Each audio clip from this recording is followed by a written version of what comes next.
Very steady, that is kind of his trademark of his steady state rowing. What some would call a little bit more of an Australian style with a little bit of a pause around the finish, but it works for him, so that's what he needs to stick to. So someone like Mossa, what you need to be careful if you chat to Andrew Grant from the national squad, he'll always say you must never coach the speed out of the athlete. Just because the athlete is doing something that may be a little bit outside of what the coach, how the coach thinks you should row, if the athlete is fast, you almost want to coach around that. But Mossa looks to be moving along really well. They're using the St. Albans blades, I think, with the yellow cap, moving it along nicely. So you can see there, he maintains that tempo really well there. He's still up at about 31 now, just moving that boat along. There's a St. Dunstan's here. No, the St. Dunstan's fellas on the near side. Sorry, I misidentified Mossa. I thought he was racing his Rondebosch car suit, but he's racing in all Western Cape car suits with his Rondebosch hats and St. Albans blades.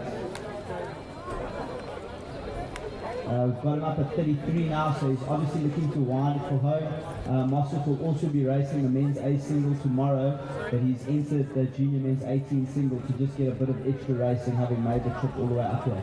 It'll be interesting to see if the altitude plays a role for him as well, coming up from sea level and racing the 2,000 meters, which obviously the oxygen demand is quite high. 35. Yeah, still at 35 through the second part of the race, so he's looking to maintain that tempo now. The sea level at Sanin compared to Joburg, what is the difference? Because Sanin, are we over 1,000 meters there?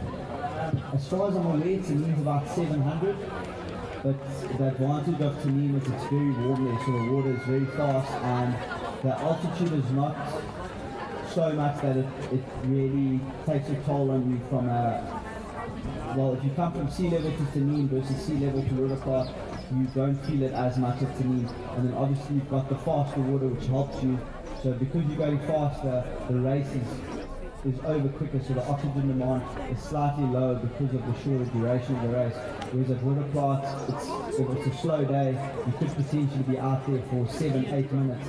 Versus in Sanin, you might be out there in a faster boat around 6-6:30 minutes. So for him, it's anywhere, it can be a difference of almost, it can be between 30 to 40, maybe even a minute, depending on the day. So his fastest might be around 7:20, 7:30. In slow conditions, he's out there for an extra minute. So you're adding a lot of time onto the race, so, and then that obviously adds an increased demand of oxygen uptake, etc. on the body. And if you've got the choice between Sanin and the being a lot higher, like over 2,000 meters, isn't it? If you had a choice with your teams, would you use a variety of both, or would you just stick to Lesotho? Just depends on what your thoughts on the altitude are. So two schools of thought with regards to that.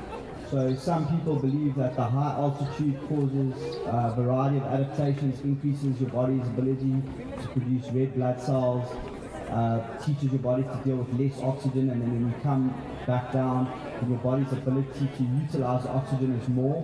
But then obviously with the high altitude and the less oxygen, your body obviously has less oxygen to work with, so you can't necessarily work to your full capacity. So what some people would rather do then is go to a venue like Sanin, which is kind of on the edge of where you start to say the altitude does have some sort of an effect, so you do get, there's some benefit of the altitude, but what Sanin adds versus a venue like Lesotho, especially in winter, Sanin is very warm, so you've got less chance of getting sick, and the water is very fast there. So Sanin is a very nice venue if you want to do for training, and it's obviously a lot more convenient to go to versus somewhere like Lesotho. So you'd look for a variety of both. Maybe you do Lesotho camp earlier in the season to really build the base of the athletes, and then you go to a Sanin possibly 2 weeks out from like a big world championship or an international race to go get 2 good weeks of preparation on a fast track. And here we see Mossa coming past and closes, absolutely gunning it. Well up over, he's up over 38 now, and here he comes. Look at that dynamic on the front end. He is absolutely flying. Mossa, I don't know if my rate watch is broken, but I've got him over 40. Mossa well over 40, and through the line. We'll see him, he'll probably have a bit of a lay down. Doesn't look like that. But yeah, Mossad with a huge effort there. And then the VLC Sculler crossing. Good effort there early on from Mossad. And it'll be good to see him race later on. Very exciting guy to race. Definitely has watched a few Robbie Manson races. Robbie Manson, the world record holder, also known for coming down above 36 strokes a minute. So Mossad racing that type of a stuff.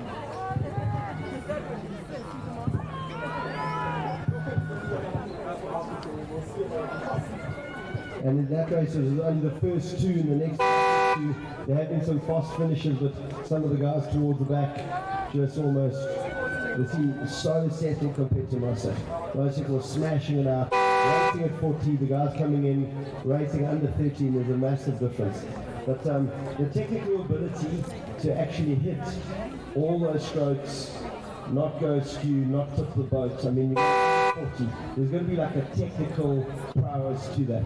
The other thing at a 40 is your ability to get the blade in and turn around at the front. If there's any hesitation at the front end of the stroke, the boat just slows down and you end up working so hard every stroke to pick it up. So what Mark is his ability to drive the legs. You'll see on the recovery, it doesn't necessarily look the nicest or the most controlled, but his ability to turn that front end and to drive his legs. And the key thing to rating 40 is to generate the boat speed. So that the boat actually comes to you. He's not pulling the boat to him. He just generates that boat speed and he's able to turn it around. And then he's obviously exceptionally fit, which is why he can maintain that the whole way down. Like if you look at this race and you compare it to what we saw with Mossad earlier, these guys look like they're rowing a steady state relative to what Mossad does. Like if you see Mossad rowing steady state, he rows it around like 20, 22, 24, whereas a lot of crews rate steady state no higher than 20. But that's just a byproduct of the way that he rows, and he needs to practice getting that blade and getting his legs down, and that's really what pays his bills. And then if you look here, it looks to be, I think that's, I don't know if it's the Jeffy Sculler or it's the UJ Sculler, Gillespie, moving quite well. I don't know if he's in lane 8, it's a Sculler moving quite nicely there in the middle there, in the white boat. And then right in the middle of the park, I don't know if that's Red House or Hilton or if that's the Germiston Sculler. Just a bit hard to tell with the angle here. Over here, you've also got a few KZN athletes. It's actually nice to see the guys coming in from KZN. You've had some of the guys from Cape Town. The KZN guys as well, they're also going to be having the same issues with altitude. But 2,000 meters with altitude, it's got to affect the lungs. Oh yeah, definitely. The energy requirements, if you just look at the research, 80% aerobic, so that's just your body's ability to utilize oxygen. So if you add altitude, that's compromised, especially if you're not used to it. So it feels like I've heard it likened to breathing through a straw. Whereas the guys who are used to it, for them this is just their daily life, and then when they go down, it feels like they can chew the oxygen. But that, it looks to be so this looks to be the junior women's 16, no, not the 16 skulls yet. This is the 18 skulls, so we've got the Germiston skull on the near side with the bucket hat. That's a good aesthetic going on there, that's a fast aesthetic. The Wemmer Sculler there in lane 3, and then when the camera pans over, we'll be able to have a look at the Hilton Sculler.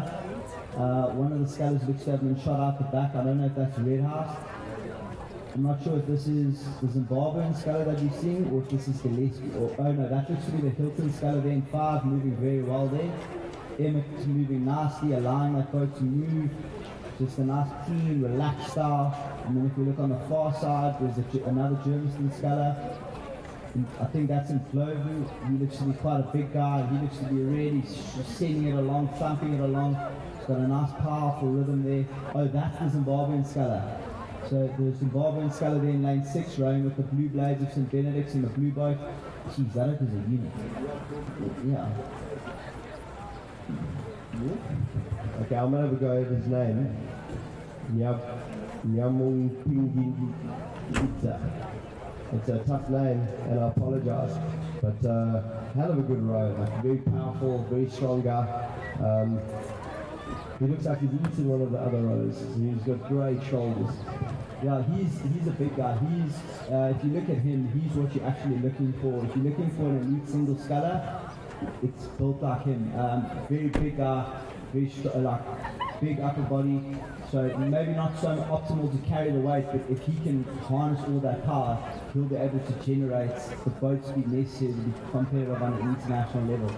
So, for example, Moss's probably around 70, 80 kilos, maybe in the mid-80s for Mossa, whereas the Zimbabwean sculler looks to be probably in the 90s at least. And if you look at the elite scullers, they're all very tall, 90 to 100 kilos. So you need to have that extra bit of weight to generate the horsepower that's requisite to be competitive. And he definitely seems like he's got the potential. If he can put in a couple of years of good training, I have no doubt that this guy could potentially be a bit of a weapon in a single scale.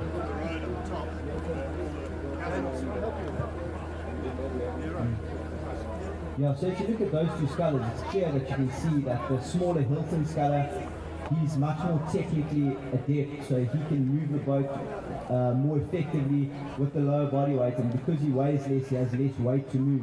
Whereas the Zimbabwean sculler needs that extra power, and then also he seems to have a good idea of what he's trying to do, but maybe lacking the fitness to maintain the tempo to really make that power work for him. But he's really, but as you can see, he's able to use that power to cruise along at a manageable pace, where he can just lay down that power.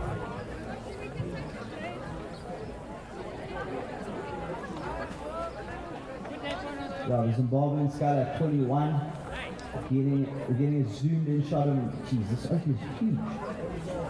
If his coach can send him up to the commentary box, we'd love to have a chat to him, just gauge how big he is in real life.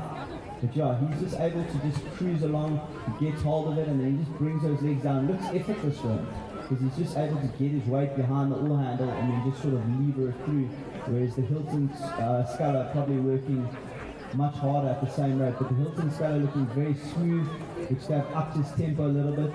I think the Zimbabwean sculler is going to be having none of that in the last 250, but it will be interesting to see how he looks at the high rate. We haven't really seen him, so he's lifted it a bit. And here you can see immediately the biggest sculler struggles as the rate comes up, because there's a lot more weight going in the wrong direction. So it takes a lot more skill to turn around, to turn the boat at the front and keep that boat moving along. And here the Hilton sculler tapping along, these two clearly through to the final. They've got the top two spots, so we'll see them in the final, and then the rest of the field will wait for time. But it'll be interesting to see. The Zimbabwean sculler seems to have come down at a bit of a steady rhythm. He takes the lead here, and it'll be interesting to see what he can do later on when he's racing flat out. And then a decent dice here for third place, but it seems to be the Red House sculler that's gotten that. Yeah, Red House across the line, and then the Germiston sculler in fourth place.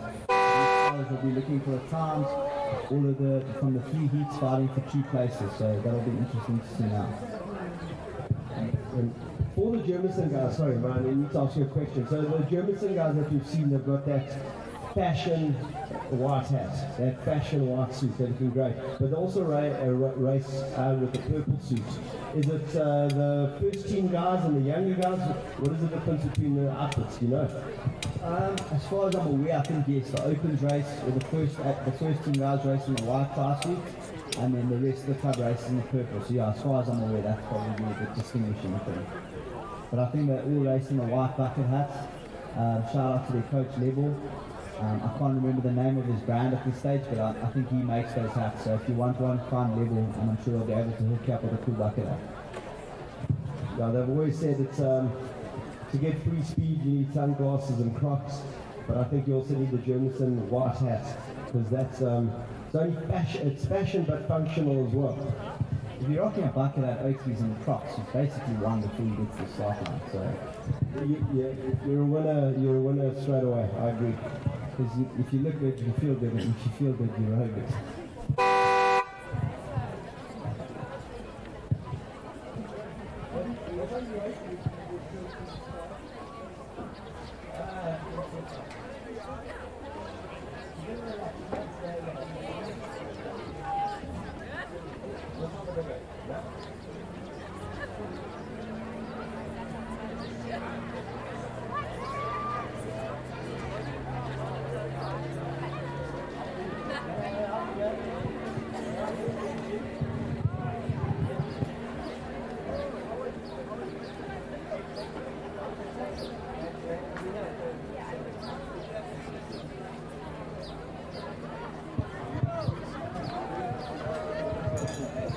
9:15. I'm sure this, especially if you've had a race now or a big night before, the stomach is starting to rumble now. So the tucks, bacon and egg rolls are ready to roll, ready to quench that hunger. If you haven't raced, you should definitely make your way over there. Make it through that middle 1,000, and nothing better than a tucks, bacon and egg roll, the breakfast of champions for national squad athletes, aspiring national squad athletes. It's a high performance food made by high performance athletes. So if you want to go fast today, make your way to the food stand, support the Tucks Rowing Club, get yourself a bacon and egg roll. I'm sure Tatu Mokoena, you'll find him over there. So if you're an under 23, if you're an aspiring under 23, make your way, get yourself a bacon and egg roll and have a chat with Tatu Mokoena, and I'm sure you'll find him over there with a bacon and egg roll in hand, ready to chat.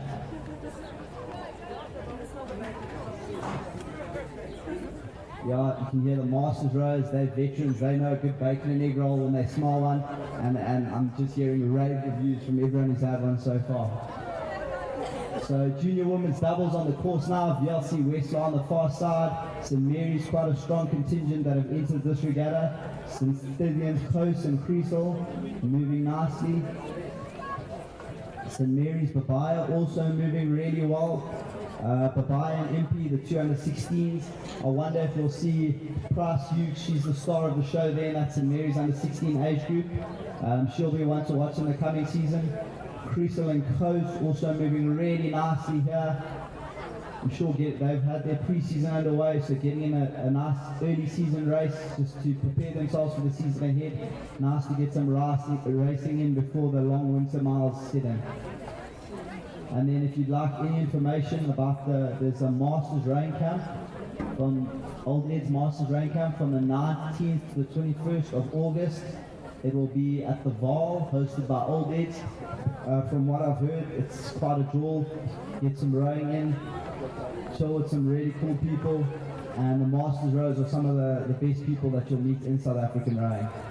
And then I've just had some information from some of the VLC rowers. The youngest rower at this regatta is 11. Gemma Bavelli, 11 years old, so we hope to see her racing in about 80 years. Hope maybe she'll be able to be the youngest rower at this SA Champs, and in about 80 years she can challenge to be the oldest. I think later on we'll definitely have to get a photo with her, and I can't remember the other gentleman's name, but I think that'll be a great picture to get with a combined age of 100. So that'll put us in a nice round number there. Yeah, so they've got a combined age of 21. Her partner is 13. So they're getting the experience in nice and early. By the time they get to under 14, they'll have rowed for about 2 to 3 years, which is almost half the length of a school rowing career. And then if they decide to carry on rowing, by the time they get to 24, they'll have been rowing for 10 years. So good experience under the belt early. They say you've got to get your 10,000 hours to become a master, so they've gotten an early start. And moving nicely in the second half, that Saints double, moving really well here. I'm sure Atsin Kosilekani will be excited to see this performance from Saints. He's moved across there to coach the boys, but a close relationship always between the Saints boys and girls clubs. And Saints girls moving really nicely to take the win in this first heat. And they'll go through the final later on this afternoon. And then St Mary's Babaya, so we've got a bit of a St Mary's St Stithians, maybe foreshadowing what we're going to see in the school season later on this year. Okay, then we move to junior women's 16 doubles, heat 2, lane 2 St Stithians Harris, lane 3 St Stithians Taylor, lane 4 Germiston Machepe, lane 5 St Andrews Taylor, lane 6 St Mary's Acre Harris, and lane 7 VLC Rutka. I think Rutka from Holy Rosary racing for VLC here. I think she was in that quad that pulled off that unbelievable win at SA Champs earlier this year. Not sure, I think they're just getting in that early. They've been putting in the miles in the pre-season. I'm sure they know two of their other first year openers that they raced alongside in that boat. Jean Riemann and Emma Gomes racing in the junior national squad. So Rutka and McDonald putting in the work now to get ready for that school season. I'm sure Holy Rosary will be very competitive in this coming school season. So the race is starting to get a bit more exciting here with the under 16 doubles. I'm not sure if there's a race catching another race here. That's what it looks like. Yeah, so this race coming past us now, they aren't far ahead. This is actually the end of the previous race, but if we look up the course, it seems like on the far side that VLC St. Mary's double. I'm not sure who that is on the far side. Looks to be VLC moving well. St. Mary's in second. And then on the near side, we've got one of the St. Stithians double also moving really nicely. So you're going to have quite an exciting race. And you can hear the increase in support here from the parents, much more vocal than some of the older Rose parents. But there's a lot of support here for the St. Mary's and the VLC both on the far side. Hannah Rick and Nicola McDonald really moving nicely. They're really sending it well there. So these two girls will be looking to stake a claim in that Holy Rosary first squad, and the first squad of the defending national champions, and this will be a good first step for them. The St. Stithians girls moving nicely on the cross on the other side. They're starting to move now through the second half. And it'll be interesting to see where the St. Mary's girls. The St. Mary's girls with that trademark lift in the final quarter, they look to be rowing down that VLC double. They've picked the second place, and it'll be interesting to see where St. Andrews are. St. Andrews don't really look to be in this race that much. The St. Andrews girls obviously end of their school season, beginning of their pre-season, so the fitness hasn't lasted until the senior champs, but I'm sure you'll see these crews battling it out come the school season in August. Okay, so the previous heat was clear, and in a comfortable first place is the VLC crew. St. Mary's looks to have the second place all locked up, and then we'll see who gets the third place. So it's the first three that are automatically through. She's got energy saving, a max. Take notes if you want to know how to cruise through a heat. Take notes of that crew that came in second. They just let the guys just across the line. And then the St. Stithians crew in lane 2, St. Stithians McKay. Well, St. Stithians Harris. They put their places down. And then now next on the course, this is the reason I made sure I got on the commentary early in the morning. I've been waffling along here trying to keep you all entertained, but none of that necessary now. As we look to the start, we've got heat 1 of the men's A pairs. So you'll see some of the national squad athletes, and these are the top sweep athletes from around the country. So in lane 2, Tuck Shabalala and Chris Gottlieb. We've got a St. Andrews pair, the Eastern Cape pair. They try to qualify the pair for the recent selection regatta. St. Andrews Powell and Moorcroft, coached by Ed Goodyear, formerly of Cares. We've got Tux UJ, Henry Tor, Luke DeFarm, obviously. Got some of that Russian money. That Silver and Glover splashed the cash there to get him over to UJ. So we've got Tux UJ with Tor and DeFarm.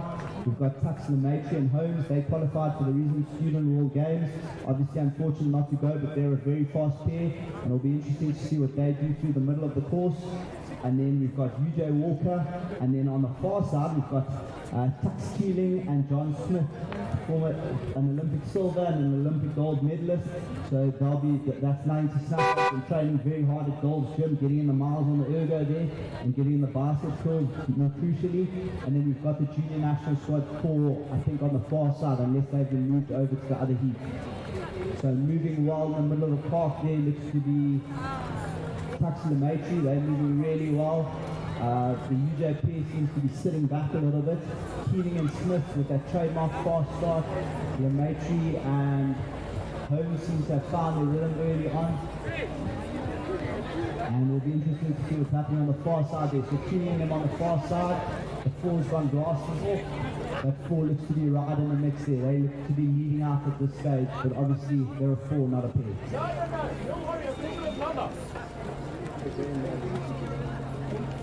Yeah, if you're a betting man, you'd obviously bet on the 4. You've got to pull out.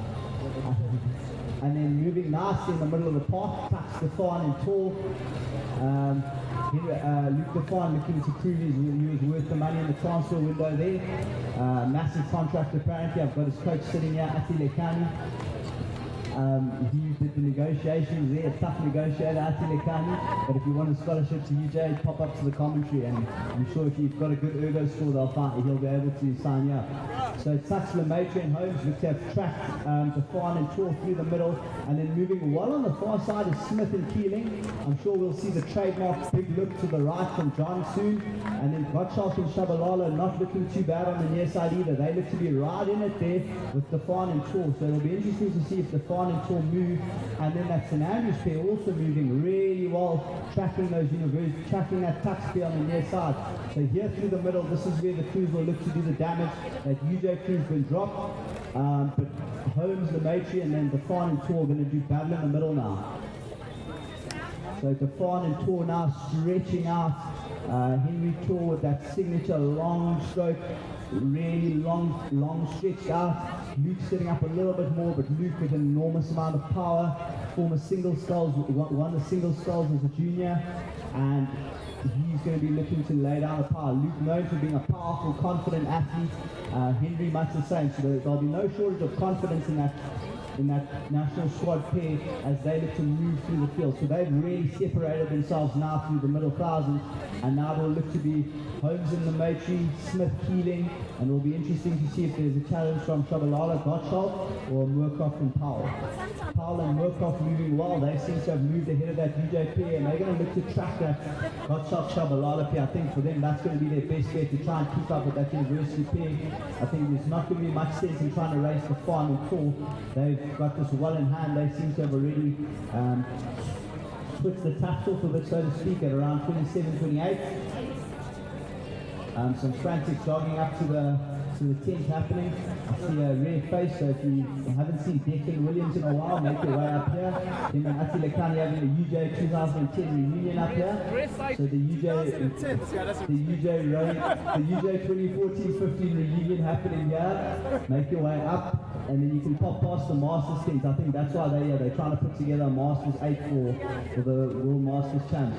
So Ati and Declan are here recruiting if you'd like to join their Masters 8. And yeah, make your way up here. But Touch, Stefan and Tor moving really well through the middle. They're really showing that slick style. Clearly a Touch McQueen, coach crew there with the smooth hands around the back. As he says, we don't spin, we don't pause, we just glide. And then the Define Lemaitre pair also moving nicely, but Smith and Keeling right in it, maybe on the comeback trail. Those two qualify for Masters, but it's a bit unfair if you see them in the Masters. But John will come with the thunder in the last 500. So John and Sean look to have maybe put in a bit more training, shed a few of the extra kilos they were carrying 2 weeks ago, and they're moving really nicely in the last end. John's obviously given him a little boot. Says he's overtraining there with the switch classes. Devin was pulling John onto the boys at VLC sprints, but Smith and Keeling moving really well now in the third 500, and they've actually tracked Define and Tor. So the young bucks in the middle there need to keep an eye on the far lane. They don't want to be surprised here, because they know John. Both of them have trained alongside John, and they know John will never let you hear the end of it if he beats you.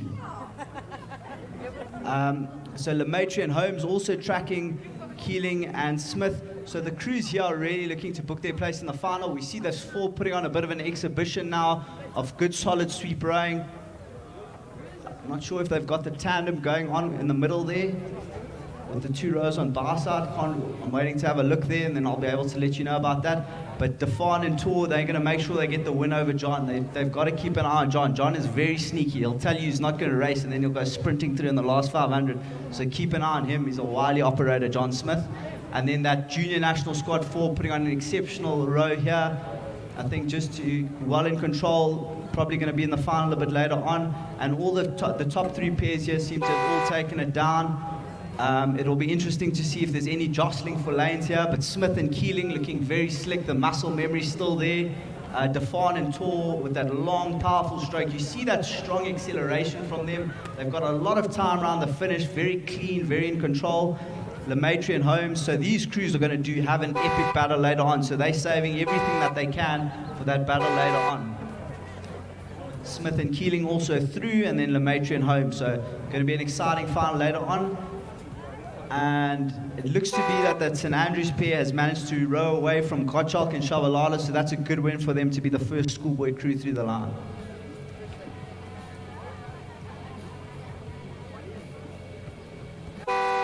And UJ coming through now. Tough ask for this UJ pair racing against some full-time athletes, so great effort from Zwana and Walker to challenge themselves and go up to the start and race against some of the big boys here.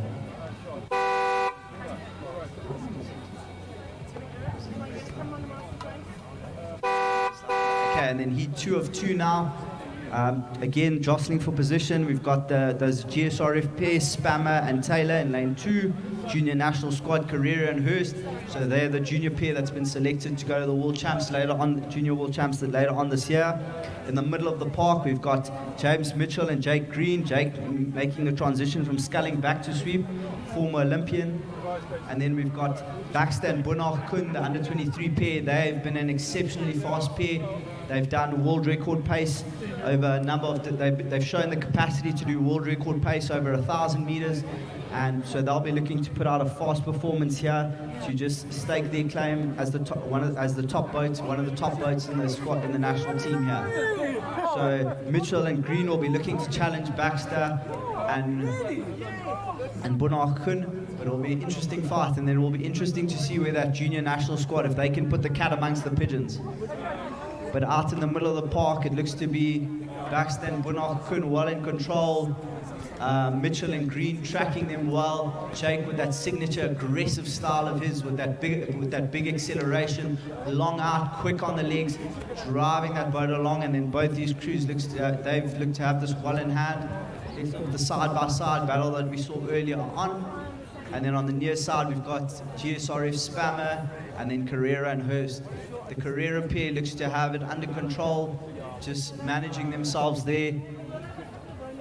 I think they've got third place, so they're preparing themselves for a big battle later on today. I think they're just going to look to make sure that they don't come last, so that they're going to look to save as much energy as possible for that big battle later on.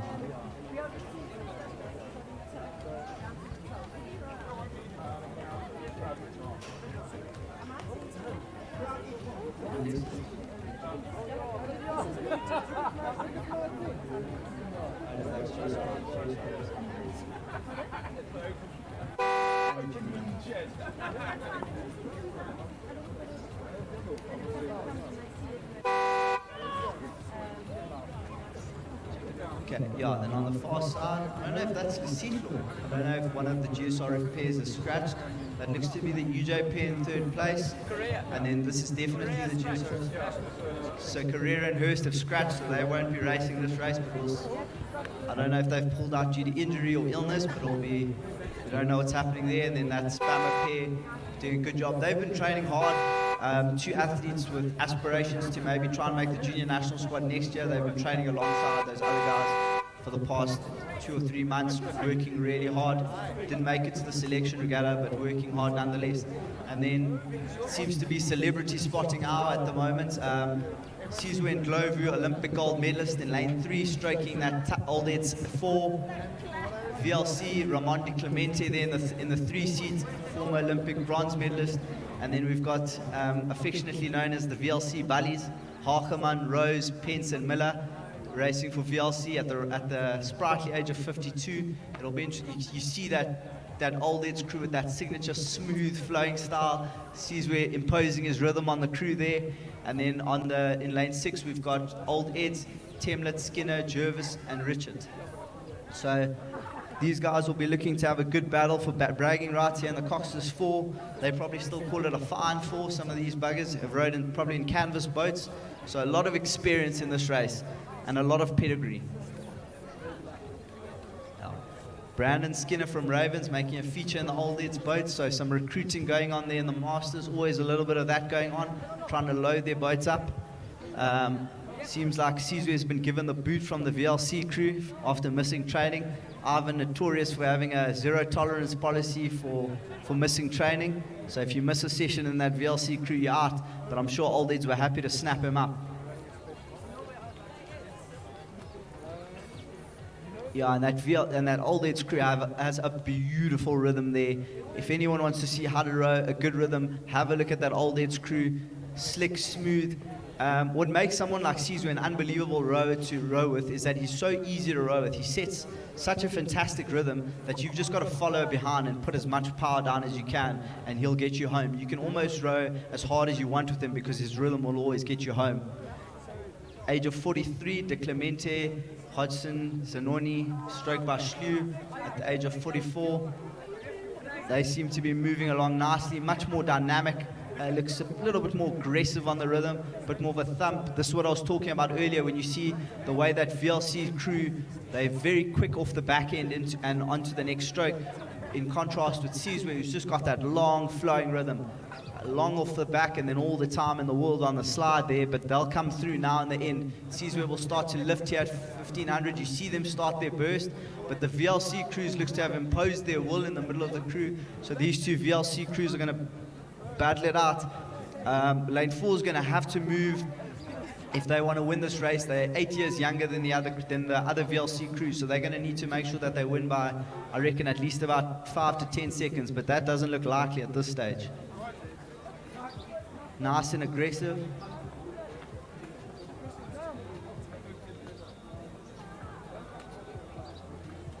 Sebastian Ringrose rocking one of the freshest fades I've seen today. Coach Dave Porter also making his way to the tower. Liam Fortuin next to Kevin McNeese, our resident photographer. Since Bruce Vian couldn't make it, so Kevin McNeese has graciously stepped in at the last minute. And then we've got Liam Fortuin having a good laugh. Kevin McNeese giving me the dirtiest look I have received in a very long time. And yeah, a lot of people, some entertaining people, and some good personalities at this regatta. So find some of these people around. If you see them, have a chat. They've always got something entertaining to say. Kevin McNeese, one of the friendliest people you'll ever meet. As long as he hasn't had to tow a trailer that hasn't been tied down properly. If you tie down the boat, he's a happy camper. But if the boats aren't tied down and the trailer's late, he'll let you know about it. He's just flipped me an interesting hand signal. It was not a peace sign. I can confirm that. The Tux, Bakang Sebutlani carrying the hydration. I don't know if that's the regatta hydration or the post-regatta hydration. Several cooler box making their way down now from the Tux contingent. So I'm sure brandies and cokes won't be in short supply later on today.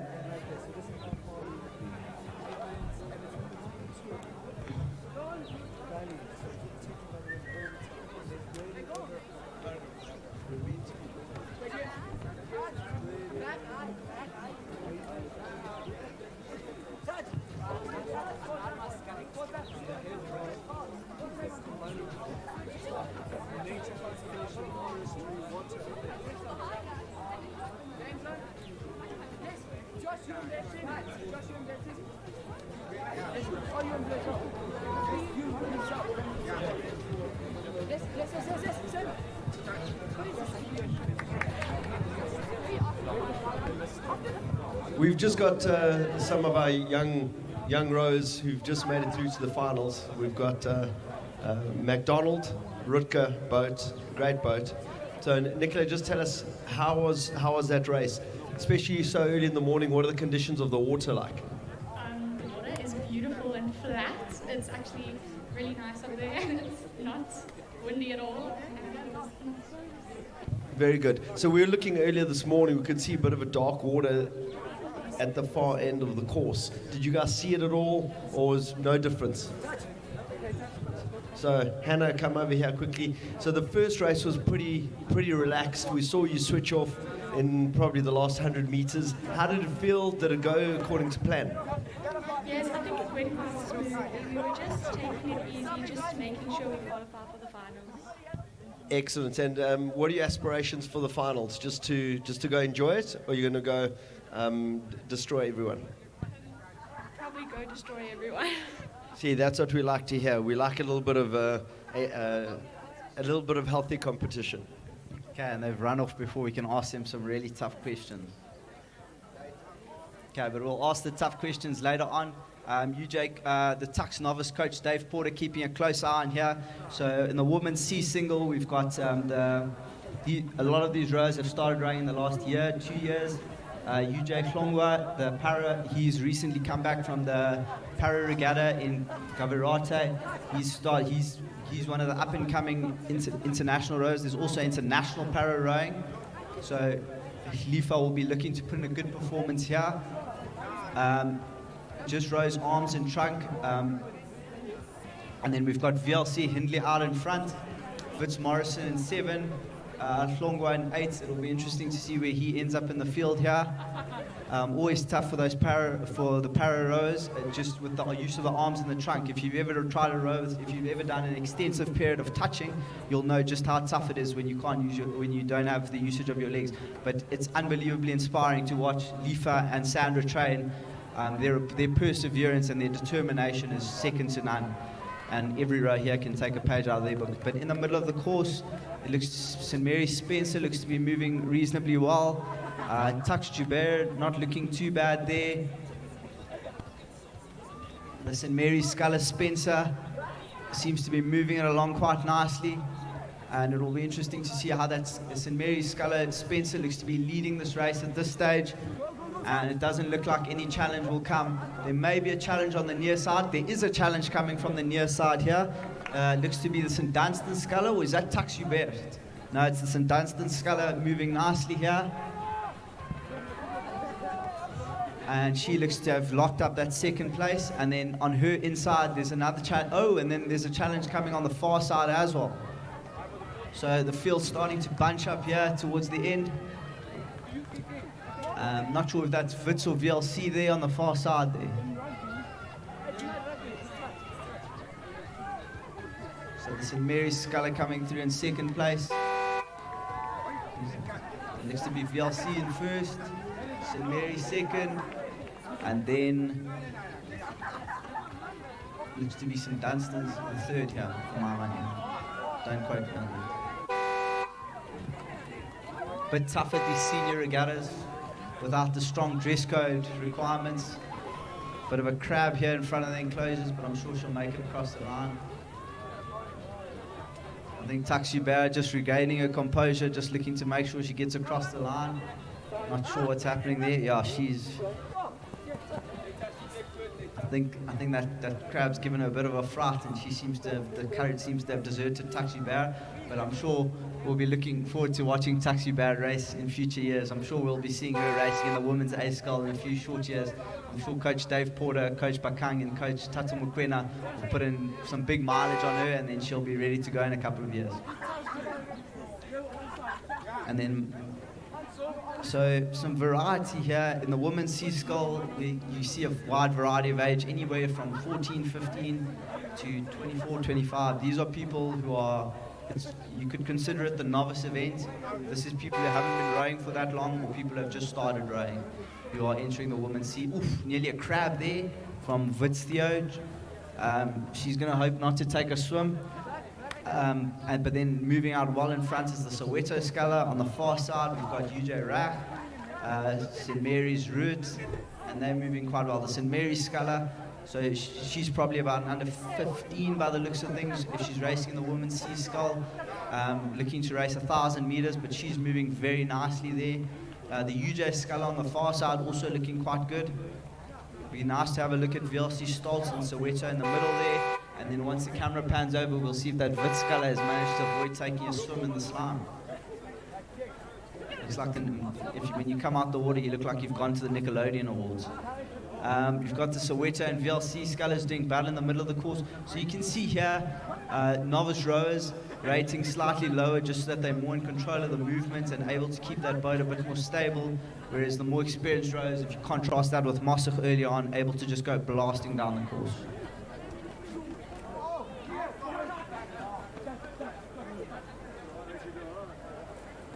Quite a full event here, three full heats of junior women's 15 singles, and then the men's B pair 10. Oof, and someone's taken a swim, so we have our first swim of the day. Let's keep an eye on that Wits Sculler. Let's have a look at the skills here to get back in the boat. Okay, we've got the blades. Let's get the blades sorted out, and then we'll see how quickly she can get back in. That'll be the PB she's looking for today, since it's not going to be a time PB. So interesting how to get back in the boat, variety of techniques. Technique number one is look for your coach and get him to hold the boat for you. Always position A in terms of getting back in. But if you're stranded out there the way she is, you've got to get the blades organized and then you do a bit of like a seal flop onto it. And then you jump in the boat while it's stable. You just hang over it.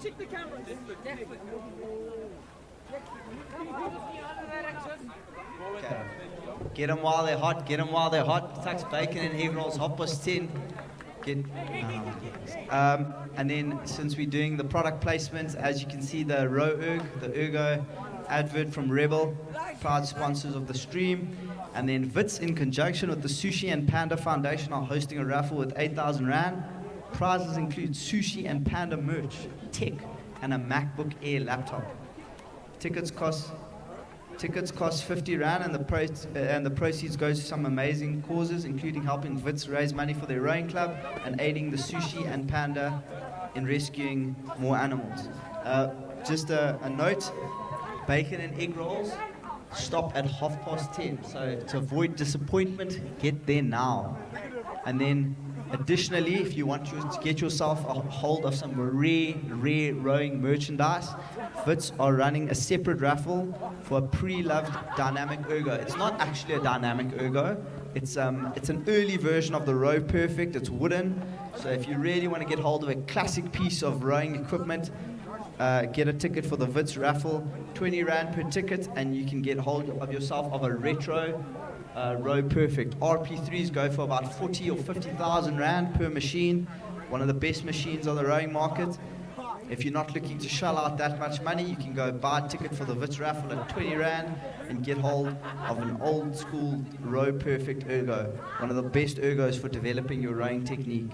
And some legends have definitely found their way on to some of those old Wits ones. Yeah, St. Mary's looks to have this well under control. Root and Rach. I think that's two. Yeah, Heat 2, Root and Rach, taking those automatic spots for the final. And then we'll see St. Mary's on the St. Mary's from the far side. They are Root, Rach, and then Zulu. So St. Mary's, as always, putting out a strong performance here in the 1,000-meter sculling, and we'll have the third heat coming through now.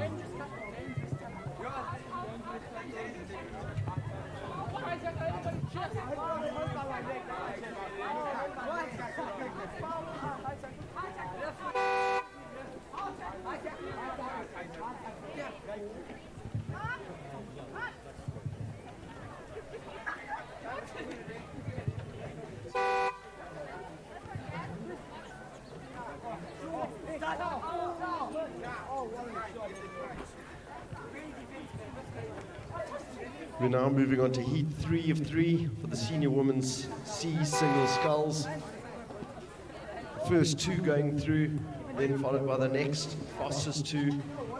There's been some interesting racing.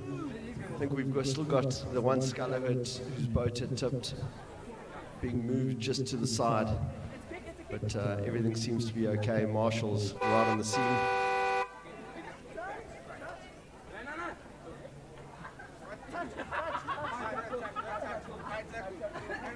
Marshall's preparing the race.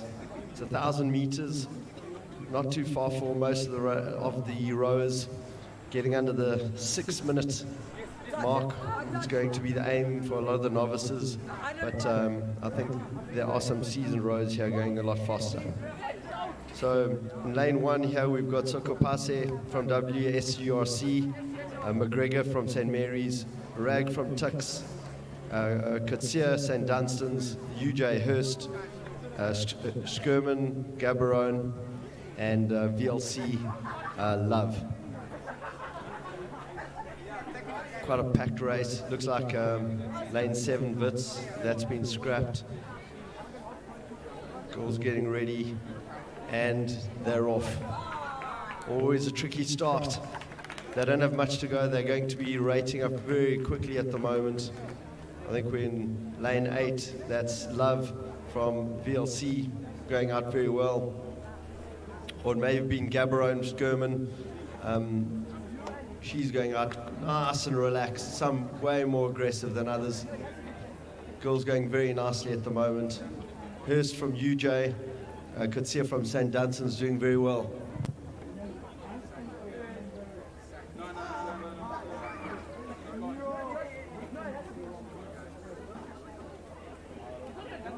Okay. And from Gaborone, we've got Sherman, and I've got a coach with me, Miss Suthis. Excellent. Tell us about yourself. Hi, we just came down for SA Champs this year.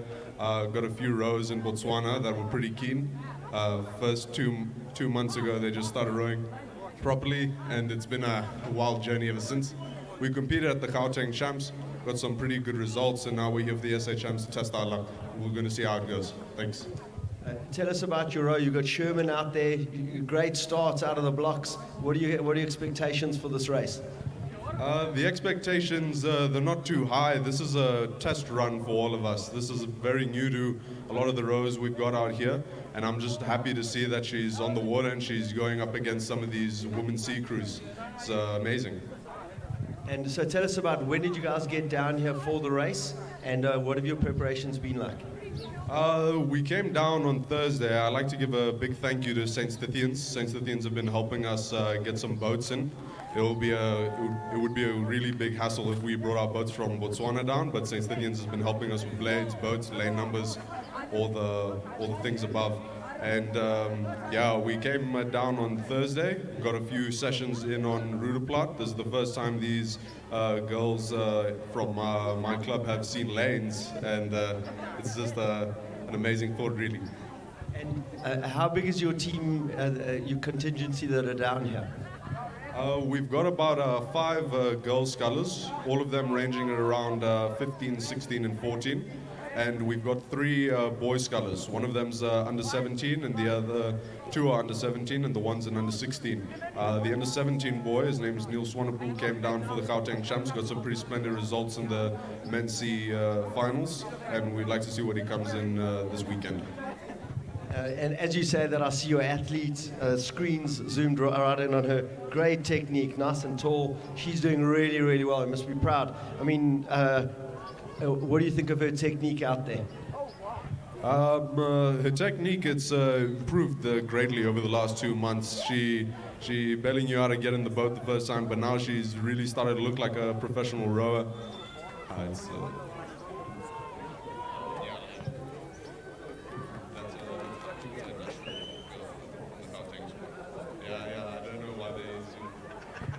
Yeah, I'm just very happy that she gets to get on the water and get some racing, and this is going to be her first race and quite many to come over the next few years.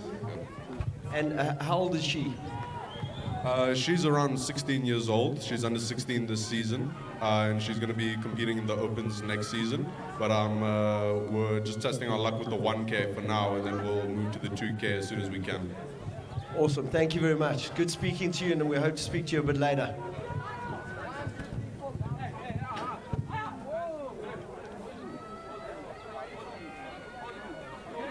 So the Sea Single Sculls women coming through. The conditions look great out there. Very nice and relaxed.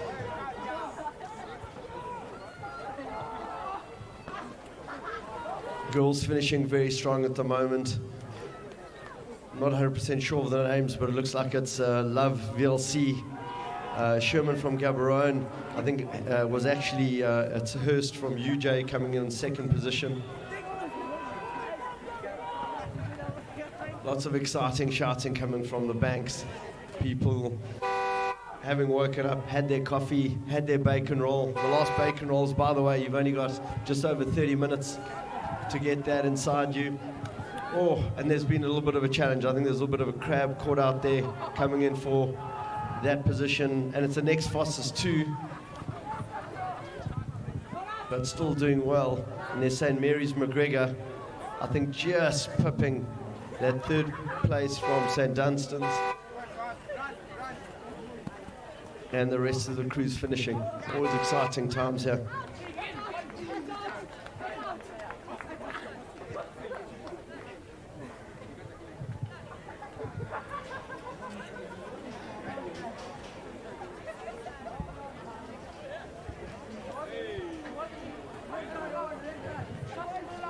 And we're getting ready for the next race. It's the junior women's under 15 single sculls. It's 1,000 meters.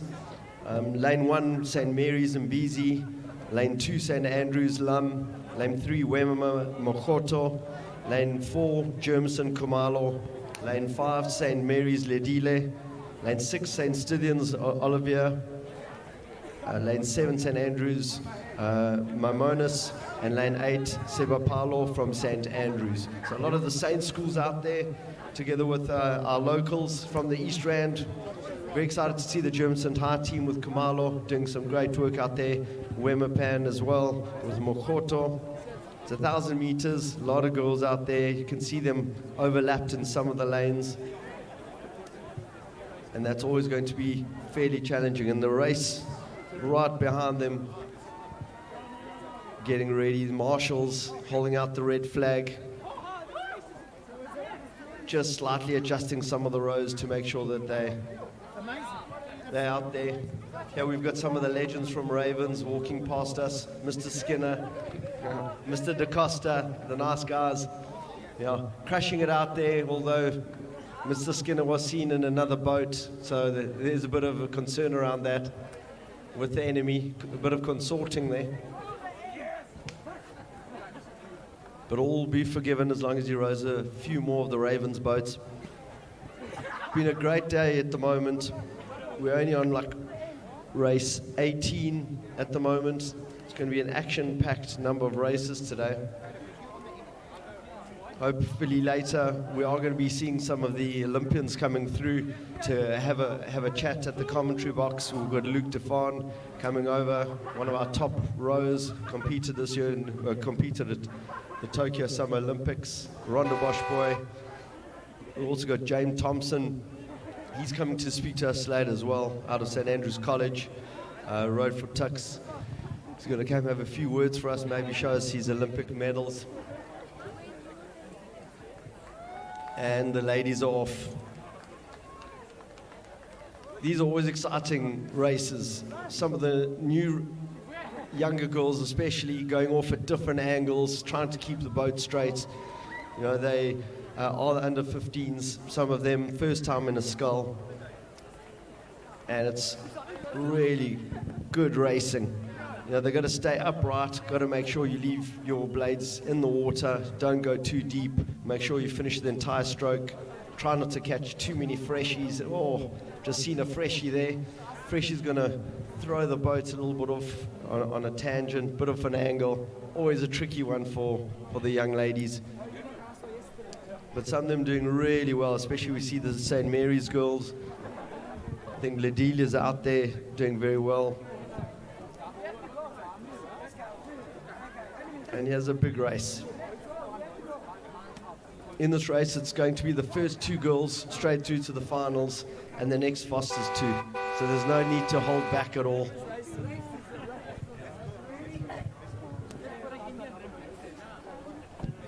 And Tux, without missing a beat, have gone straight on to selling hamburgers. The bacon and egg rolls are done, and they're now moving straight across to the hamburgers. So if anybody's ready, there's still bacon and egg rolls until 10:30, but there is an overlap. We've allowed the overlap.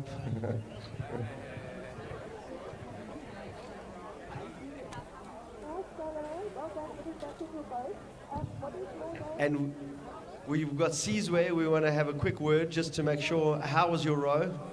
Did you struggle?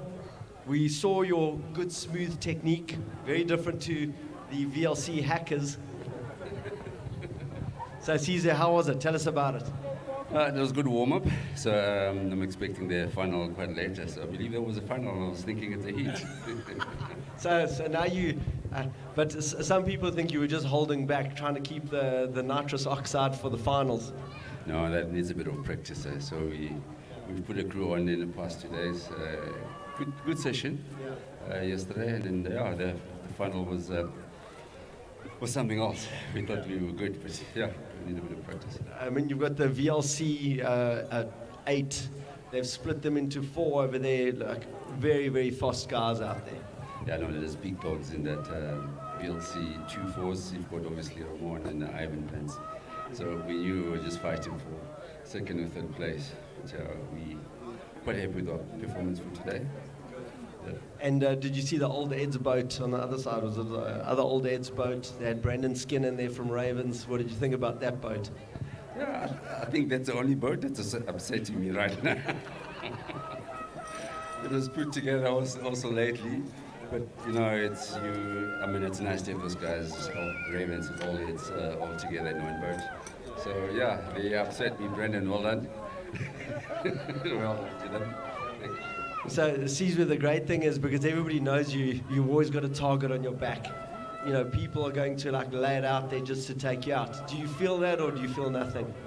No, you gotta have the thick skin, you know. Take it, let it go by.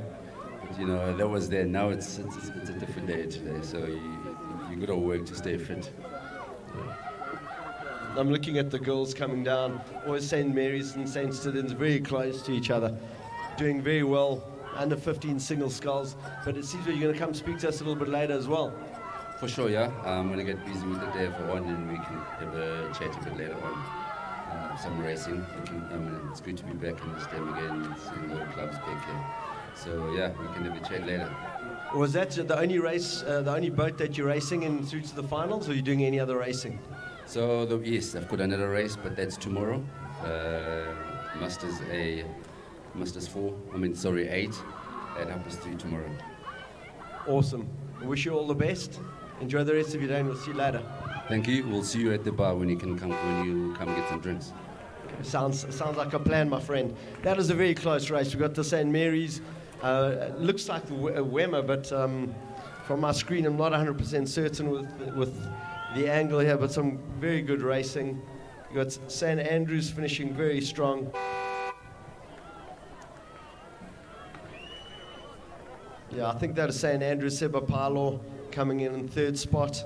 And it's all going in here. This is going to be the next fastest finisher. So St. Stithians coming in just ahead of St. Mary's. Germiston High. St. Andrews again finishing very close next to each other.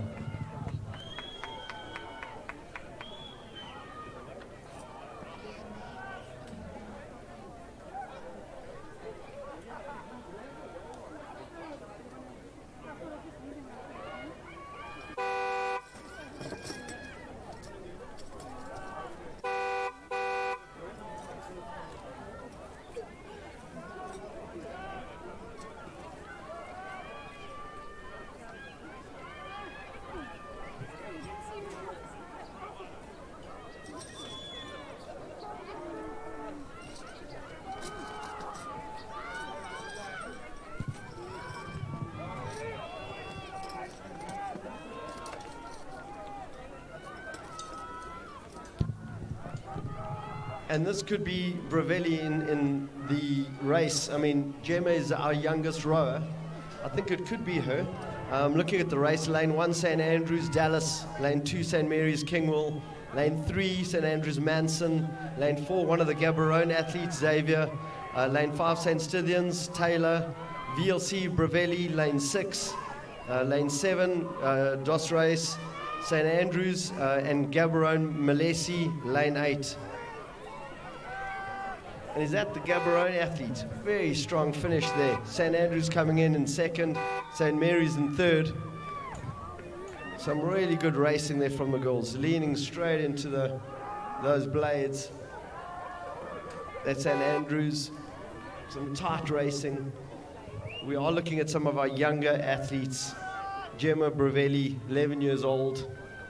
So far, I think she's going to be the youngest. This is going to be your first South Africa champs in the sculls, doing a fine race in the junior women's under 15. We've got St. Andrews coming through, and together with Gaborone and VLC. Great racing there.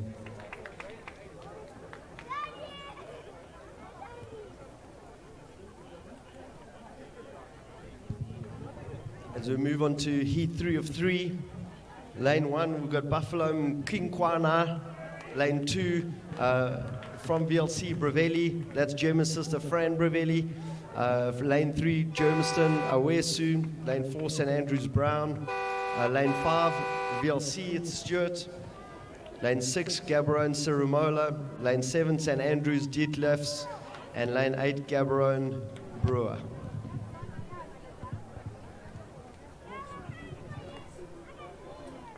It's great to see with under 15 girls, every single lane is full. All the girls have rocked up.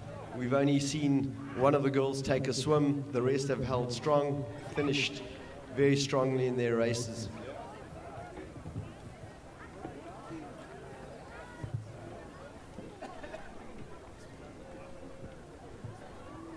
For those looking to get a bacon and egg roll, you've only got 20 minutes.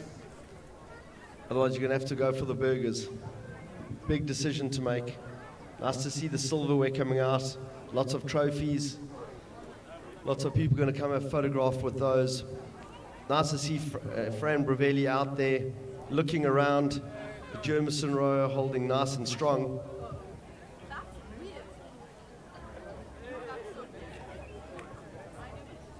So from Jermiston High, that's a Wesu. Just on the side is Fran Bravelli having a look around.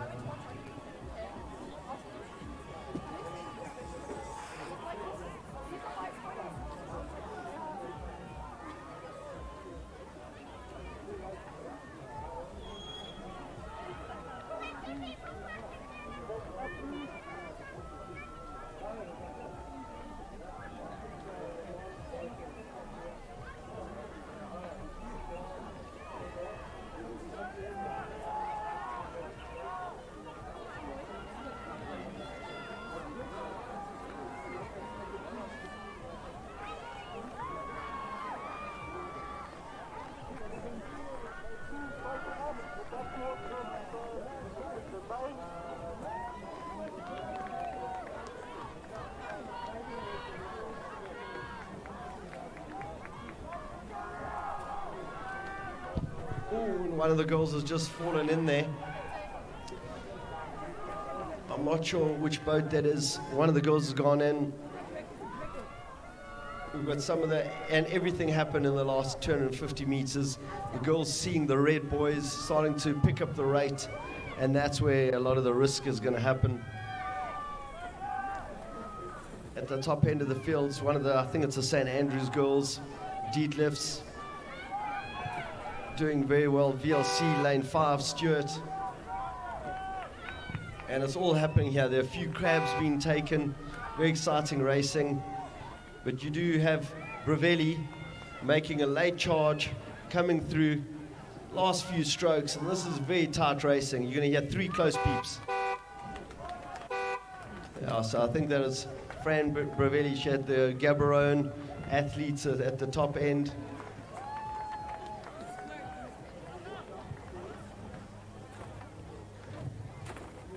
And just the last few girls coming through in the junior women's under 15 single sculls.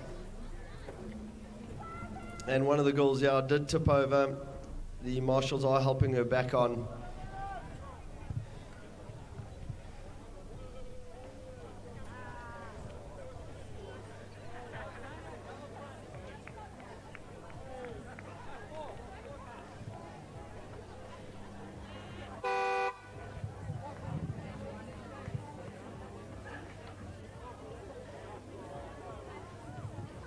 And from the young ladies, we're now moving on to the bigger and stronger athletes. We're back to the 2,000 meters.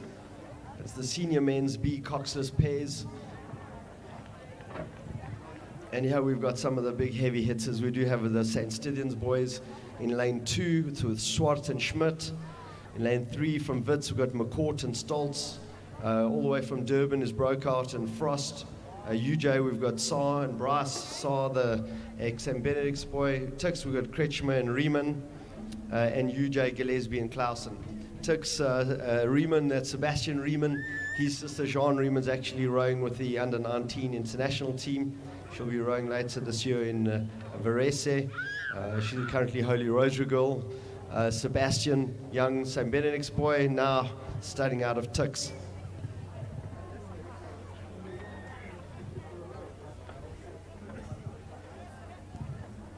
So quite a few St. Benedict's boys here. We've got Saar and Riemann and from St. Stithians, you've got Swart and Schmidt, lane 2. It's going to be very close, interesting race. Boys touching up. It's been a fine day out here. If we actually see a bit of the hyacinth slowly. I mean, if anybody was here a few months ago, this was a green garden. You couldn't really see any water. So it's amazing what the volunteers have done in order to get the hyacinth under control. You can see some of the darker patches, which I understand are the little michies that are slowly eating away at the hyacinth.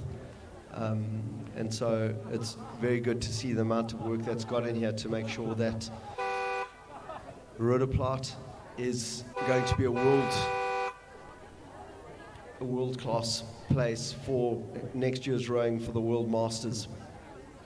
We've got the additional piers, additional jetties that have been put out there, very robust things, very impressive. So for the amount of boats that are going to be coming in, it's going to be really important to have those set up. As we spoke before, there's going to be 2,500 rowers from all over the world coming in for the World Masters Champions.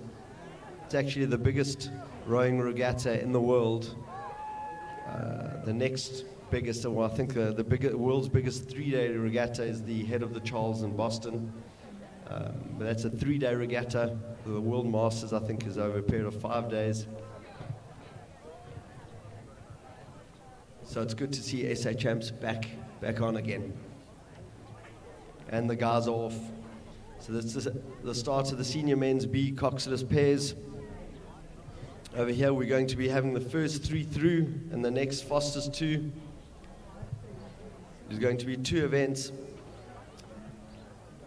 And the boys are going off nice and smoothly. In the close lane we've got the St. Stithians boys, Swart and Schmidt.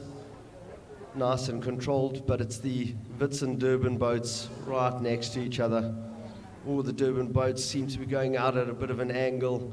Seems quite exciting. The marshals waving their flags, trying to straighten out the boys, make sure they don't have to make any tough decisions out there. Boys seem to have straightened out a bit. I think it's a Durban boat of Brocart and Frost. And next to them you've got the UJ team of Saar and Bryce, going nice and strongly with their blades deep in the water. We've got some of our top scullers coming over.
So the senior men's B coxless pairs got a lot of the varsity boats and some of the serious boy crews. I think it's St. Stithians. They're the only school crew in here for bragging rights, and all the varsity teams just need to make sure they beat St. Stithians.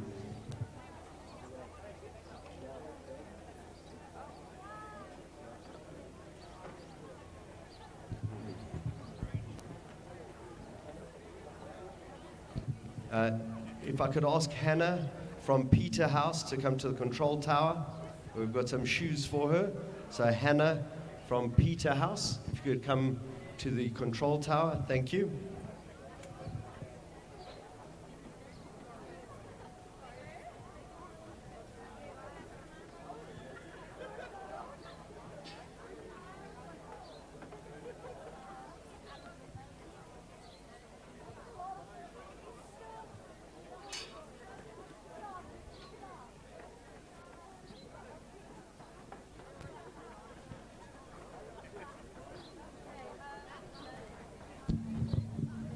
So the top end, we've got 2,000 meters of high octane racing coming through from the varsity crews.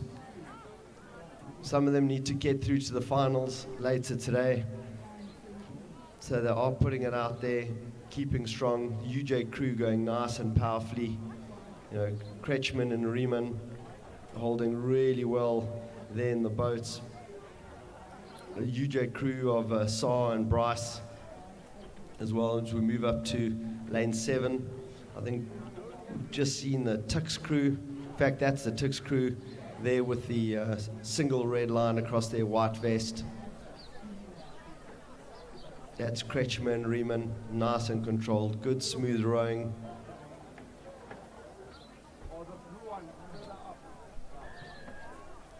And the boys very well lined up against each other. There are a few peeks out of the boat just to make sure that they're adequately positioned. They've got to get through the first 1,000 meters in one piece before they see if they've got anything left to make a bit of a charge for the finish line.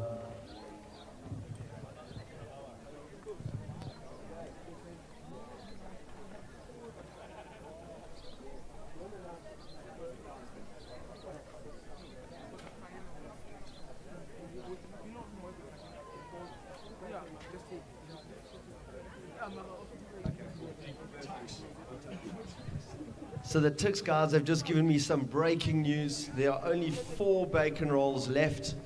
So you've got to be very quick if you want to get those last 4 bacon rolls. And then the burgers have started. So if you don't get a bacon and egg roll, you're going straight onto the burgers. That's the way it's got to be.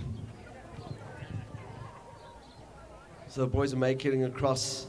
They've just across the 1,000-meter mark. Probably a little bit less than that, coming up actually closer to the past the 750. Nice leaning into those blades, trying to make sure we've got it under control. So Kretschmann, Riemann, the white stripes across their vests, coming through, good rowing, nice and relaxed. And it's a three boat race. I mean, the boats are right on top of each other. So it's between Tix, UJ, and the Durban crew. Or it could be the Wits crew, it could be McCourt and Stoltz. I think that's right, it's actually McCourt and Stoltz from the Wits crew. So it's the varsity teams. This is bragging rights between Tix, UJ, and Wits. You know, Wits man, myself, I'd be on Wits' side, but we do like Riemann from St. Benedict's in the Tix boat. He's doing very well. They've got Enrique Saar from in the UJ boat. Looks to me to be under control. If I was a betting man, I'd put my money on them. But the Wits team have not given up. It's going to be quite a close race at the moment. Still, you know, I think the UJ team are just slightly ahead. Tix team have not given up.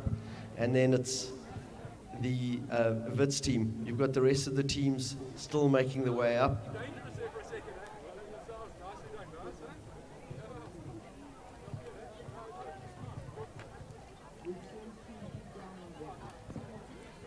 And this is where it's all happening. So as you'll see, they're starting to hit the red boys. The red boys give everybody a bit of a sign that you've got 250 meters to go. No need to hold back from there. There's different ways of doing it. Either you're going to lean in as hard as you can into those blades, get as much power out of them as you can, or you're going to start rating up,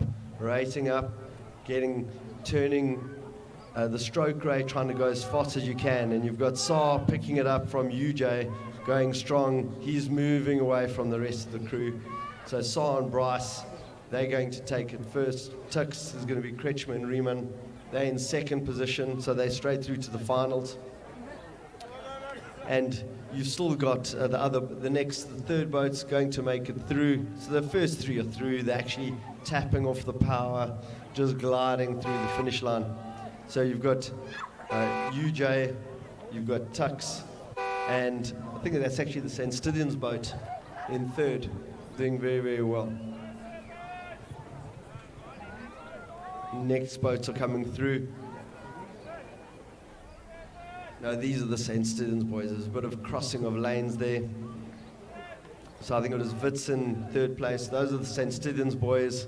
Swart and Schmidt doing very, very well there. Well done, boys.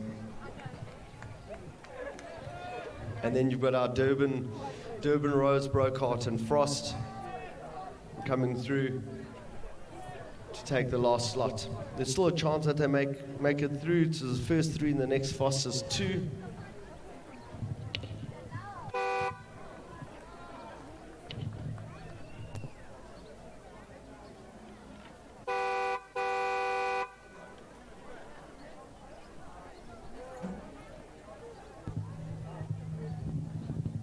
We've then got heat 2 of the senior men's B coxless pairs. It's a 2,000 meters in lane 2. So here we don't have anyone in lane 1 and lane 8. Lane 2 from Wits, we've got Prioreski and Van der Westhuizen. In lane 3 from Wits, Westman and Patrizi. Lane 4, St. Andrews boys, you've got Moorcroft and Powell. Lane 5 from Tix, you've got Ferro and De Beer. Lane 6 from UJ, you've got Mohale and Zamela. Lane 7, you've got Zwartkops, you've got Eckley and Douglas. Nice to see the St. Andrews boys, Moorcroft and Powell. They're doing some great racing early on at Buffalo. Very strong contingency over there. Nice to see Jeff Brown. We'll be racing with him a little bit later in the quads. He needs to be relaxed, need him strong for that race.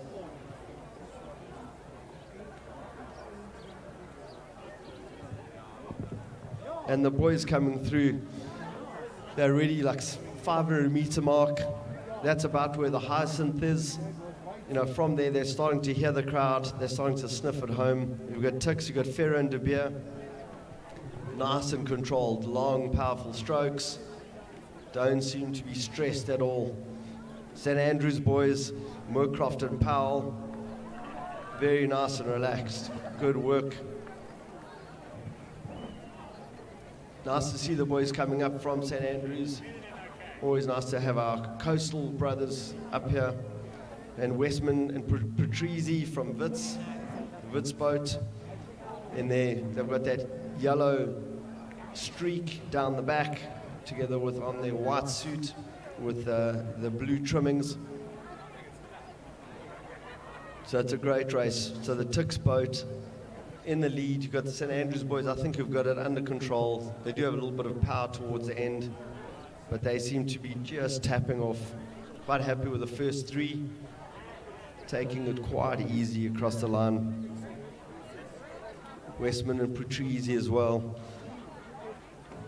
controlling it, not really overdoing it.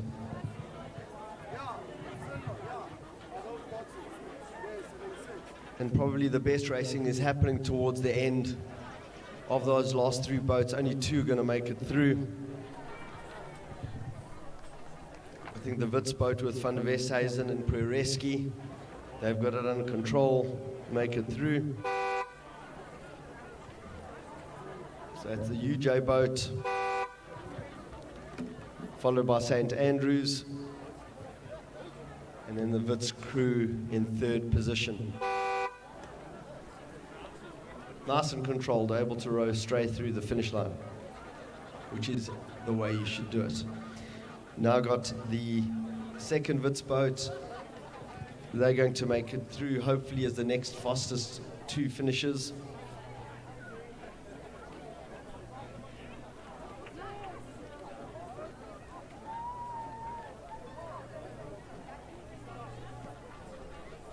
So that's the Wits boats of Prioreski and Van der Westhuizen.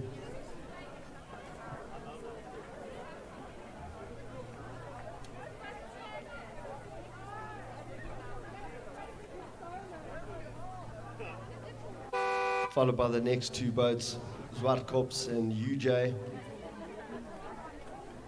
And it's UJ just tapping right off, cruising through the line.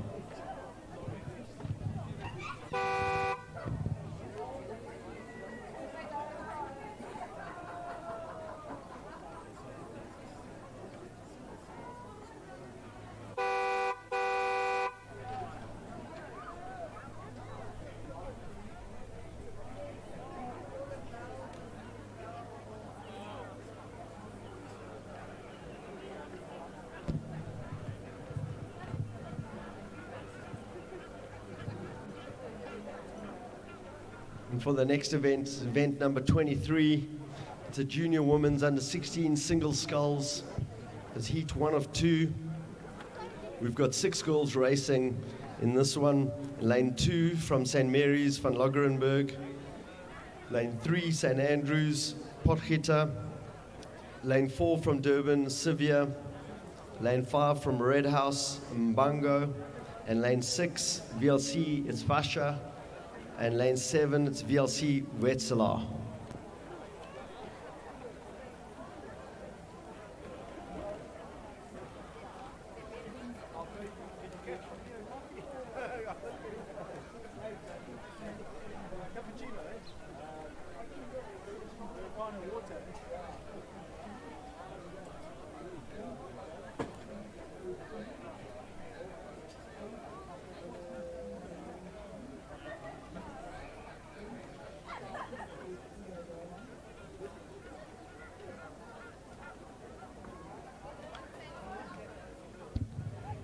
So it's a junior women's under 16 single sculls. Got a lot of the Saints here and the VLCs, the Red House and Durban. So from St. Mary's, Van Loggerenberg. You always expect good things from the St. Mary's girls. Very strong rowing program there for the girls. And St. Andrews. St. Andrews are not going to let the St. Mary's girls take it away from them. So it's always going to be quite interesting. We've got some of our friends from Durban and Red House. We can see them lane 4 and 5, just a little bit off the pace, but it's all the Saints. Not going to let each other go, and they keep looking out the boat, make sure they can see exactly where they are.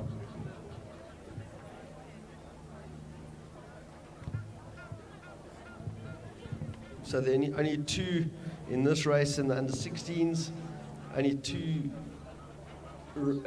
heats that are taking place.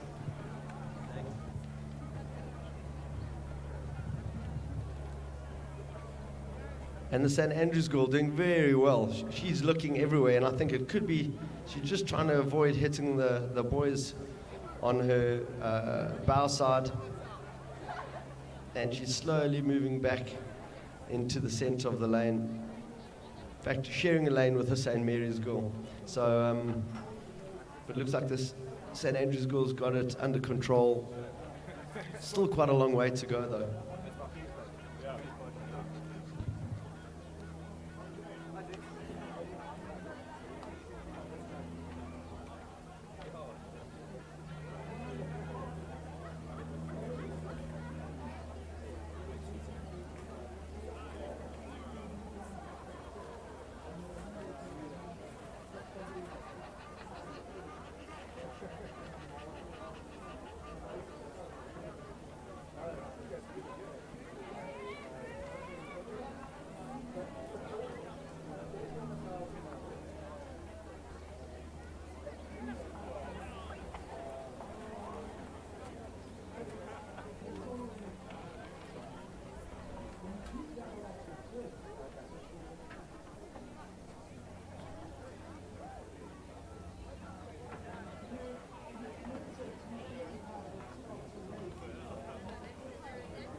So St. Mary's lane 2, Van Loggerenberg. Good work there, coming through to the finish. She's still hunting down the St. Andrews girl, but the St. Andrews girl's not going to have it. She's taking the win. Thanks, Johnny, for the coffee. You're a legend.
And VLC Wetzlar finishing nice and strongly there. There we go, very good in that fashionable pink cap. That looks great.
We've now got the second heat of the junior women's under 16 single sculls. Lane 2 from St. Stithians, we've got Chrisel. Lane 3, VLC Rutger. Lane 4, Jermison Macheke. Lane 5, St. Mary's Kingwell. And lane 6, St. Andrews Taylor. My money's always going to be on Rutger.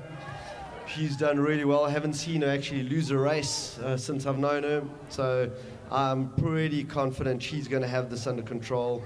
Nice, beautiful, smooth stroke. Can't be rating more than 20, 21.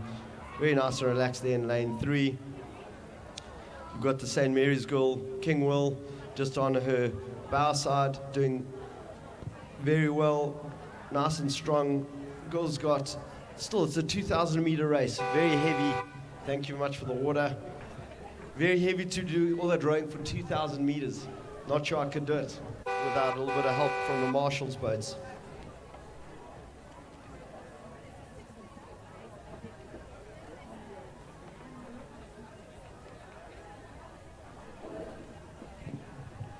So, Anne, thank you very much for joining us here in the commentary box in the plush studios of Rudderplot. And so normally we see you out there racing. I normally only see you at the start of a race, and then I'll only see you once we get out the water because you're so far ahead of me. It's nice to have you here. I need to ask you 2 questions. 1, why are you not racing when the conditions are so beautiful? 2, tell us about Masters rowing. Okay, you left out the very first point. I've never raced you on the water, so how could I possibly only then see you on the jetty? I'm not racing today because I'm looking after World Rowing Masters Regatta 2023. We've got a stand here. Please come and visit us and chat to us. We're also holding a VIP function with our partners, Gauteng Province and RMB, who are sponsors of this regatta. So I'm very involved in doing all of that sort of stuff instead of rowing. Tomorrow I'll be able to row. So, Anne, I've got to ask you a question, because a lot of, aside from the children, a lot of the parents, and that's how I got involved, a lot of the parents are having a look and going, you know, World Masters rowing, I don't know anything about rowing, I've barely been in a boat. You know, do you think they'll have enough time to get ready for next year? So you've got 16 months, and you've got a lot of regattas between now and next year, where you can train and you can practice and you can get better. Remember that for World Masters, you don't need to qualify. You just need to have enough money. That's all. which is quite nice. At World Masters, you can expect over 3,000 athletes that will be racing here. We'll have 8 heats lined up behind the start. We'll have races going off every 3.5 minutes. We'll have a winner's jetty down here near the finish. There'll be a winner's jetty that you'll row past and you'll get your medal. We're going to have champion of champions, so we're going to have races at the end of the day where the winners race each other. And you're just doing it for the experience, to absolutely enjoy it. Who cares if you come 8th? Doesn't matter. You just want to have the experience of racing at World Masters. I'll come 8th, so you can come 7th. Excellent. And so, but you've got 3,000 athletes, but you're going to have all their loved ones, their partners, their kids. How many people are you expecting in total? We're expecting around 6,000 people. Wow. And how many days of racing is that going to be? Racing starts on Wednesday. Wednesday's registration, and then it's racing Thursday, Friday, Saturday, and Sunday. On the Sunday, we have the mixed races. So generally what happens at Masters events is that Masters party quite a lot. But they're also quite serious about their racing. So Thursday, Friday, Saturday, they're quite serious. And then Saturday night, it's party time. People generally meet other people over the course of those days, and they hook up to race a mixed double or a mixed quad or a mixed 8. So Sunday racing is really chilled, and it's about fun, about having fun. That sounds awesome. It sounds really good. I mean, and I've just got to see Hannah Rutger coming across the line there, first position, going nice and comfortably, going to make it through to the finals. Very nice and controlled. You've got VLC coming through there, or it's actually one of the St. Stithians girls coming through there, doing really nicely. I think that's Crystal. So some good racing there. And with the people that are coming over, like I've heard that this is going to be the world's largest regatta. Is that correct? World Masters rowing is the largest regatta in the world. Yes, definitely. This one isn't. So generally, if the World Masters regattas held in Europe have 8,000 to 10,000 athletes competing. When it's outside of Europe, it's fewer. So that's why we're expecting around 3,500 athletes. Still a huge number of athletes. Today we've got around 400 athletes. At Schools Champs, you have 1,400 athletes, and you know how big Schools Champs is. Yeah, exactly right. And I mean, we've got to have a lot of international people coming over. It's going to be really good for local businesses, I guess. It's going to be really good for a lot of the B&Bs around here. Where do you expect most of the athletes are going to be staying once they're here? We're busy signing contracts with all the hotels around Roodeplaat, so we're trying to negotiate the best deals for all of you. That'll be on our website, World Rowing Masters Regatta 2023.Africa. That'll be on our website by the middle of June. Plus, we are going to have a tented camp, so you can have a really awesome bush experience here at Roodeplaat. Crawl into your bed after partying at night and crawl out of your bed to race the next day. That's what Masters Racing is about. That's fantastic. And where are you going to do that? Here at the venue? Here at Roodeplaat. That's going to be fantastic. I think it's going to be really good, especially some of the internationals that are coming through, because a lot of them are going to be coming through doing the rowing, but then I'm sure they're going to go to safari, they're going to go see Cape Town, maybe Durban, maybe see the rest of our country. But it's going to be quite an amazing experience, especially when you've got a lot of the Europeans that are used to the European rowing circuit to say, let's go row with those Africans who are going to show us what the wildlife's really like. Absolutely, and also if you come and look at our brochure, you'll see that you can race in the morning and go look at the Big Five in the afternoon. I mean, that's what Africa offers you. Wow, that's incredible. And I mean, is there a limit to the number of races that people can do? Are people doing, up to 2 to 3 to 4 races, events? Yeah, when masters go to a Masters Regatta, they race as many events as they possibly can. They really do. So yeah, they can do four a day easily. There's no limit. It's all about your pocket. and there's no qualifying. There's no qualifying going on, but you're going to have some of the serious masters. We've seen some of the masters guys here from VLC, from Old Eds, even from Ravens, and some of them you can see are still proper rows. They're still athletes. You are going to have those coming to masters as well. Yeah, we've got some serious athletes coming to Masters. Peter Lambert, he rode for the British rowing team. He's an Olympian. He's coming to SA Masters. Roger Tobler, he's a South African. He lives in Australia now. He's also coming to Masters. Plus, you're going to be seeing all of our Olympians on the water. Sizwe Ndlovu, James Thompson, John Smith. There's going to be some serious racing. I'm not going to be in those races. I'm just putting my money on anybody who rows with Ramon de Clemente, ex-St. Benix boy. We love seeing me on the boat, smashing everybody. It's going to be lots of fun. So, I mean, over here at the moment, we've got the Senior Women's Sea Double Sculls race. You know, I'm going to go through the names. You know some of the races. You're going to have to tell us a little bit of some of the inside scoops here. But in lane 1, we've got Mokoena and Hindley. Lane 2, Johnson, Van der Westhuizen. Lane 3, St. Dunstan's, Coetzee Martins. Lane 4 from Durban, Peters, got to be the family. Lane 5, St. Andrews Girls, Sykes and Bellis. Lane 6, Tux, Niemand. Lane 8, it's Wits, Pachelji. That's a great surname. But these are the Senior Women's Sea Double Sculls. So necessarily these are a lot of the people that have just started rowing as well. Not necessarily that they rowed at school. Some of them have just taken it up as a sport. And but some of these rows are doing really, really well. You can see some of them have been working together. The shape of the blades as they go into the water, the catch on the stroke at the back. Really, very impressive to see some of them going through. St. Andrews Girls, Bellis. If you're a betting man, you're always going to put your money on the Saints. You know, they've got some good pedigreed rows. In fact, St. Andrews coming through nice and strong over there. Leaning into the blades, looking out the boat. You can see them wishing for the finish line.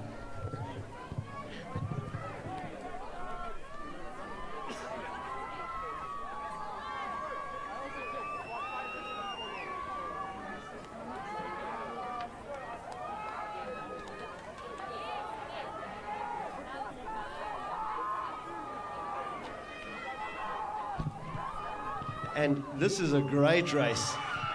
You've got the St. Andrews Girls, and I think you've got St. Dunstan's that made a charge for it. Oh, look at that. This is great. That's a very strong finish. Different tri-suits. It's down as they finished in the VLC lane, but my money's on that being the UFH boat. I'm not 100% sure. St. Andrews just making it across the finish line.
Anne, lovely to see you. Thank you very much for letting us know about Masters Rowing. Please come and speak to us later.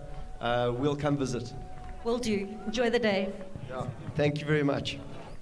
So in the next race, we've still got some of the rowers coming through over the finish line. St. Andrews girls with the cross blades. You can see that coming through, but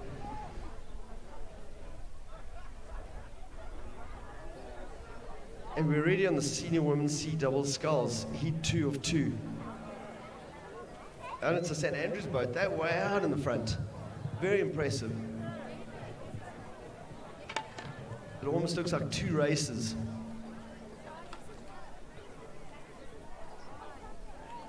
And lane 3 from UJ, we've got Rag and Haywood with their familiar green and orange.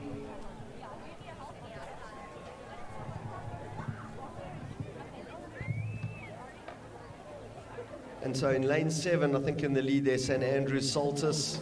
Lane 8, WSURC Lapuzzi. Lane 6, VLC Stoltz.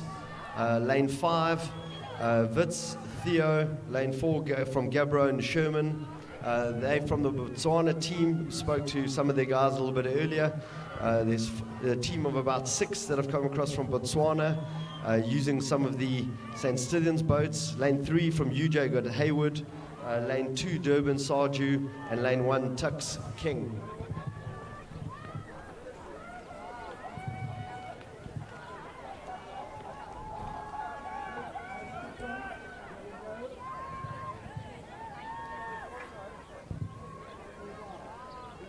So that's it at the top end of the field, top end of the lanes, lane 7, St. Andrews. It's stroked by Jessica Saltus with Dana Deck in bow. Nice to see them. A little bit of a JP contingency with the Dick family. Nice to see them coming through, rowing straight through the line. I think that is very controlled for them. We've got the UJ team coming through, stroked by Paris Haywood and Marcel Rag in bow.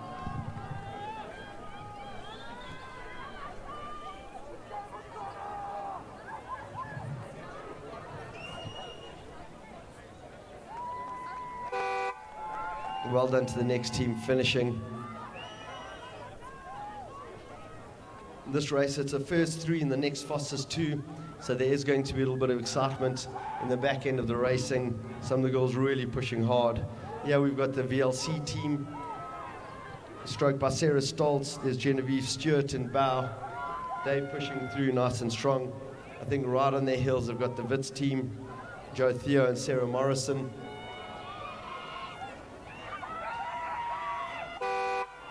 And that's it, the VLC team coming through right across the finish line. So they've put a lot of power through the end. But the first 3 go through. Next fastest 2, so these 2 should be nice and comfortable. You've got the Tix team, Catherine King, Shannon Duplessis.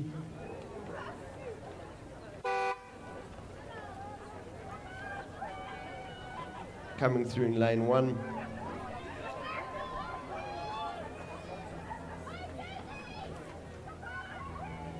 At the top end of the field, and that's WSURC, and that's our Durban team. You've got Clarivet and Sarju from Durban. It's Vothi, Sarju, and probably Rayon and Clarivet coming through.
And now On time, we've started with the senior men's light heavyweight A double sculls final. This is race number 28. Lane 1, Nyamuping Ndidza and Evans from Zimbabwe, RAZ. Lane 2, Wema, Rantai, Mishik. Lane 3, OJ Eagles, Papas and Mittendorf. Lane 4, UJ Mokeseng, Bale Smith. Lane 5, Tux, De Beer Ringrose. Lane 6, GSRF, Pritchard and Batulis.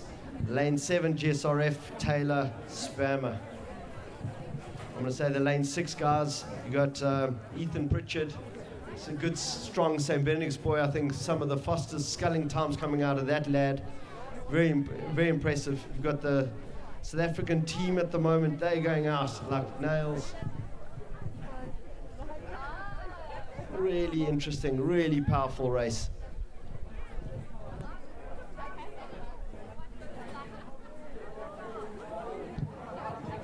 And if anybody knows Luke Defan, he can come straight up to the commentators tower.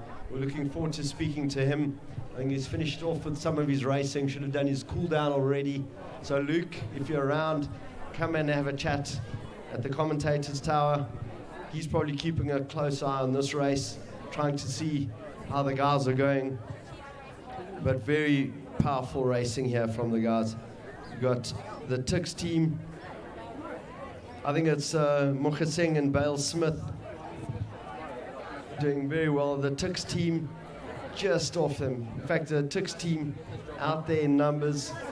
Good, powerful racing. I mean, to juxtapose this against the younger girls that were coming earlier and their skulls trying to turn the blades over, where here you've got brute force power. You know, the guys with their South African tops on, they are just unleashing the rate there. Look at that going. They've seen those red boys. It's like dangling meat to a wild dog, and they've just got straight stuck into it, up the rate, and slowly start pulling away from everybody. You can see the power of the blades in there. Good wide catch, digging into the water, and they're leaving everybody in their wake. Very impressive finish over there.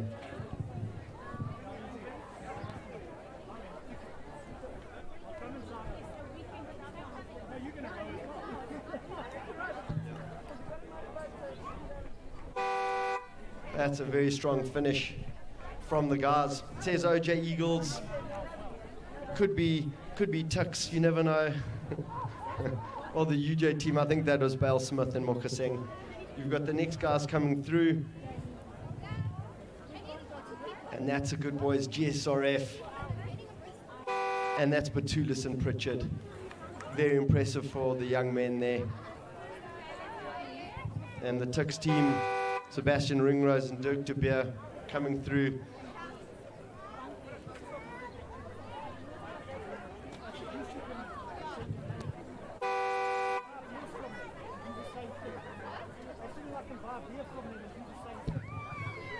And GSRF team at the top, that's Duncan Spammer and Dylan Taylor.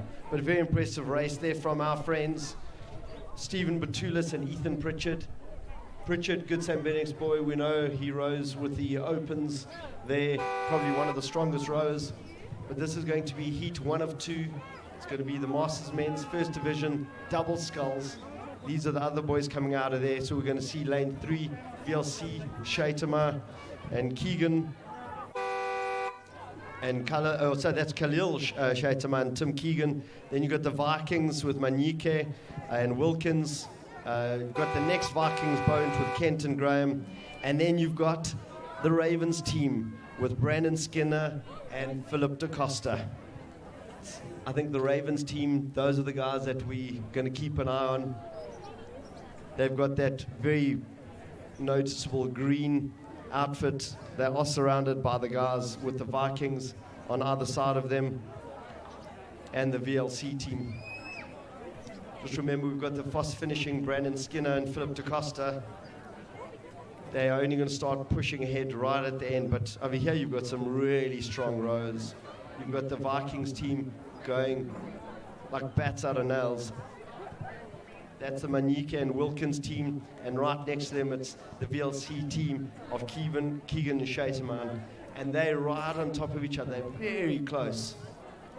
Still can't leave the Skinner boat out of it. Skinner stays until right at the end, gets to the halfway line. The moment he sees the red boys, his eyes just flare up and he just smashes, starts to rate up, and he becomes almost unbeatable. And he brings in the power from Philip da Costa. Philip da Costa, they call him the muscles from Brussels. He's an incredibly strong athlete. And they're going to see if this boat, the two Vikings, Raven's got to take out the Vikings, but it's VLC as well. Very close racing here. Men's first division double sculls. The guys didn't wake up this morning to come make friends at the regatta. They came here to make sure that they left it all out here, smash everybody around them. And the VLC guys look very close. It looks like the Vikings are in the lead. Vikings with their double red stripes with S. Wilkins and K. Manike, lane 4. But this is where the fun begins. They're hitting the red boys. The Manike Vikings boat is rating up. They're pushing away. I think they've got this under control. And it's a second Vikings boat. They've actually made significant move over the last 300 meters. VLC guys are still holding on, but I think it's the Ravens crew. They're in 4th place, but they're going to start rating up now. If you have a look at there at Brendan Skinner, his shoulders just keep rotating, getting stronger and stronger. So it's going to be a good, strong race there. It's Mr. Skinner in the stroke and Philip da Costa in the bow seat.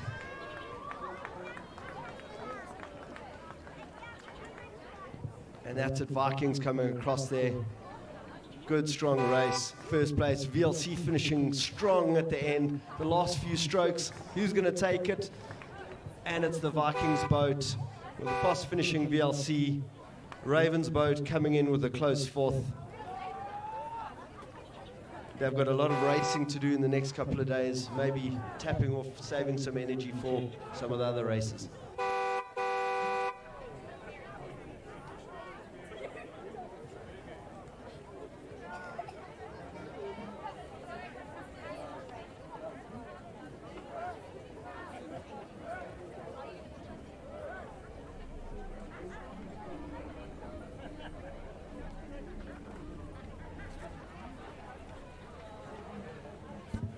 In the next Masters Men's First Division Double Sculls Rate, this is Heat 2 of 2. This is the second finals. There aren't any other races after this. But in VLC, lane 2, VLC, you got Williams Rose. Lane 3, Vikings, Dreyer, Bentley. Lane 4, Rudderplot, Hutton, Philpotts. Lane 5, Rudderplot, Meyer, Ingram. And lane 6 from Vikings, Hutz and Hale.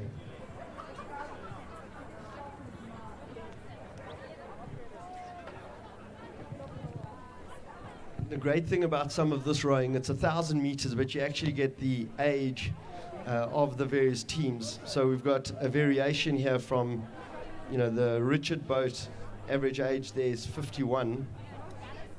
And the Vikings boat, I think the average age is 71, or the age of the oldest athlete in that boat. So very impressive.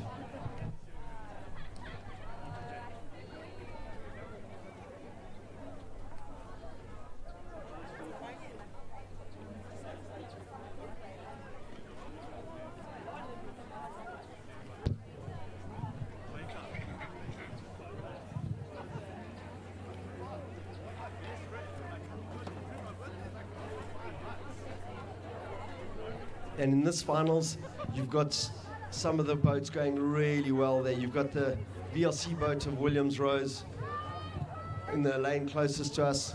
They've started to pick it up, holding really strong there.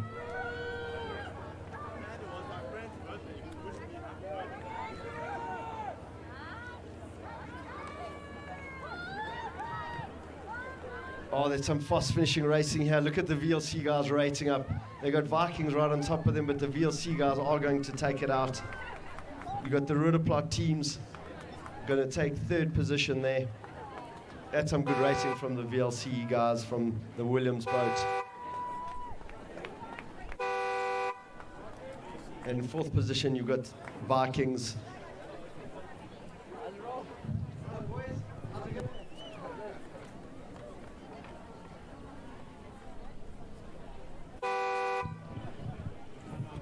That's it. And in the last place there, you've got the 71-year-old Vikings boat.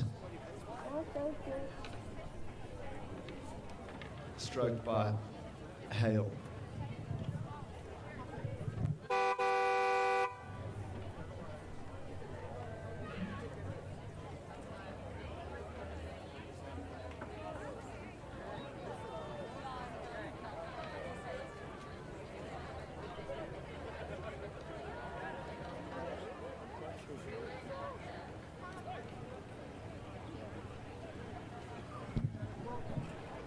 If anybody knows where Luke Defy is, Luke could come up to the commentators tower. Thank you.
a race. I'm race, is that alright? I know, I called it 4 times.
takes the win in the senior women's A star. The rest of the field in close pursuit. It looks to be Emma Gomes. No, not Gomes. It looks to be the other tuck sculler, Tiaran in second. And then a close fight between Gomes and Steltman for third place.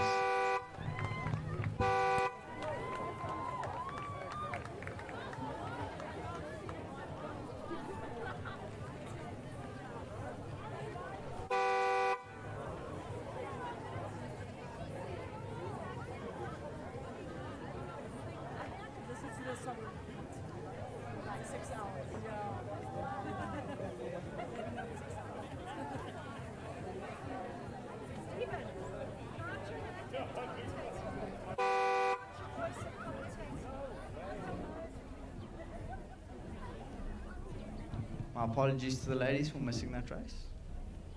But if we look on the program now, that was the women's ace scull, so some great racing being put down by those girls. Those will be some of the top girls that will be looking to make it through to under 23 in senior rowing and junior rowing over the next couple of years. And if we look down, we've got the junior women's 18 double. Keep an eye on lane 5, rowing Zimbabwe Wela. These are the two girls who are going to the Junior World Championships to represent Zimbabwe and Varese at the end of July, I think. And they'll be looking to put out a good performance here today to really test themselves. They'll be probably keeping an eye on how on the women's A doubles tomorrow to see how they stack up relative to the rest of the field. That will give them a good gauge of where they are and what type of expectations they'll have going into that regatta.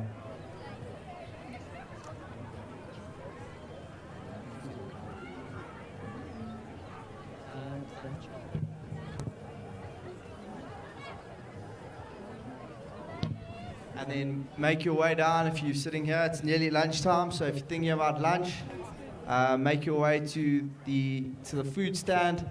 From what I've been told, the Tux Rowing Club has cooked up a mean curry, a beef curry, I've been told is the one to go for. And yeah, make your way through there, support the Tux food, support UJ with the water, and if you follow them on Instagram, the UJ jewelry.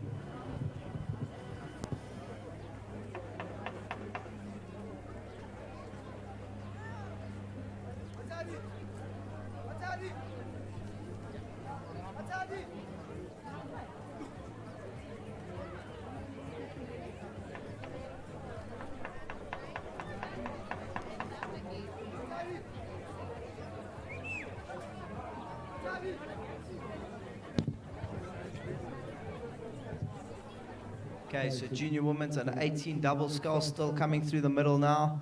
So on the far side we have Buffalo, lane 6 Germiston, lane 5 Zimbabwe, lane 4 VLC. The Rutka sisters seem to be giving it a good go there. Always interesting to see how siblings go in the boat together. I don't know if Soweto lane 3 have scratched, but they look to be on the course, maybe struggling a little bit there, maybe a crab or a breakage of some sort. And then lane 2 we've got Buffalo, and lane 1 we've got St. Mary's. It'll be interesting to see once the angle goes away where these crews sit relative to one another. That St. Mary's crew looks to be having a few issues with their steering. They seem to be trying to avoid some buoys on their bow side.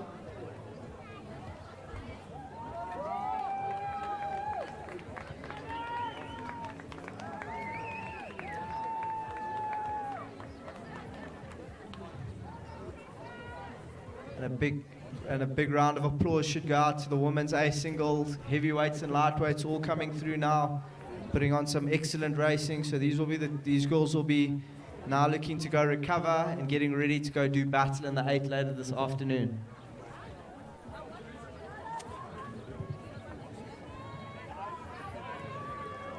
I've got Dave Porter joining me in the car.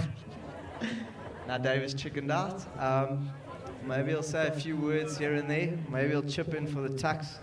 Dave, a multiple-time winning boat race winner. I think 2019 came away with 3 gold medals out of 3 races. Men's A, women's B.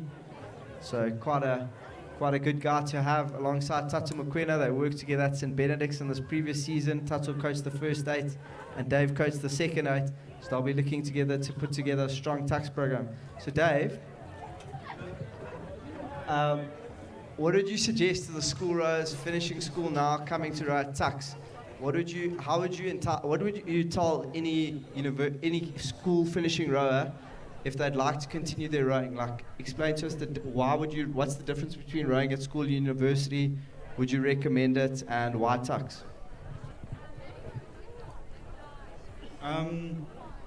Yeah, I think the difference is like varsity rowing at its surface is a lot more chill than I would say school rowing. There's not as much pressure as it looks. Tux, I would say, is because it's probably the best varsity to choose for rowing. The program that they've set up there is quite a good program that keeps us going throughout the year and sets us up quite nicely for boat shows, which is obviously the one big race that Tux focuses on and quite excels at over the last 10 years, decade. Okay, so if I was a school finishing rower, but I wanted to take my rowing seriously, but I'd also like to study, do you think tux is a place where that's possible? Or do you feel that if you want to sort of pursue rowing, it needs to be a full-time thing? Is it possible to do while studying full-time?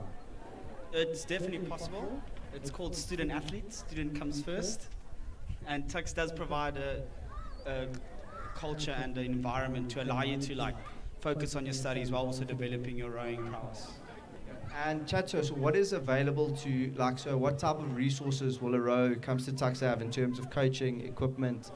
Whereabouts do you guys train? Chat to us about how that all works.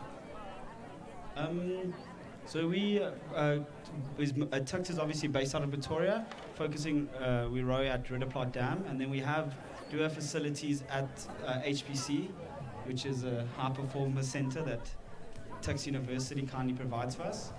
And we do have a selection of quite a very good fleet, I would say.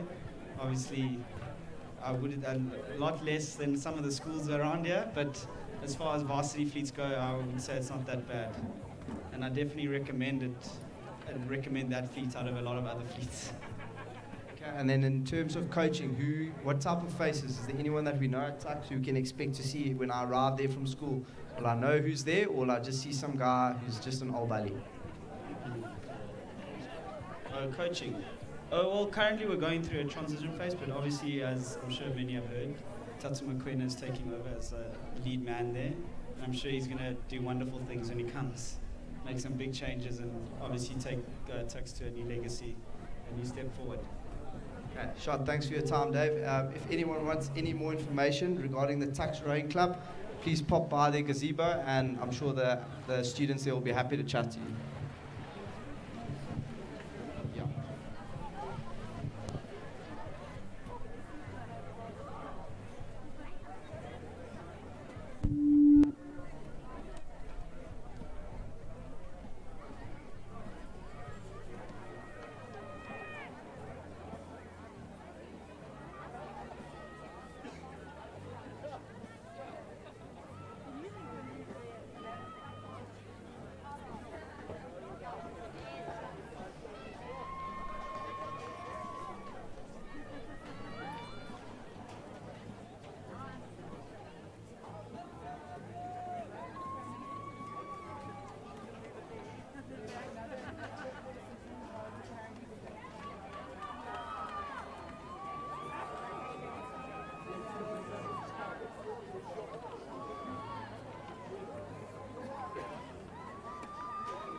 And moving nicely there on the far side is Germiston, making good progress.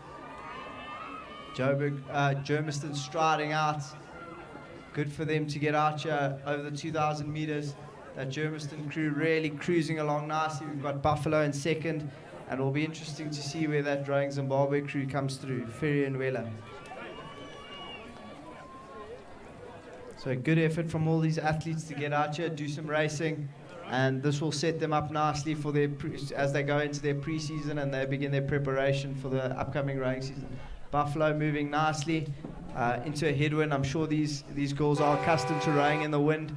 Coming from the for them, I'm sure they're just happy that there's no tide. And there's St. Mary's double also making good progress there on the far side. They seem to have gone across. Their lane allocation seems to be like lane 1, but they seem to have made it to the line.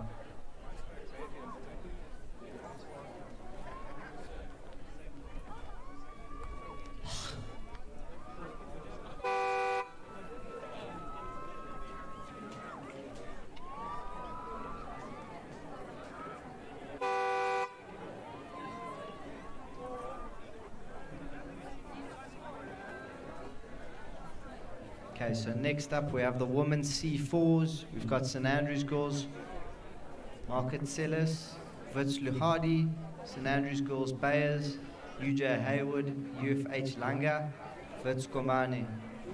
So in the women's C event we've got a mix, some under 16s, some opens, some rows who've just recently started, but generally in the C events what you're looking for is rows who are maybe a bit more social, some of them just getting into rowing, not necessarily training the house down, but enjoying their rowing nonetheless. And these crews only race over 1,000 meters, so it will be hopefully it stays nice and close the whole way down. Some coxless 4s, so don't be surprised if you see some steering issues, but hopefully we get a good race here in the women's C4s. And then following that we'll have the men's C quad, followed by some masters, and then we'll have some good racing in the men's B double before the lunch break.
They look to be in a Cox's 4, so that's St. Andrews girls 4 in lane 4 doing a really good job with the extra ballast there in the back, and they seem to be moving nicely, but that extra weight really starting to pay now. St. Stithian's really starting to take advantage of not having that extra weight. And then on the far side, that looks to be hard to tell from here, possibly UFH, possibly Wits, not really sure here in the Coxless. As they zoom in, that looks to be St. Andrews leading it out in lane 4. So St. Andrews doing a great job. They've drifted across a lot. If their Cox could lie down, as Sean Kerr would say, there she goes. And that's going to help them a little bit with the weight sitting a bit lower. But the St. Stithian's Cox's 4 looks like they might run out of real estate. But if they can have a big lift in this last 10 strokes, they might be able to pip them on the line. And the St. Andrews girls, just getting across the line in time. St. Stithian's in second in that Cox's 4, so that's a great effort from St. Andrews to win there in the Cox 4. And then looks to be another St. Andrews Cox 4 coming across the line in third. So good showing from St. Andrews girls here at Wits 4, making their way down the course. Looks to be some novices in there, so they just looking to make sure that they get down the course in one piece in a relatively straight line, trying to row together. Big look to the side there. Where is the finish line? The 2K can be quite long, especially your first time down. And as David's just reminded me, it is a 1K, so my apologies for that. But yeah, can be a long day on the track sometimes. 2K can defeat you at times. But as we go to the top, swiftly moving on, we go back to the 1K. We've got the men's C quad and the men's C Coxed and Coxless quads here. So we've got Walter Sisulu University, Wits, Durban High School. That's an amazing job from whoever's managing the development of rowing in KZN. We've got Durban High School who've managed to put together an entry, St. Dunstan's Martins, and Gaborone in lane 6. So the two Ciotis brothers seem to have kicked into that crew there from Gaborone. And then we've got St. Dunstan's, Durban High School, Wits, Walter Sisulu University. So with the exception of St. Dunstan's, and I'm not too sure about how experienced that Gaborone crew are, this looks to be what we'd call a pure novice event, with everyone here having started rowing in the last year, maybe 2 years, not necessarily vastly experienced, but people who have started rowing, they probably were recruited at a O week or an open day. They're probably very good at 100-meter ergo trials. These people, that's how they were recruited, and it'll be interesting to see who wins out the blocks here. For my money, I would back the Wits crew out the blocks. I saw them getting on. They've got some big boys there in the front there, so they should be able to get them off the line. But I think don't be surprised if you see St. Dunstan's there. They look to have it together.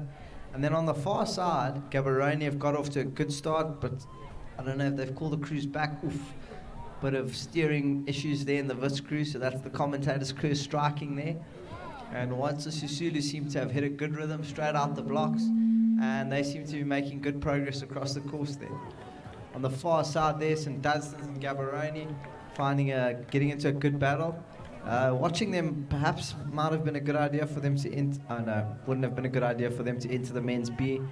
But I think this is quite a high standard for the C division, and hopefully with some work we'll see them racing in the men's B quite soon.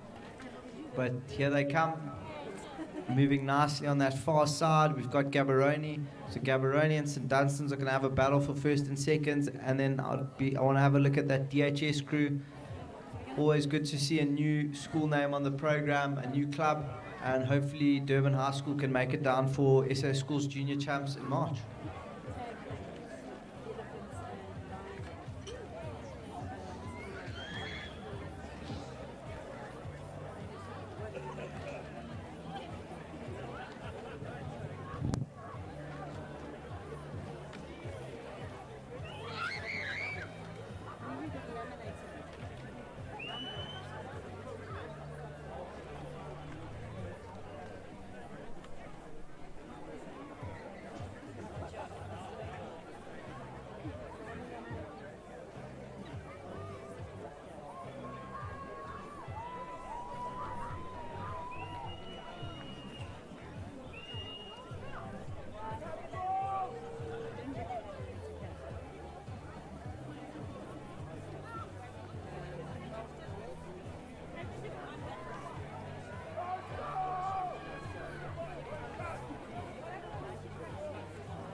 And coming across the line is that Gaborone crew, lane 6.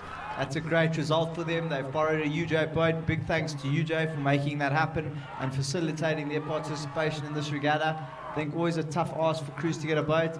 And then a tight race here between St. Dunstan's and Durban High School. I think Durban High School will be the crowd favourites here. It will be good to see them get a medal. And here come Durban High School.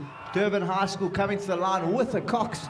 Are Durban High School going to get across the line? They look nice and together. Will the St. Dunstan's crew manage to pip them? And it's Durban High School coming in second. Great result for them. Just sneaking across the line ahead of Gaborone there. And then Walter Sisulu University in 4th place. But great effort there from Durban High School to get a boat on the water. And a big shout out to whoever made that happen. Okay, and we move back up to the Masters 3rd Division.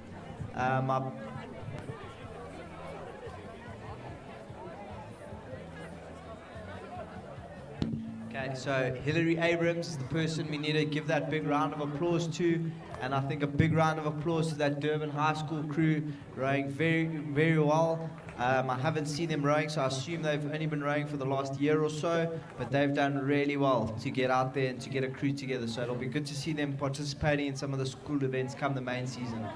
And then if we look at the Master C Division, so these are the cool people that you see around the regattas. Probably if you're a school kid, this is probably one of your friend's dad racing who've started rowing. Strong Benny's contingent here racing for Ravens. We've got VLC Williams, Ravens Riccardi, Red House Daimani, Red House Burnett, Ravens Metza, Ridderplot Temlet, Durban Ward. So these are a lot of the people you see here are veterans of the Masters rowing fraternity, and we see a bit of a slugfest breaking out in the middle of the track. There seems to be looks to be Burnett here making a nice move. In lane 2 we've got Ridderplot Temlet at the sprightly young age of 48, and then Ravens Metza really moving nicely there. With the aerodynamic haircut there, you can see there, not being restrained by any hair there, so he seems to be making a move, a big look to the right. He's going to be looking to try to move through here in the final 500. So make no mistake, these Masters, once they see another boat beside them, the power goes up and they try to summon some of the last vestiges of their youth as they come through the last 500. So the Raven Sculler pushing really hard, but the Ridderplot Sculler on his home turf, not going to be outdone here in the last 500. He knows he's near the finish, seeing the familiar landmarks, and the crowd gets to their feet to cheer these guys as they come home. And it's going to be Ridderplot who's going to take this race. Fantastic here, nice solid rowing technique, not looking to overrate, but just moving the boat effectively with every stroke. The Raven Sculler has a big look to his right to look for the line, so it's going to be Ridderplot first, Raven second in this Masters 3rd Division scull.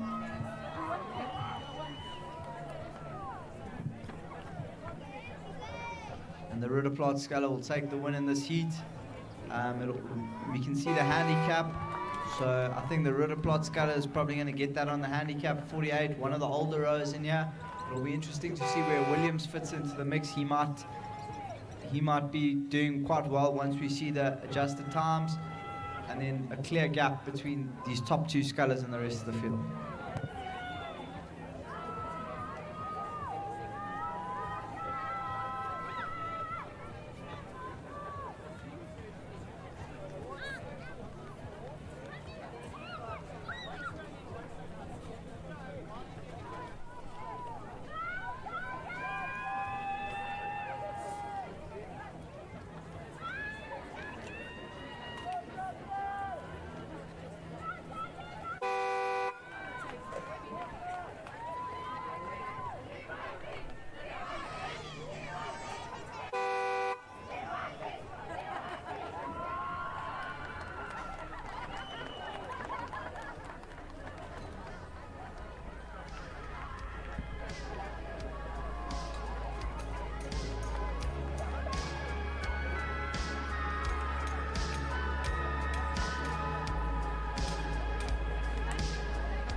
coming to an end now as the Masters 3rd Division single. And if we go back up to the start, I think this is one of our first finals from the heat. So from the heat, we have the men's B double. So lane 1, VLC, although they look to have scratched. Lane 2, Buffalo, Etua. Lane 3, Vid Stoltz. Lane 4, UJ Kennard. Lane 5, UJ Bontes. Lane 6, the Tux Wits Bromance of Patrizi and Ferro. Lane 7, Wits Makewa. And lane 8, Wits van der Westhuizen. So from what I heard walking around, the UJ guys and the Wits guys claim to have made a gentleman's agreement to play leapfrog. So it will be interesting to see, but it looks to be 8 boats across here, or 6, or at least 6 boats across. It'll be a competitive race here. So these are the men's B doubles doing battle here. So on the near side, Buffalo moving nicely. Wits also look to be moving nicely. The Wits crew looks to have found a nice tempo. Daniel Stoltz setting up the rhythm there in the front there. UJ Kennard moving well, along with the other UJ crew alongside them. So those two UJ crews are going to look to battle with each other and hope that that battle takes them clear of the rest of the field. So UJ moving really nicely. Those two, the UJ double and then that Wits Tux double doing battle in the middle of the course. But here comes UJ Kennard. UJ Kennard have a big lift here in the middle now. UJ Kennard looking to stamp the authority through the middle of the race here. So UJ Kennard maintaining a nice tempo here, moving out on the field, trying to take control of this race now through the middle, tapping it along nicely. They're up at 32.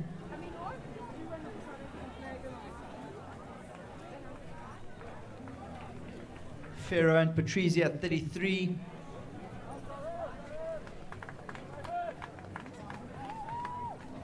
And then UJ Kennard at 27. So Bontes and Ferro lead now. Bontes and Patrizi lead this heat, with Kennard and Stoltz battling on the near side. But Kennard looks to have moved ahead of Stoltz, and they look to be inching out now.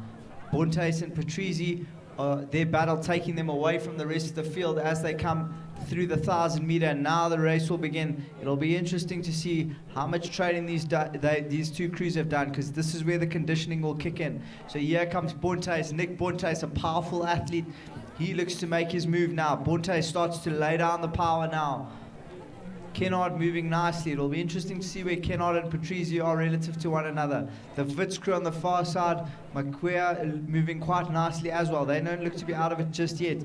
But on the far side, Van der Westhuizen looks to be up on that other Wits crew, so the Wits battle looks to be moving them closer to the race. But in the lead now is Patrizi and Bontes. Patrizi and Bontes going stroke for stroke here. Patrizi and Ferro are going to have to lift if they're going to move on Bontes, because Bontes does have a good gear change in the last 500 meters. But as they come through the middle now, the legs will be burning, the lactic acid will be building up, and these crews will be wishing that the line could come now. But here comes the Wits crew. The Wits crew have been rode out of it, so it's going to be a straight fight. Bontes also looks to have moved and taken a commanding lead. It'll be interesting to see now what can Kennard move into the medals, and can Patrizi and Ferro hold on to that second, and can they do anything in the second 1,000 here? Ferro and Patrizi look to have eaten up all their cookies in the first 1,000 as Bontes moves away from them. That UJ Bontes crew looking very strong. It'll be interesting to see if UJ Kennard can reel in Patrizi and Ferro now. On that near side, Kennard and Belengre are moving nicely. They look to be moving up on the field with every single stroke. Patrizi has a look across. Patrizi starts to go. Ferro and Patrizi keep moving it along. Every stroke they take takes them closer towards the finish line, and that just gives them that extra burst of energy. When you're up and you can see the other crews coming back at you, that is a huge psychological energy giver. But here come Ferro and Patrizi, not going to let it go away early. Ferro calls for more for Patrizi. Patrizi looks for a gear change. Patrizi looks to lift. What does Bontes have in the tank for the last 500? Will Bontes turn on the afterburners? Bontes starts to turn on the legs now. UJ just starting to inch away again from Ferro and Patrizi, but for Ferro and Patrizi not going away without a fight. Makwea and Prieshi also making good progress there. They look, unless they've been dropped, and it's Westman and Van der West. It looks to be Westman and Van der Westhuizen from Wits also moving quite well there on the far side, but they don't look to be in the mix for a medal. Bryce and Bontes in a commanding lead now as we come towards the last 500 meters as the crews come into view. And it looks to be Bontes and Bryce by a length, with a length of clear water. And right behind them, Ferro and Patrizzi. It'll be interesting to see. Ferro and Patrizzi have made a nice move now as they've come to the 500. The lightweights going through the gears now as they lift. The lightweights lift and go through the gears. Can they row them down? Bontes and Bryce don't seem to have the gear change, but I'm sure Bryce and Bontes are keeping something in the tank now. But here comes Patrizzi and Ferro. Bontes and Bryce have seen the danger and they've moved. Bontes and Bryce as they come past the... Okay, Bontes and Bryce now have gone and they've turned on the afterburners. They move to a length of clear water, 2 lengths of clear water, and they go towards the line. Bontes and Bryce have this. Barring disaster, Bontes and Bryce will take this. Patrizzi and Ferro have clear ownership of that second place, and now the field starts to bunch up for that third place. UJ Kennard looked to have the third, but on the far side, Van der Westhuizen and Westman looking to moving nicely. Will they be able to go through? Kennard and Belengri have had a good gear change through the middle, but it looks to be that Wits double lead. It looks to be Wits Ferro and second. Wits and Tax. Sorry, Patrizzi and Ferro lead, and it looks to be UJ Kennard taking the third place. They've rode through those 2 Wits crews. On the far side, we've got Westman and Van der Westhuizen. They seem to have 4th place locked up, and then on the near side, McCourt and Stoltz. So the bragging rights there goes to Patrizzi. I'm sure he'll let the Wits guys know about that. And Ferro and Patrizzi, the bromance continues. Wits Makwea coming across, and good race from all crews involved there. Some nice competitive racing throughout the field. Reasonably bunched up, so everyone had a nice, decent race there. Had someone to race against the whole way down.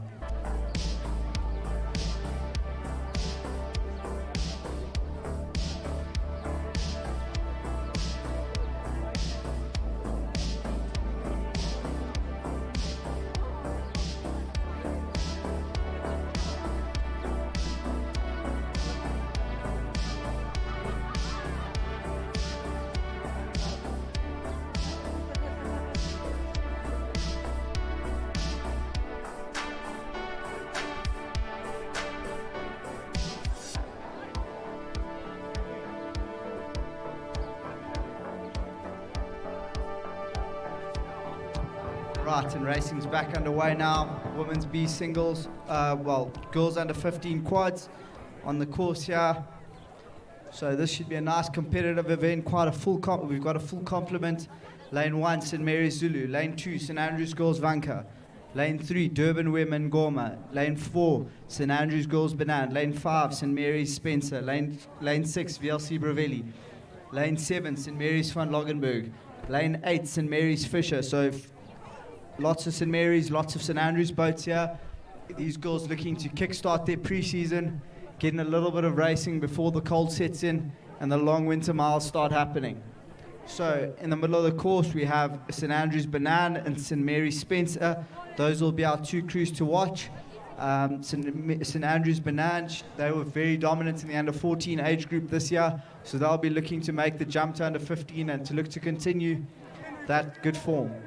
I'd be interested to know if one of the St. Andrews coaches or someone who knows about them could indicate, is that the St. Andrews squad, under 14 quad that raced at SA Champs, or is that a scratch crew that's been entered there? So if we look at the crew in the middle, that St. Mary's crew looks to be moving nicely in lane 5. They seem to have found a decent rhythm, and they look to be moving clear of the field. Bit of a steering issue on the far side there. The VLC crew seems to be struggling a little bit with their steering. Sorry, yeah, not the VLC. The VLC crew looks to be fine. It's one of the crews in the middle that's having an issue with the steering. On the far side, Logenberg, Fisher, and van Logenberg moving well. The St. Mary's crew in lane 7 looks to have been dropped, but lane 6, VLC Bravelli, moving nicely now through the middle. The St. Andrews crew also starting to move very nicely there in the middle of the park. So at the moment, from here, it looks to be St. Mary's leading St. Andrews. The St. Mary's crew on the near side, though, look to be moving up slowly. They've gone about their business very quietly on the near side. They've made their way through the Hyacinth, and they're going to look to move now in the second half of the race. So that's St. Mary's crew on the near side, starting to move now. St. Andrews look to have found a nice solid rhythm there. St. Andrews finding their feature. But St. Mary's on the far side, starting to stride out. They've got good length. They've got a good rhythm. Working on that pickup. A little bit of a flash of the blades up in the air, but nothing too boat stopping. St. Mary's moving nicely. Here comes St. Andrews. St. Andrews seem to have found now. St. Andrews find their rhythm. They've seen as the speed increases, their technique seems to have improved with it. So now they're starting to take good, solid strokes, moving through the water. Every stroke they're moving on that St. Mary's crew. That St. Mary's crew on the far side is going to have to respond. Otherwise, that St. Andrews crew is going to go right through them. But St. Mary's now, they're going to look to have to engage that other gear as they come into the last 250. Will St. Mary's find another gear? St. Mary's tried to lift now. The Cox asks for more. St. Mary's have lifted their rate, but it hasn't yet made any impact on the boat speed. St. Andrews starting to move on them, and that St. Mary's crew on the near side, if they can put together a big finish, it'll be interesting to see where they can get themselves, if they can get themselves into the mix here. So it looks to be St. Mary's holding their lead.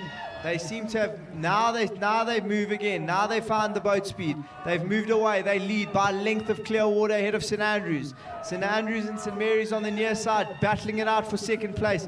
But St. Andrews looks to have secured that second place now. And as they come across the line, it will be St. Mary's first. St. Andrews look to have second, and St. Mary's also third. So that will be your finish order, unless there's a disaster for one of these crews. But it doesn't look like anything's going to stop St. Mary's. St. Mary's cross the line, they take the win. St. Andrews in second, and St. Mary's in lane 1 coming through in third. So that will be a nice result for these girls as they go into their winter training. Some cold, long miles, some cold and long months ahead now as they go away to train, to build up their base of fitness and prepare for the upcoming season. And then if we go back to the start, we've got the women's B single on the course now. Lane 8, Wits Carstens. Lane 7, Old Eds van Aert. Lane 6, Tux Pretorius. Lane 5, Stellenbosch Steltman. Lane 4, Tux Gray. Lane 3, UJ Puso. Lane 2, Zimbabwe Wella. Lane 1, UJ Zedius. So in the middle of the park, rowing with the St. Albans blades, I think that's for my money, that's Stellenbosch Steltman, moving really nicely. Great effort from her coach Bevan Hesketh to get her up here to race. Steltman, and big thank you to St. Albans Boat Club for facilitating her participation in this regatta with the borrowing of a boat. So it's going to look to be Steltman and Gray as they come through now. So just coming off the blocks now, still in early days of the race, but it'll be interesting to see as the fitness kicks in. Gray looked to be the dominant force in the heats, and Steltman also won her heat comfortably. So it'll be a straight fight between these two for the gold and the silver.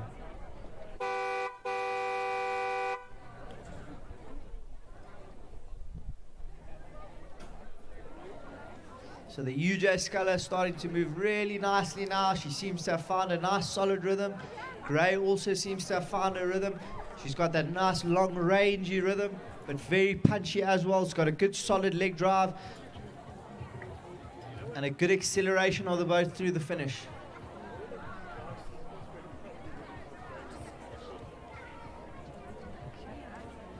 And here they come through.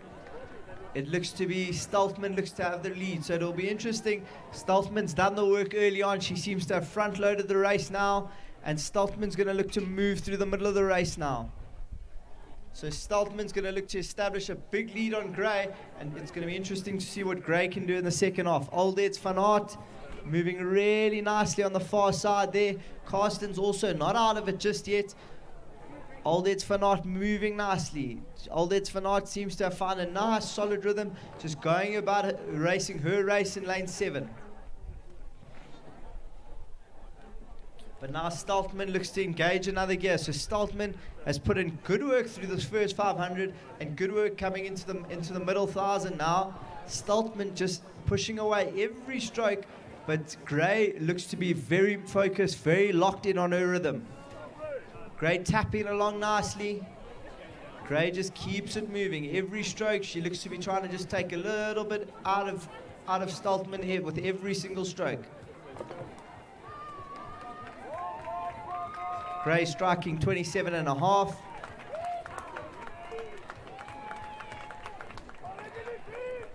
Yujo also striking 27, so 27, 28. That seems to be where these crews have decided to sit. Oof. The Zimbabwean Scalawella seems to have clipped the boy a little bit there. But she's just working away in that rhythm. Wella 24.5. She's going to need to lift that rate. She's going to need to maintain that high cadence if she's going to look to make any impact on this race. At this point, it looks like it's a straight fight between Gray and Staltman. But Staltman and Gray now going stroke for stroke through the middle.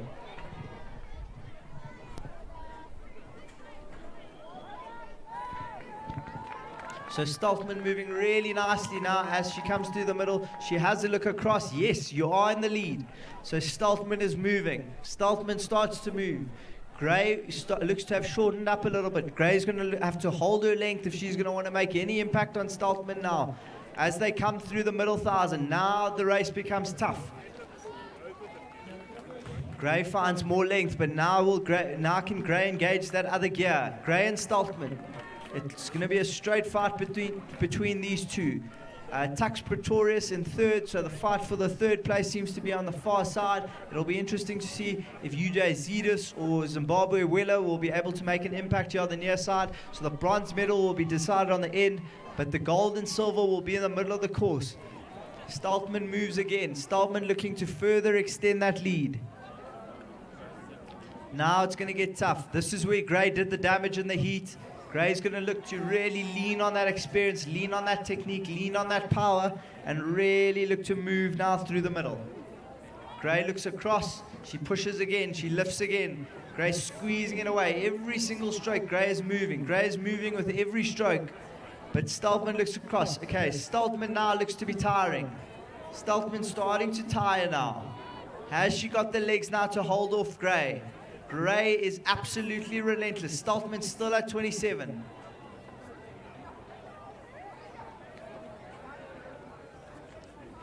Gray also at 27, but Gray just looks to be getting that little bit more out of the boat every single stroke. And Gray is relentless, hunting down Staltman remorselessly. So she keeps moving every single stroke. It looks to be Tux Pretorius or Wits Carstens there on the far side, making good progress there. She seems to have the third place locked up, and then she seems to be rowing a little bit on her own in the middle. But as we come through, here comes Staltman, Saskia Staltman from Stellenbosch, formerly of Somerset College, moving every single stroke.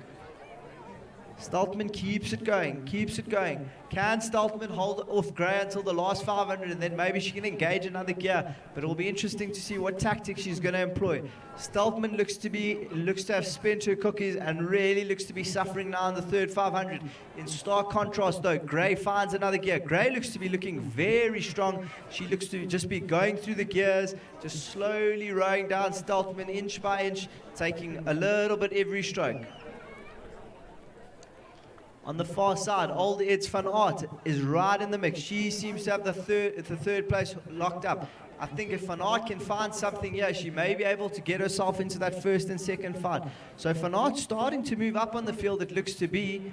But right up front, it looks to be Gray and Staltman now. But now here comes Gray. Staltman still leads with about 500 meters to go, but it will be interesting to see if Gray can come through.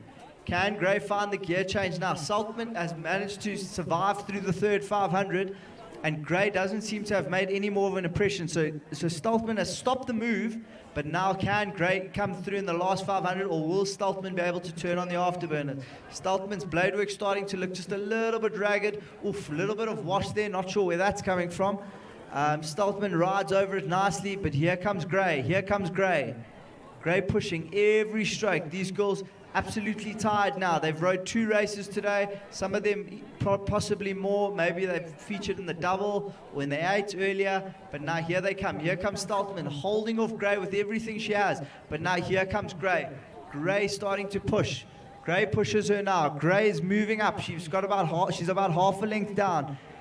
As we zoom in on Gray, we can see she's sitting up tall, really strong through the second half of the stroke, really managing to stay connected all the way through the finish now. And Gray comes through now with about 250 meters to go. Gray comes through Staltman. Staltman's now going to have to hold on. It looks like Van Aert's coming back. Can Van Aert put together a strong finish? If Van Aert can put something together now at the end, she might be able to take that silver medal. Staltman looks like Staltman's really struggling. Staltman has a despairing look over her right shoulder, and she sees that Gray has gone past her. Gray now moves to a length. This has been an absolute remorseless push from Gray. She's been relentless the whole way down the course, and Gray looks to be well in control now to take the gold medal. Gray moving with every stroke now. She's taking a little bit out. Now she's out to half a length of Clearwater. Now 3/4 of a length of Clearwater. Now a length of Clearwater. And she keeps moving with every stroke. So Gray's going to come through to take this comfortably. She's really done the damage in the second half of the race, as she did this morning. Staltman, unfortunately, ate her cookies a little bit too early, but I'm sure this will be a learning experience for her, and she'll be ready to do battle. I think that's a good win for Gray, with a strong push in the second half. And then Staltman coming through in second place, and then we'll see who comes through in third now.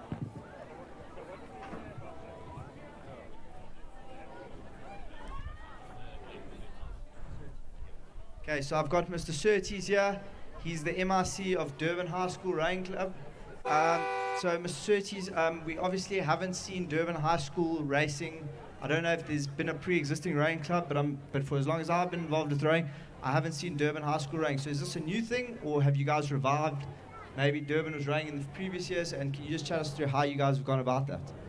Yeah, hi. Just so in the past, we've had a really, really strong association with Durban Rowing Club, and we're really just so grateful to them. We obviously make use of their boats. We don't have boats of our own, and previously to this, in like 2019, we were rowing as members of Durban Rowing Club, and we still do. So some of our boys are now going to be rowing in the doubles as members of DRC, and basically, just many thanks to Coach Hilary Abraham. She's just been amazing with our boys. But basically, after the pandemic, rowing had kind of petered out, and all the boys that were older had obviously got matriculated, got off to varsity or whatever. So we have had to start really from scratch this year. And so, as you say, I mean, our boys have been rowing for about 6 months or so, and just so proud of them, and full credit to them for the race earlier. And watch out for our juniors; they're going to come through a little bit later. So. Okay, thanks a lot for your time. We look forward to seeing you at SA Schools Rowing Champs, and hopefully boat race, and at many more regattas in the future. Thanks a lot. Cheers. Okay, and as coming past the enclosures now, we see the junior men's 18 scull. Sasha Mossig out with a commanding lead there in the light blue tri-suit of the Western Cape with the trademark yellow cap of Rondebosch. Sasha very high on the rating, moving that boat along beautifully now. He's got that high intensity, high energy style. If you've ever met Sasha, his rowing style and his personality are one and the same. Coming through at 34, and Sasha takes a dominant win in the junior men's 18 single, and I'm sure that he'll feel that will give him a lot of confidence going into the men's A singles tomorrow. But close behind him, it looks to be VLC and UJ, or is that possibly a Zimbabwe sculler there? As they cross the line in second place. We'll see who that is. Looks to be UJ in second. And then it looks to be VLC up, my apologies, in second, or Zimbabwe. And then UJ Gillespie in second. So good to see Josh Gillespie getting involved in university rowing, known as a pocket rocket, and I'm sure we'll see more of him in the future. And then St. Dunstan's and VLC Williams.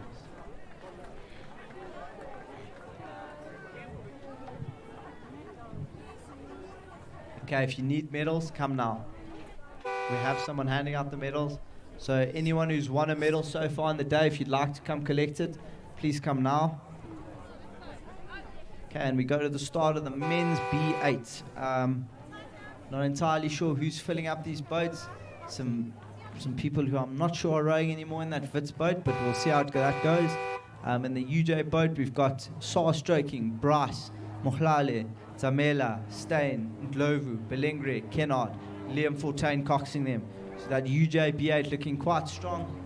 And then it will be interesting to see what the Tux B8 can do. The Tux B8 also looks reasonable. They've got Merrick Burning in the stroke seat, coxed by Caitlin Miller, Alex Ferro, Sebastian Riemann, Josh Kretschmer, Neil Lartachan, Patrick Kinsey, Ngidi and Smith.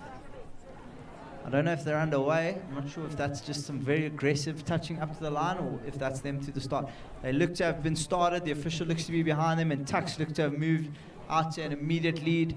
And that Tux crew, from what I can see on the pictures here, look to be just a cut above the rest here. And it's going to be a bit of a procession here.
So that Tux 8 looking very impressive out front. Looks to have moved out to a clear lead on the UJ 8. But it'll be interesting to see. It is a 2,000 meter race. So if UJ can just stay in the mix here, maybe they can make a move in the second 1,000. But that Tux 8 looking very strong, nice and sharp on the front end, arriving, no hesitation as the blades go in and the legs go down. UJ, by contrast, just looking a little bit ragged, just not as cohesive as that Tux unit.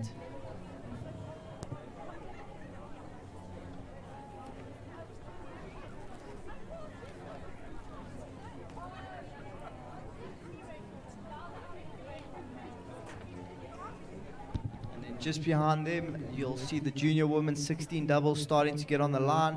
And then after that, we'll see the adaptive singles, Sandra Kamalo and Lifa Hlongwe. Those are two South African para-athletes and using this as their preparation for the World Champs. If you'd like to get involved in para-rowing, find Sizwe Ndlovu or Jamie Crowley. I don't know if Jamie is here. And so there's a process of getting involved in para-rowing. So if you know anyone who could potentially do that, go chat to Sizwe or Jamie. They'll walk you through the process of how to get classified and how to get involved in para-rowing. So as they come through, it looks to be Tux. The Tux men look to have a cohesive unit. They've clearly done a decent amount of training there, and that's evident in the way that they're rowing, just moving that boat nicely together. The UJ guys just looking like they just seem to lack that little bit of cohesiveness. They had the power definitely going there and the effort's there, but the cohesiveness just missing here.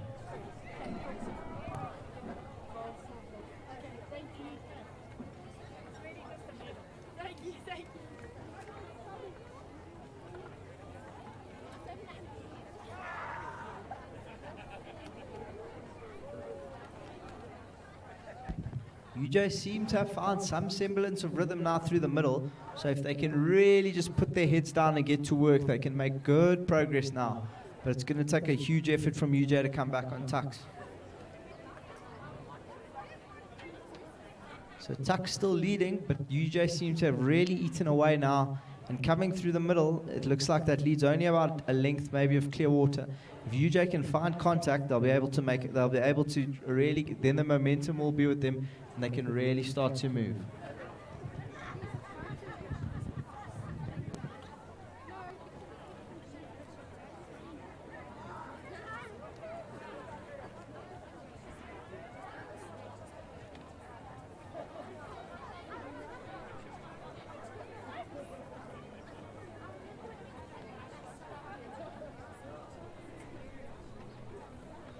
Okay, Tuck seem to have seen the danger, and now Tuck seem to be putting in a move now. But UJ have managed to hold on now. UJ is starting to are holding really well now through the middle, and they seem to have found contact with Tucks.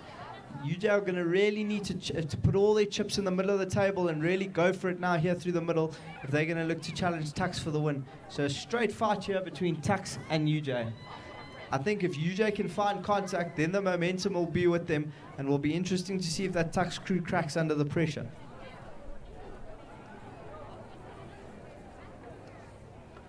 So UJ now starting to move. I don't know if they have contact just yet, but they can definitely feel that they're much closer than they were, and if they can just start to move. But as I say that, Tucks engage another gear. So now Tucks starting to lift. Tucks have re-established that lead, and they've moved out to what looks to be 2 lengths of clear water. And I think now Tucks are going to really just dominate the rest of this course. I don't think they're going to let UJ back in. But as I say that, UJ seems to have thrown in a huge push. UJ really cashing in their chips now. Neil Lartakhan there stroking the Tucks 8, formerly a Sax boy.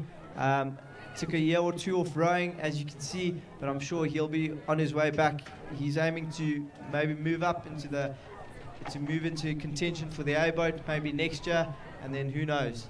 But Tucks with a commanding lead as they come through past the crowd now. UJ seem to have come back slightly, but UJ still not within contact. If UJ can find contact, they can maybe do something. But it doesn't look like it's going to be that way. Tucks continually stride out. Tucks found another gear now, and Tucks will take this win fairly comfortably with a length of clear water over UJ.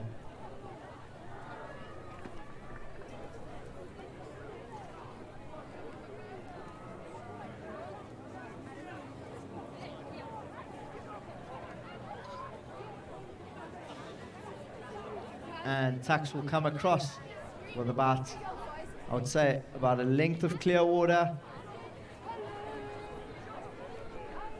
And UJ will follow not too far behind, but a clear win there for Tucks. And as we go back, now we go back to the start. We've got the junior women's 16 doubles on the course now. Came through the heats this morning. They're still getting lined up. So in lane 8, Germiston Macheke. Lane 7, VLC Westlaw. Lane 6, St. Mary's Babaya. Lane 5, St. Stithians Girls Host. Lane 4, VLC Ritka. Lane 3, St. Mary's. I don't know if they've made it to the start.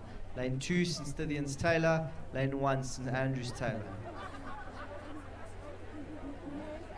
So there seems to be 1 or 2 crews stuck on the Hyacinth there. Oof, that's unfortunate.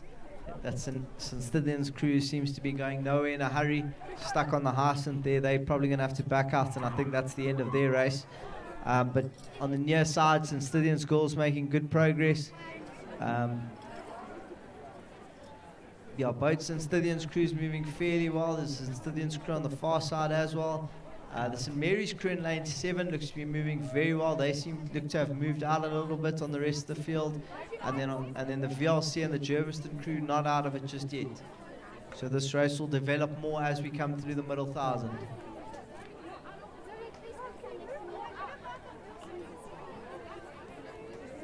So this race really starting to develop well through the middle 1,000. The St. Stithians crew and the St. Andrews crew on the near side have made good progress and are just working their way through the field with every single stroke. That St. Mary's crew in what looks to be lane 3 is moving really nicely. They seem to have established a clear lead though on the rest of the field.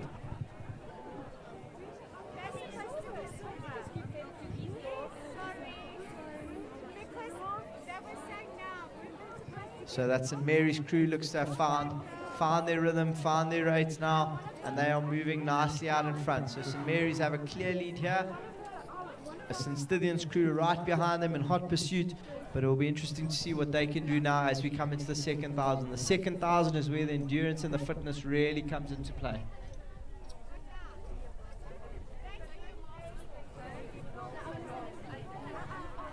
So St. Mary's moving with every stroke, holding the length, but St. Stithians haven't let them go. So St. Stithians have tracked St. Mary's now through the 1,000, and will be a fight between St. Mary's and St. Stithians now in the second 1,000 meters.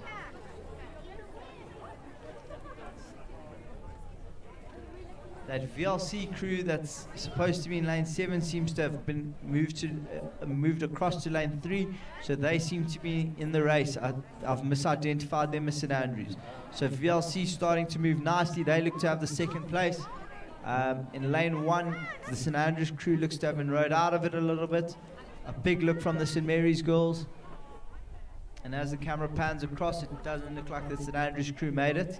But as we move now, it will be St Andrews, St Mary's, and St Stithians. And VLC moving nicely now as they come through.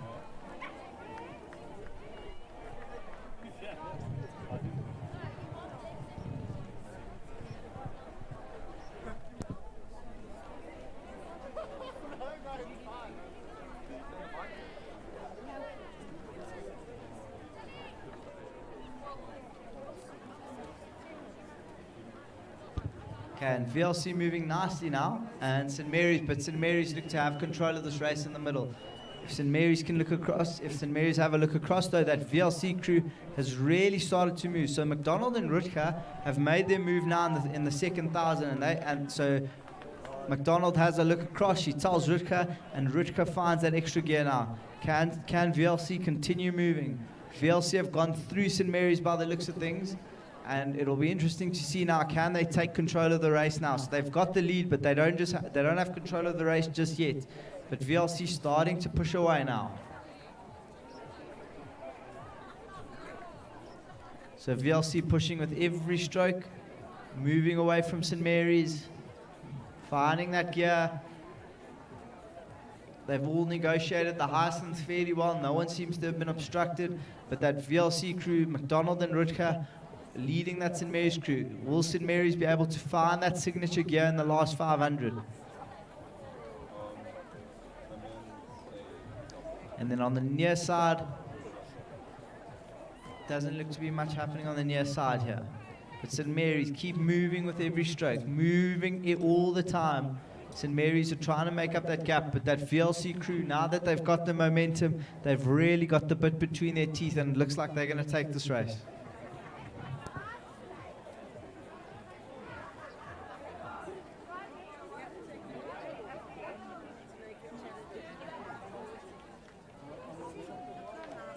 St Mary's have been moved out. St Mary's into second now. It'll be interesting to see if St Mary's can hold on to that second place. Don't really look to be under threat from anyone. It looks to be clear first, second and third. VLC, St Mary's and St Stithians.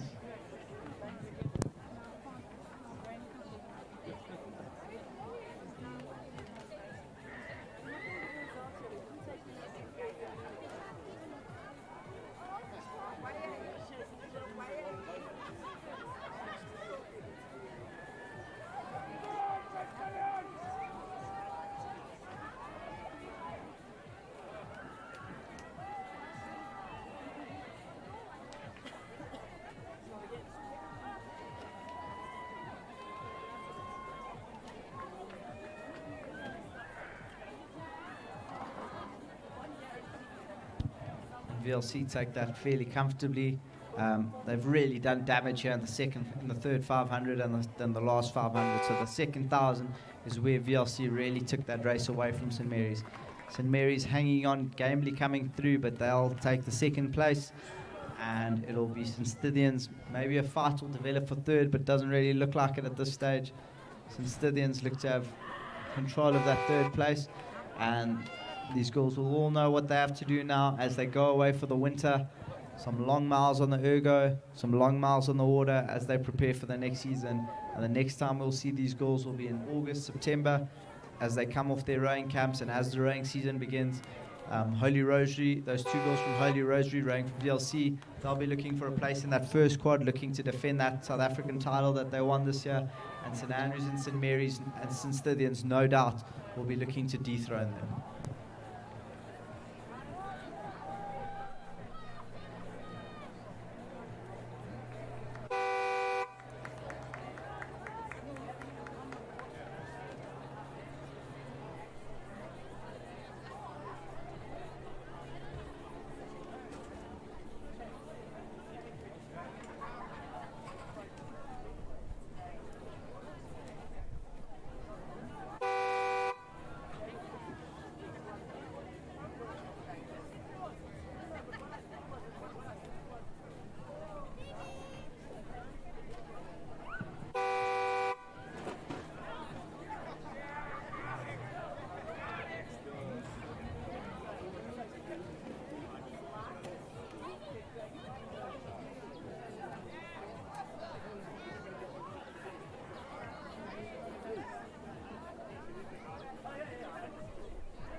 coming down the course now, the adaptive women's single and the adaptive men's single. Sandra Kamalo, Rio 16 Paralympian, moving through now through the third 500. Unbelievable how much tenacity these athletes have to have, racing 2,000 meters, just arms and body. And if you want to do that if you want to get an idea of how tough this is, next time you're on the water, go to the start and touch for 2 kilometers as hard as you can, and you'll get an idea of how tough it is for these athletes. Okay, so I'm being informed here that it's arms and shoulders, and that's about the extent of the range of motion. So really tough what these athletes go through. They have to be unbelievably well conditioned, only relying on that one muscle group to get them the whole way down the course. And Sandra coming now through the third 500, looks to be, as she gets there. Doesn't look like Lifa's gone out there. He recently raced at the regatta in Gavirate, and Sandra on the comeback trail looking to make a charge for Paris.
Okay, so I've got Connor Hurst here. He's got quite a lot to say for himself.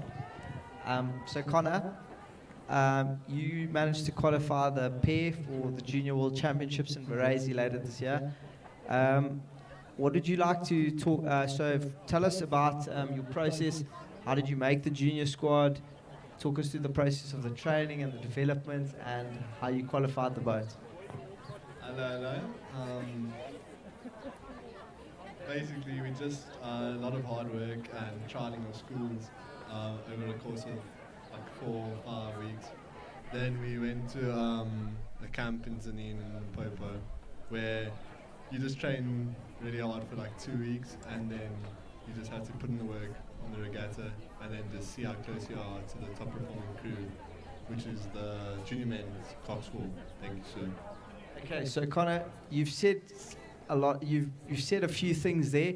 So let's just go step by step. So talk us through the steps.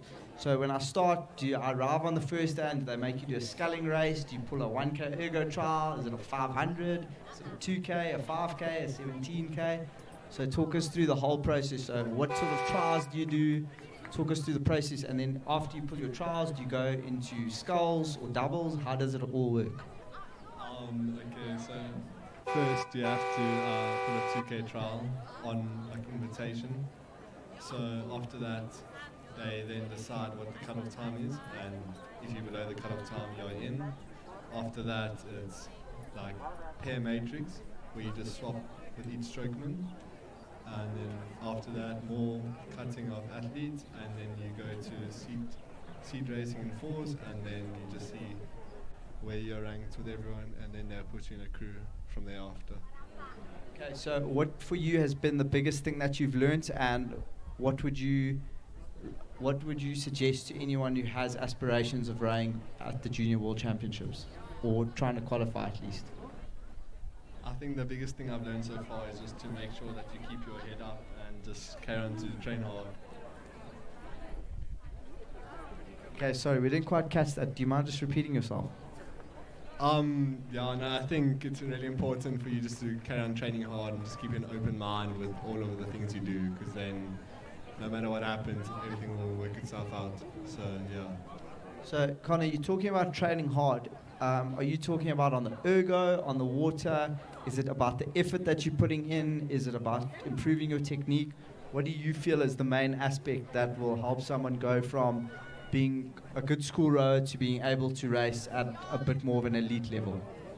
I think for me, personally, it's commitment, because if you're committed to the sport you love, then I think thereafter everything takes care of itself.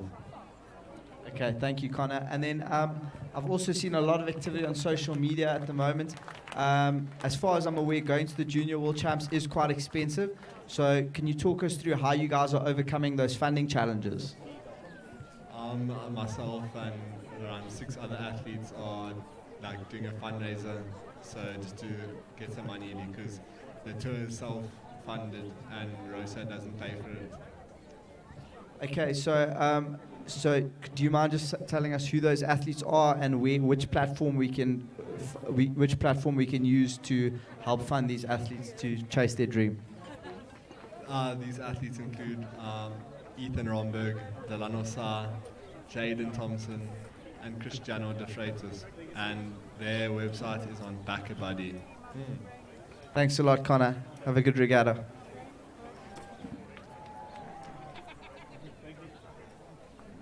So coming across the line now, we've got the Masters second quad. Lane 2, Wemmer Bentley. Lane 3, Alden Stonian Craig. Lane 4, Ravens Riccardi. Lane 5, Ridderpot Philpott. Lane 6, VLC Leithwaite. So, looks to be Ridderpot or VLC. Ridderpot looks to have a commanding lead. The Ravens crew moving really well there in the middle of the park there. And it's going to look, and that VLC crew looks to have been dropped slightly. But in the yellow boat here, it looks to be Alden Stonian or Wemmer for my money, moving nicely out here in front.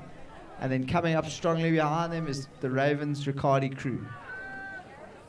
So in lane 5, Ridderplat moving out strongly. They've got a good rhythm. They've set up nicely, moving the boat well. I think they're the oldest crew out there at age 55. VLC Leithwaite at 57. So not too much of a handicap between the crews. And then Wemmer moving nicely in lane 2. If Wemmer can come through, they might be able to grab the second place. And then they'll probably take the win on the prognostic, being the oldest crew out there. But Ravens also moving nicely. Ravens moving through, and then Ravens are going to come in second. And then Wemmer, if the closer Wemmer gets, I think the more likely their chances of taking the win on the prognostic.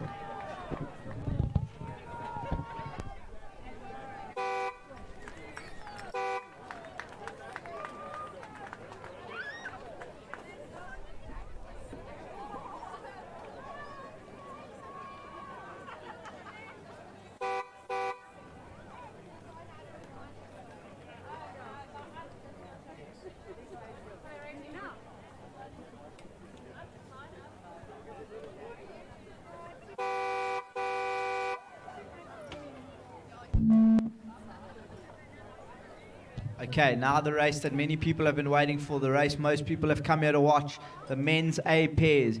In lane 8, St Andrews Moorcroft, St Andrews Powell. Lane 7, UJ Lesitlo. Lane 6, Tux Keeling. Lane 5, Tux Tall. Lane 4, Tux Mitchell. Lane 3, Tux Baxter. Lane 2, Tux Lematry. And lane 1, Tux Shabalala. So some national squad crews under the banner of Tux. You'll see them in their distinctive black and white RMB tri-suits with the South African flag at the back. And then you'll see some of the Tux athletes. John Smith and Sean Keeling, former Olympic medalists, moving really nicely there. You see St Andrews on the far side, St Andrews Powell making good progress there on the far side. They've made their way up to race.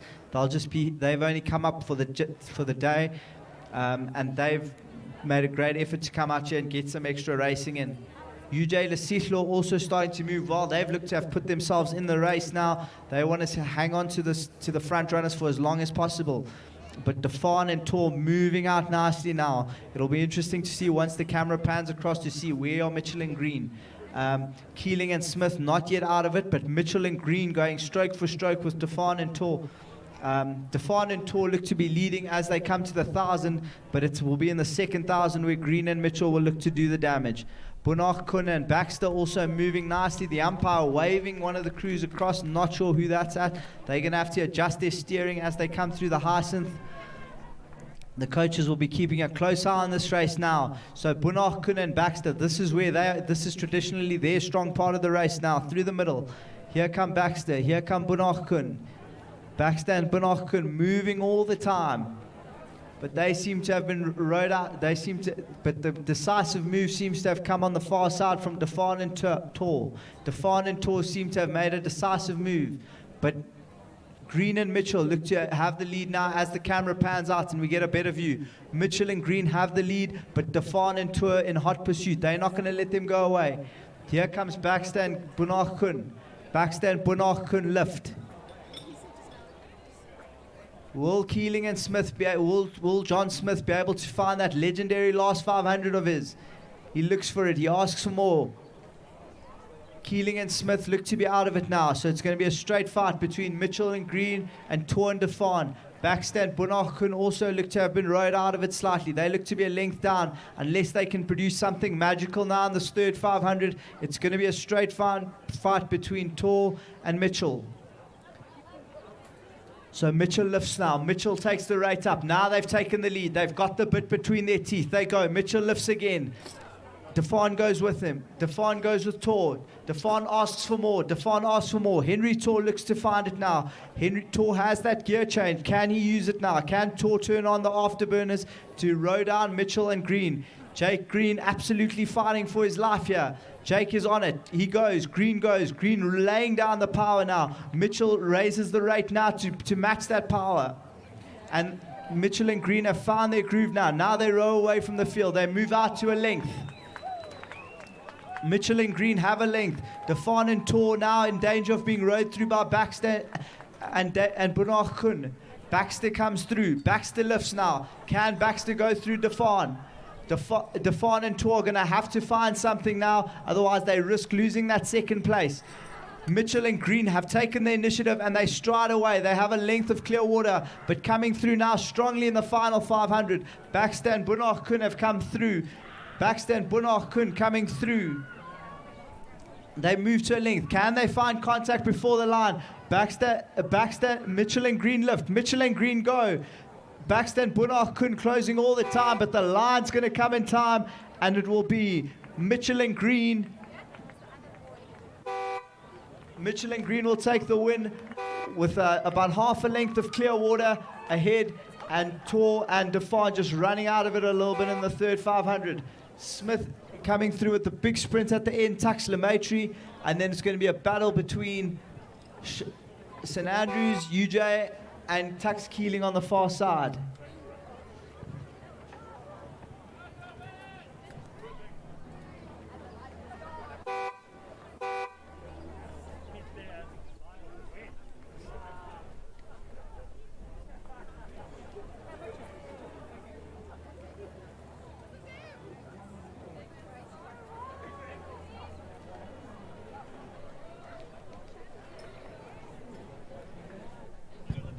If there's any novices looking for a race, if you could find your way to the Parktown shed, Wits is looking for 2 novices who are looking for a race.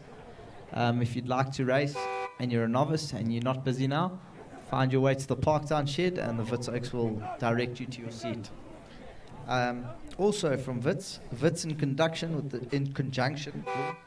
with the Sushi and Panda Foundation are hosting a raffle worth 8,000 Rand. Prizes include Sushi and Panda merch, tech, and a MacBook Air laptop. Tickets cost 50 Rand, and the proceeds go to some amazing causes, including helping Wits raise money for their rowing club and aiding Sushi and Panda in rescuing more animals.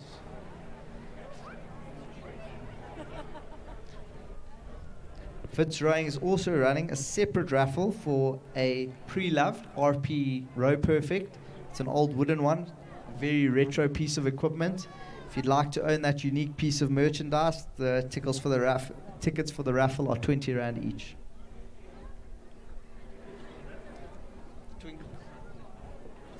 And now it's the women's A quad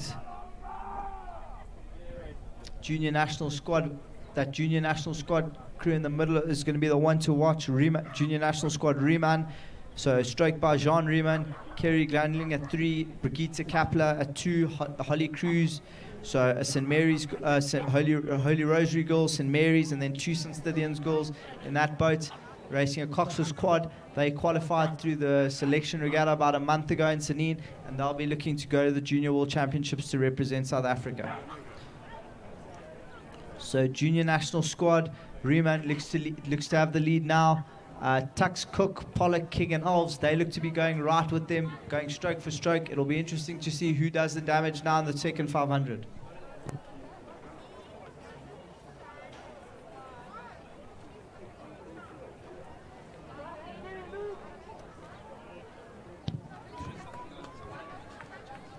Okay, so Tux giving the junior national squad quad a good go here through the middle. It'll be interesting to see if Tux can hang on through the middle. This is where the junior national squad crew will be looking to do their damage now, looking to use that fitness, use that strength. These are four of the best athletes in that squad, and they're going to be looking to move now through the middle. So they seem to have found a good solid rhythm. They're moving the boat nicely with every stroke. Nice and sharp on the front. Good swing through, rating about 29.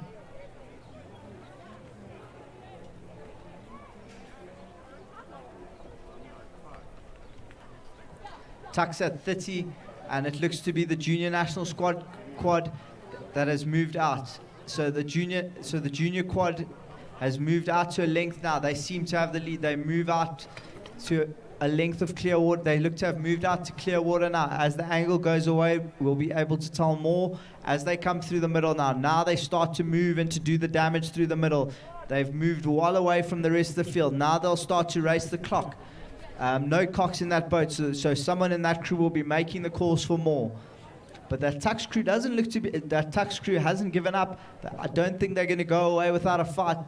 If the Tux crew can just hang on now through the middle, they may be able to do something in the last 500.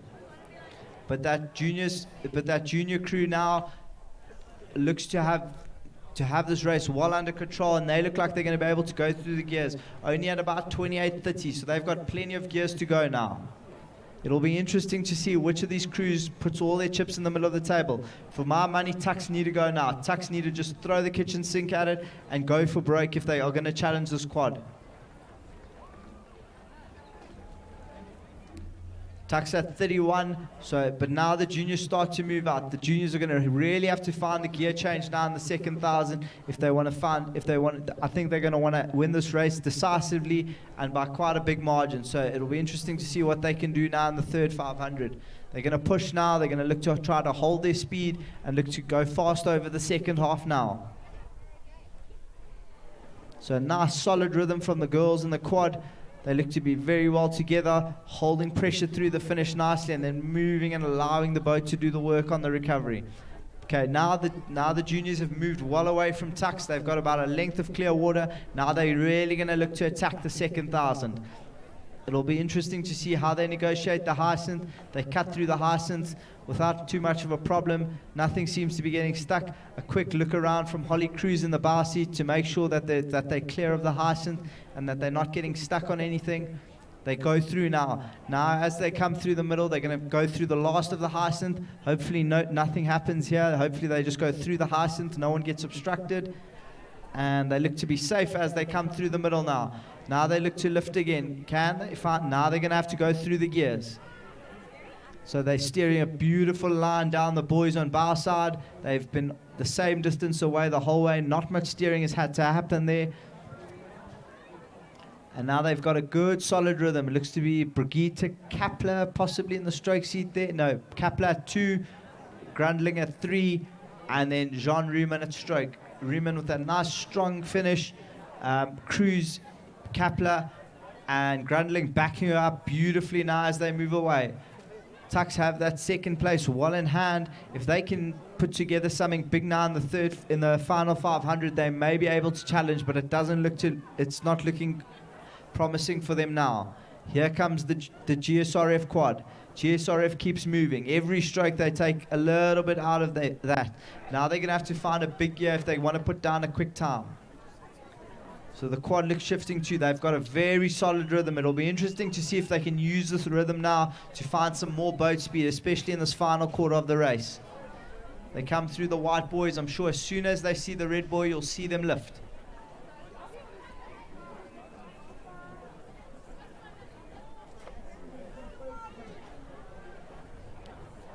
GSRF quad at 32 still. It'll be interesting to see if they engage their sprint now with 2:50 to go.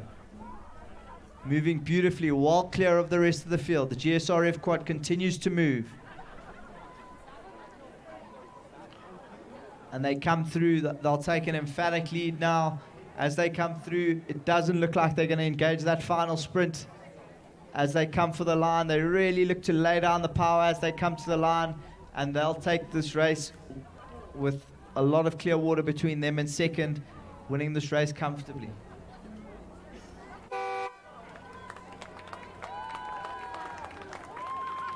And Tucks follow through gamely in second place. They didn't make it easy over the first 1,000, but they just didn't have the legs and the endurance over the second half.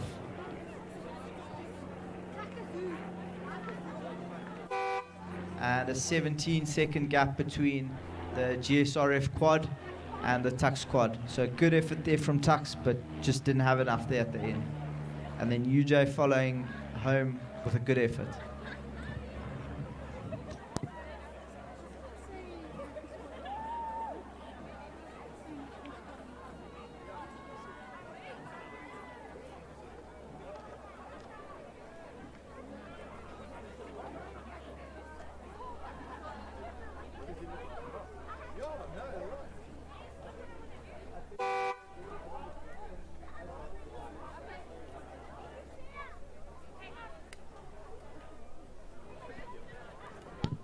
Okay, so good effort from that quad.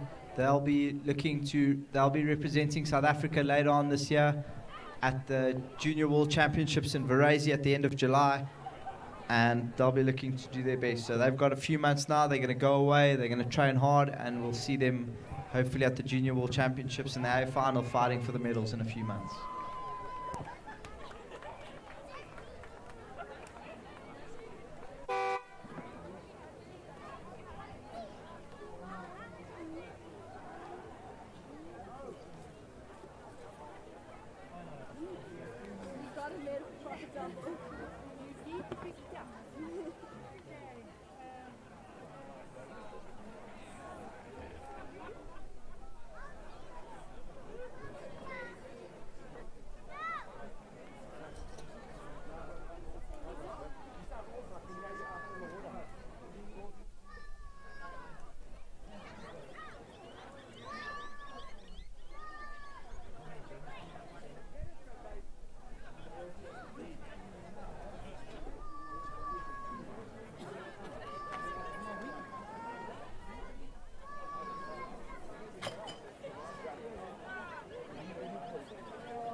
So it's now the acceptable hour. If you're done with your racing, if your kids are done racing, you can start making your way to the bar. I can see the OJ Eagles starting to fill up there. Dom Kester will be around the bar. He's always good value at the bar. Michael Thomas, Krief. So there's some good entertainment around that bar area. If you can go get yourself a drink, quench your thirst a little bit, and spin a few yarns. Make your way to the bar. It's just here by the UJ banner. So if you're done with your racing, and if you're not done, that's also fine. But make your way to the bar. So help support UJ rowing.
Whoever's playing the music, turn it up.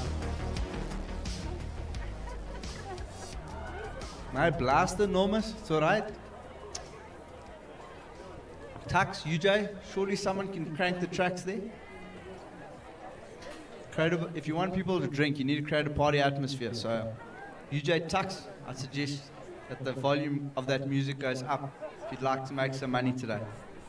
Okay, and on the course now, back up to the start, business resumes.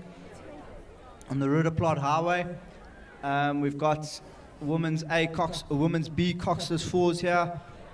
Fitzhoff, UJ Pusso, Tux Pringle, St Andrews Harrison, Wits Pringle, St Andrews Bellis, St Stithians Khoos, and UFet Sukhole. So a nice mixed contingent here. Some Wits crews, few crews from Johannesburg, Pretoria. 2 St Andrews schools, the St Stithians crew, and then the University of Fort Hare.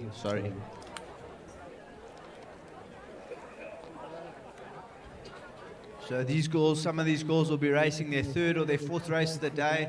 This will be the last pit stop before they get on for the 8th. Hopefully they get a decent break now after this race, and then we'll see them doing battle later on in their 8th.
So UJ Tux, this is what we're offering.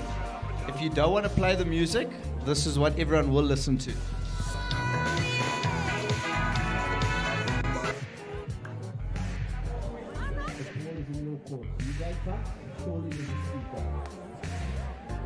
Everybody, please, control the music. Everybody, speak to your people, and you please play some music. Patron, speak to your people, and you play some music. Otherwise, this is what we listen to.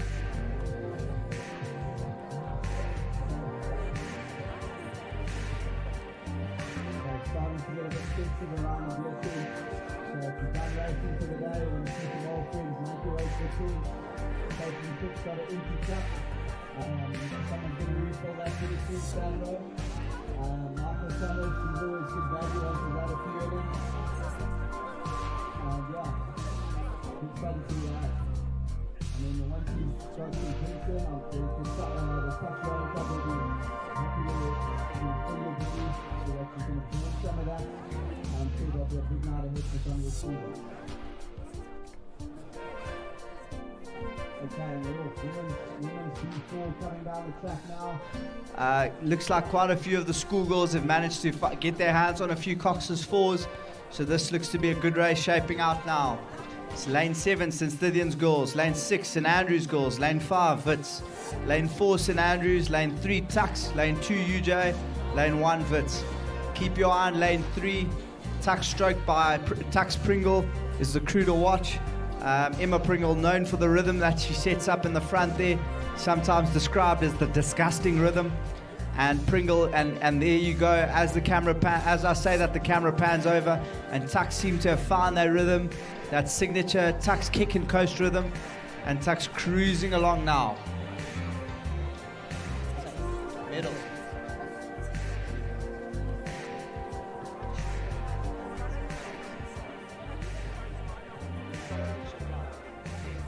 No.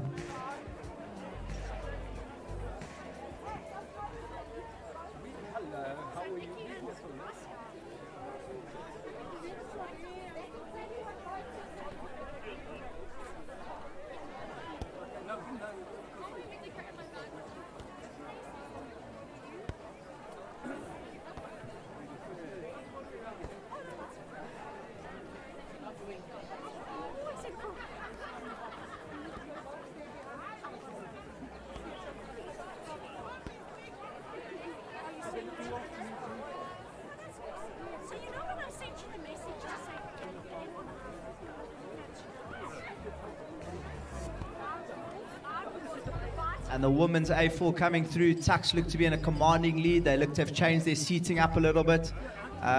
They've got what looks to be Emma Pringle there in the bar seat. Caitlin Little up front there, providing the front wheel drive there. And then they look to have a really good rhythm, that signature Tux kick and coast rhythm. St. Andrews in a Cox 4 not being outdone there. They seem to be holding on well, but that Tux 4 looks to be a cut above the rest in this heat. So Tux now moving out to quite a decisive clear water lead, just moving that boat nicely, very smooth, very silky rhythm there. That's what the Tux women are known for, and they're going to need to but it will be interesting to see now if they can really put down the power here in the second half.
Okay, and taking us through the art for the rest of the remainder of the afternoon, the president of Rowing South Africa, the voice of South African rowing, the man himself, Mr. Sean Kerr.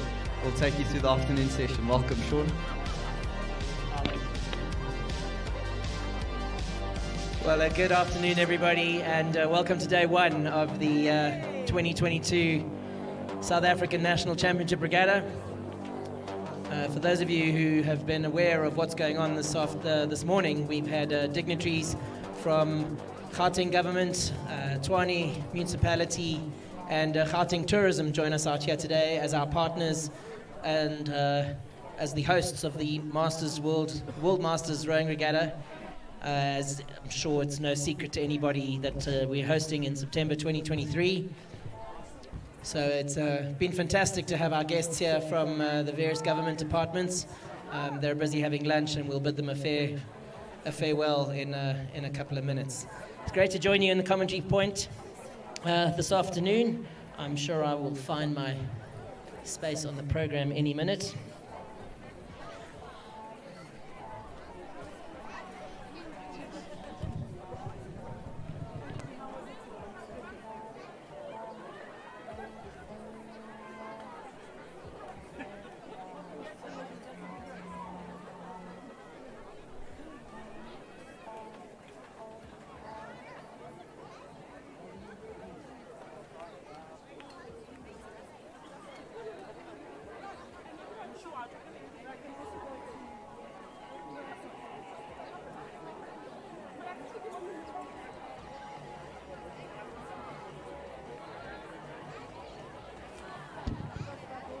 Final of the women's B coxless and coxed fours coming towards us at the moment. Coming up to the line is the Tux boat. That's the Tux Pringle in lane 3. There is a bit of weed floating across the course at about the 700 meter mark. And that is just as a result of us actually trying to clear the course for the men's A pairs a little earlier, so the wash just bounced the barrier a little bit, so it did release a bit of the weed. But you'll see now that it'll blow over the course, and we'll have a clear afternoon's racing in about 10 minutes or so. Just behind that, already having got underway, is the final of the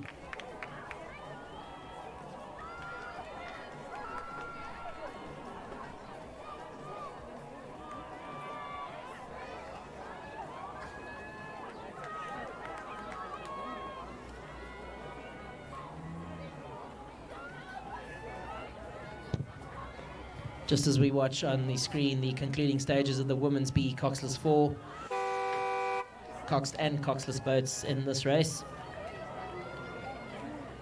Wits and St Andrews coming up in the rear end of that race.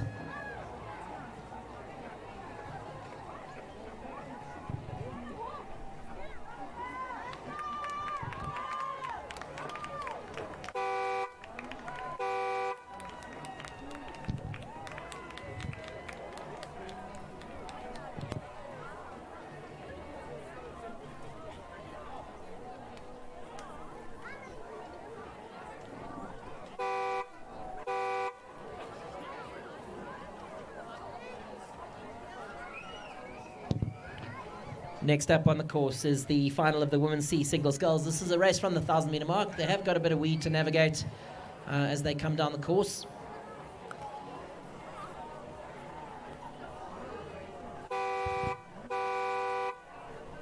The sculler from UJ in the middle of the course leading the field at the moment, with the VLC sculler on the inside. Those are your top two boats at the moment. We see St Dunstan's just battling a little bit through the weed, but she's managed to get back into her rhythm, and off she goes again.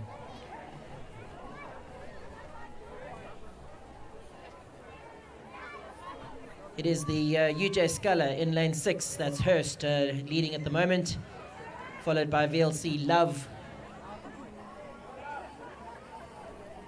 Those are the top two boats at the moment. Then back from that, St Mary's Root in the middle of the course. So you would expect to see the three crews in the middle of the course. They did come through the heats this morning. And it is our top three boats in the middle of the course at the moment.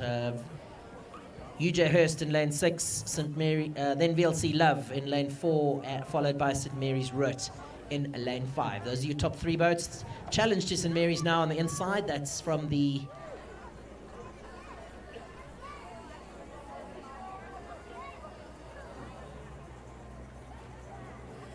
Looks like the second VLC sculler, that's Hindley.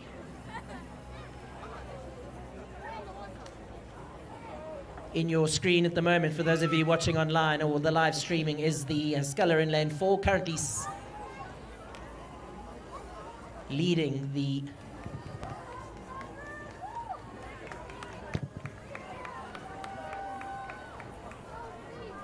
second place in the women's C single sculls, still being led by the UJ sculler in lane 6. Top 2 boats at the moment. Quite a competitive field here in women's C single sculls. Good to see.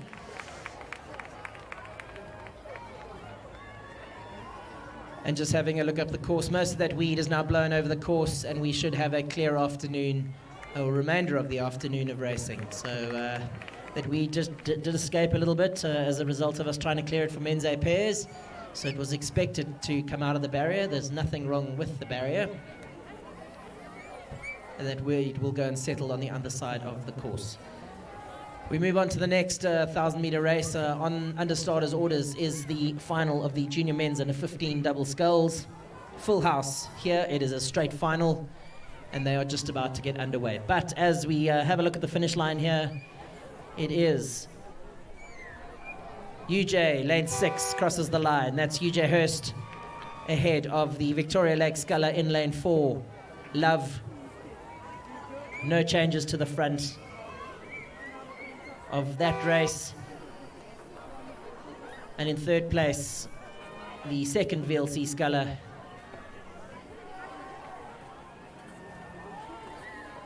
VLC Hindley. The junior men's under 15 doubles have just got underway from the 1,000-meter mark. Germiston High School, Durban, a combination between Red House and Wemapan. Durban, Germiston High School, Soweto Rowing Club, Germiston High, and Buffalo Rowing Club.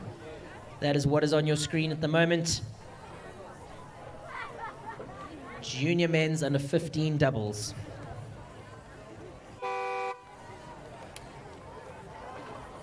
Crews from around the country here. We have crews from KZN, crews from the Eastern Cape, crews from Gauteng, all racing each other here in the final of the junior men's under 15 doubles. It is a straight final. Early good showing from the Germiston doubles, as well as a double from Soweto. So Germiston lane 5, Soweto lane 6, off to a very good start here in the beginning. Or having almost completed 500 meters of this 1,000-meter race, junior men's 15 doubles.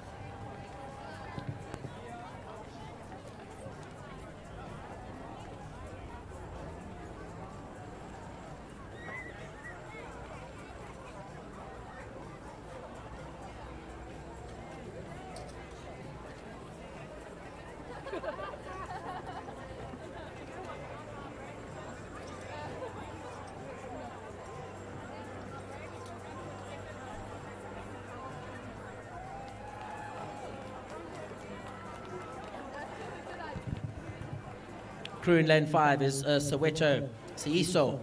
They lead the final of the junior men's.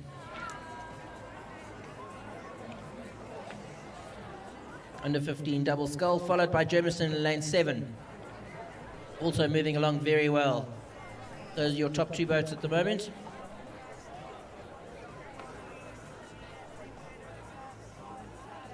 Good performances here from Germiston High School, then quite some distance back from that, Buffalo Rowing Club, and on the near side, a third Germiston High School crew.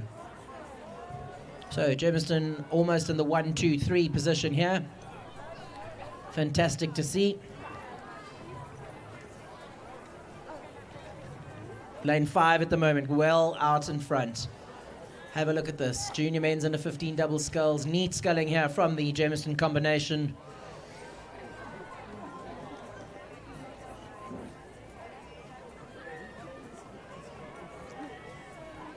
Here at the 2022 edition of the RMB South African National Rowing Championships.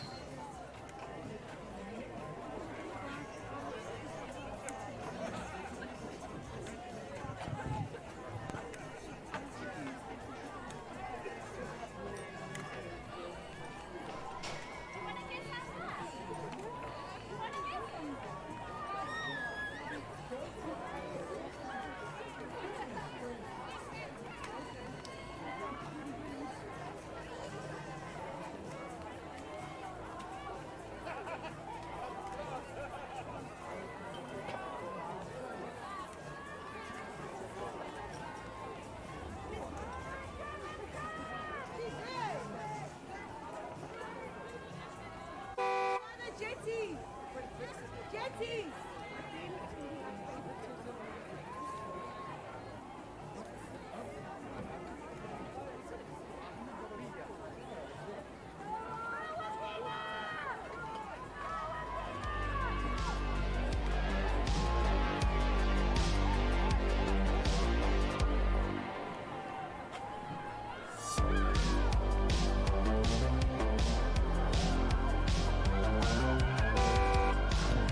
So it is a Germiston 1-2-3 as they cross the line. Good performances there from the three Germiston doubles, followed by Buffalo Rowing Club out on the far side, Durban Rowing Club in the middle of the course. Oh, and there's a double on the inside here. Looks like the Durban combination closest to us.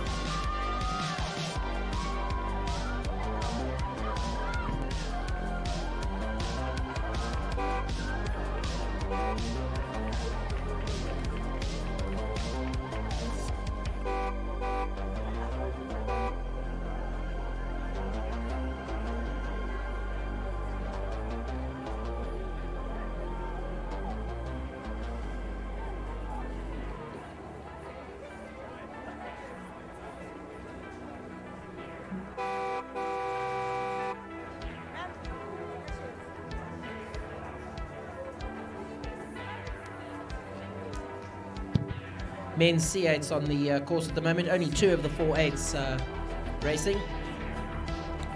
It's Buffalo Rowing Club out on the far side.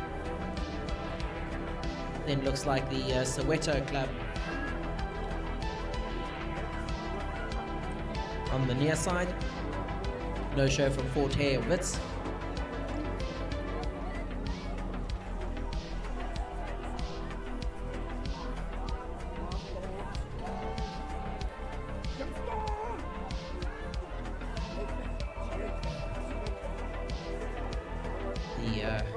Second crew has stopped rowing for some reason.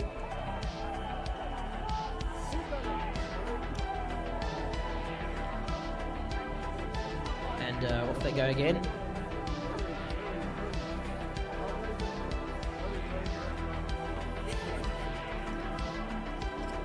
fact, I called that incorrectly. It looks like it is a Wits boat.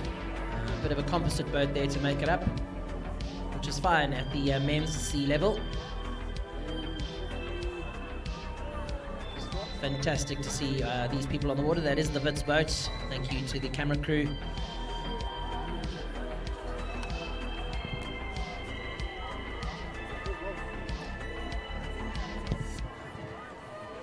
Out on the far side, it is the Buffalo Rowing Club.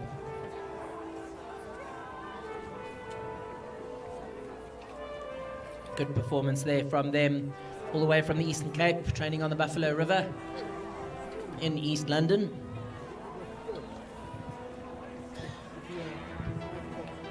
Well clear of the Wits 8 in the middle of the course. We go back up now to the Masters second division single sculls, and it's interesting to see some of the names that pop up or are starting to pop up as a result of the preparations for the Masters regatta next year. Old Ed's Bacchus. I was chatting to Paul earlier. Paul hasn't raced since 2002 at the Buffalo Regatta and is back on the course today in preparation for the World Masters Rowing Regatta next year. So it really is interesting to see athletes coming back, let's call it out of retirement, to prepare themselves to be able to race at the Masters 2023 Regatta next year in September. So the lineup in the first race should be Old Ed's Bacchus, Ravens Da Costa, Vikings Kent, Vikings Linfield, and Wema Mizuno.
In the middle of the course, it is the Ravens da Costa Scala, moving very well there in lane 3.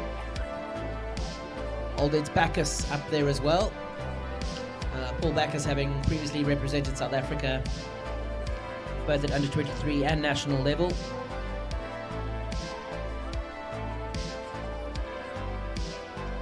Followed by Vikings, followed by Weber-Pan. Big race in the middle of the course between the Ravens da Costa Scala and Old Ed's Bacchus. Currently, the Raven Scala just with a slight advantage over Bacchus in the on the near side. This is Heat 1 of the Second Division Masters Singles. There is no final to this, as it'll all be based on times and age in the normal handicapping system applied to Masters.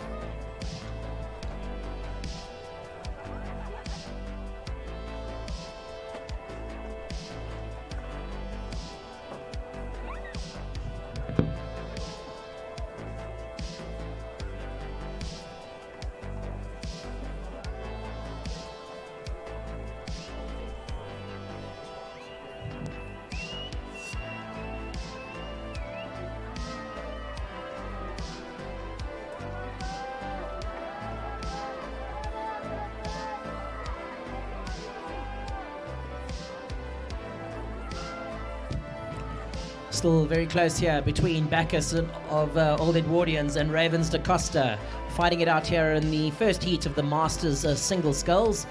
I do think Bacchus is now starting to move up on the Raven Scala, slightly higher rate, slightly longer through the water. Although if I have a look at the screen, I might have a different view. No, definitely the Bacchus Scala now up on the Raven Scala. It is 1,000 meters, Masters race over 1,000 meters. And it is now Bacchus of Old Edwardians who leads. Ravens da Costa, followed by Vikings Linfield in lane 5. But how's this for some tight racing up at the front of the Second Division? And it is Paul Bacchus of Old Edwardians now who has almost a length ahead of the Costa Scala. This has only happened in the last 250 meters or so. And it will be, as they cross the line, Paul Bacchus, Old Edwardians, ahead of da Costa, who in turn ahead of Vikings and Weber-Pan. The second heat already underway from the 1,000 meter mark. This time's Vikings Clark, Wemmer Bentley, Wemmer Bunding, Wemmer Bradley, Vikings Dreyer, and Rudderplaat Price. Suspect the Price Scala is not there. I did speak to him earlier on the bank.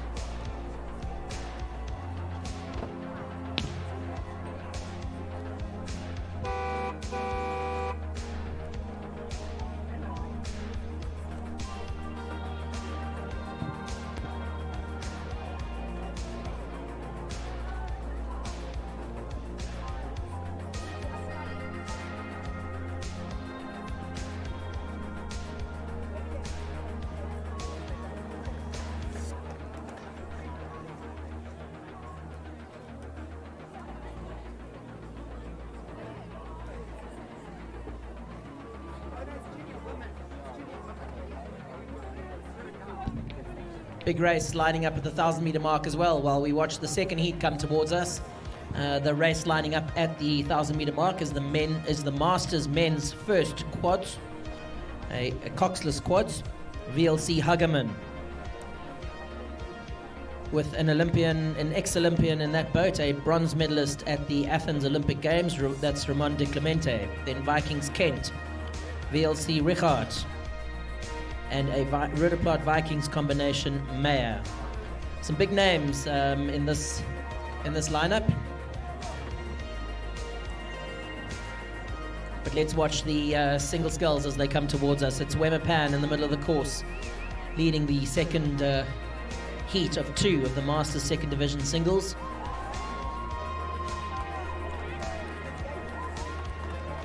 That is a Weber-Pan Bunding. Nice and long through the water. Followed by the Weber-Pan Scala in lane 5. That's Wemmer Bradley then followed by Vikings Dreyer out on the far side. On the near side, though, we also have a third Wemmer Sculler. Looks like a Wemmer Bentley. Those are your top 4 boats. But as they come up to the line, it is still some distance to get to the line, but it is Wemmer Bunding ahead of Wemmer Bradley. And a close race developing now for third place between Wig Dreyer of Vikings and Bentley of Wemmer Pan.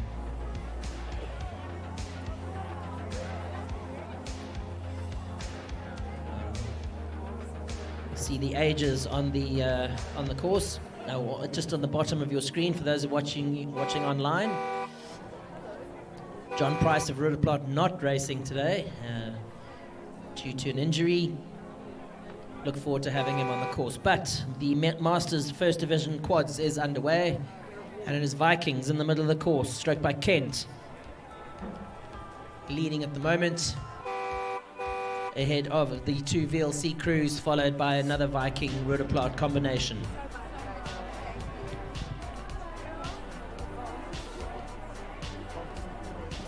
In this Vikings boat, Gregory Kent, Kennedy Manyike, Stephen Wilkins and Shorus Graham.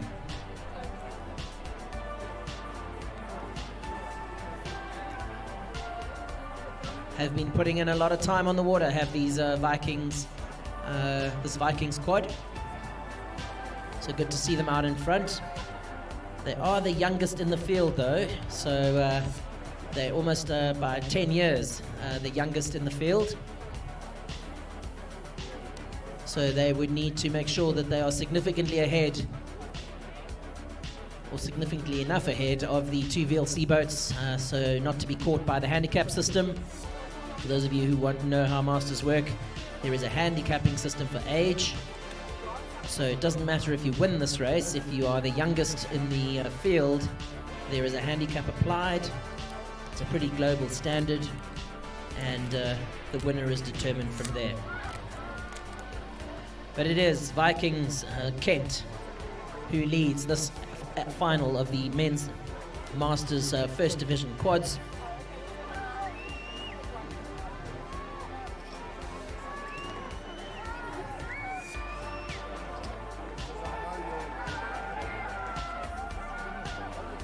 Followed by the VLC Hageman crew on the near side and the VLC Richard crew out on the far side.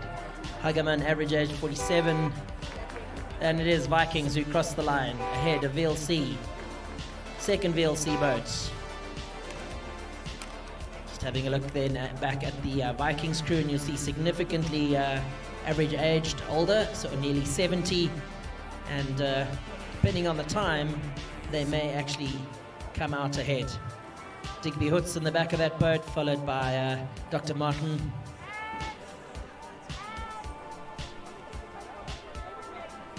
Dr. Martin Hale, Nick Mayer, and John Ingram.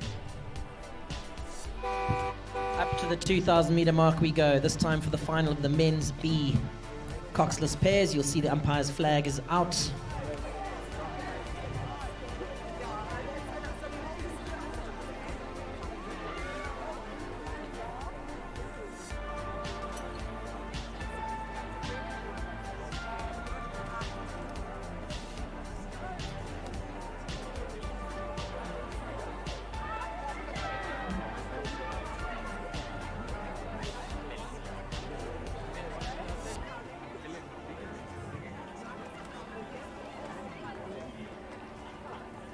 Just about ready to go for the final. You see the lineup on the screen. For those of you who are locally here at the regatta, the lineup as follows: Wits, St Andrews, Tux, UJ, Tux, there goes the flag, Wits and St Stithians. Good to see St Stithians out to the far side making the final of this men's B final.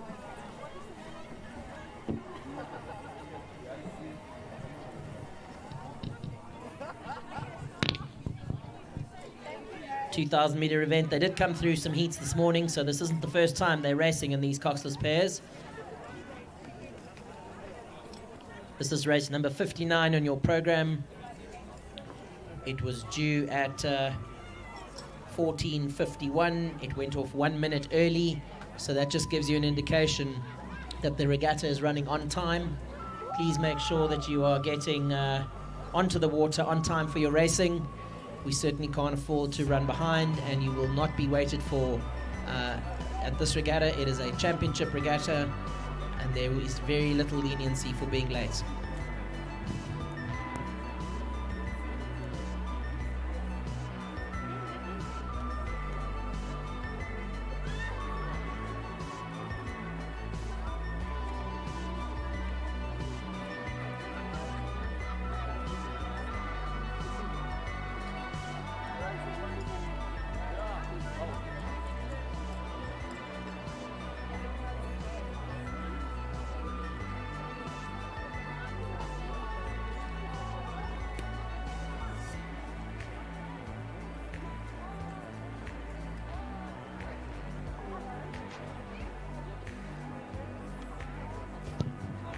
Good showing from Tux in the early stages of this men's B coxless pair final. It is the Tux boat in lane 4.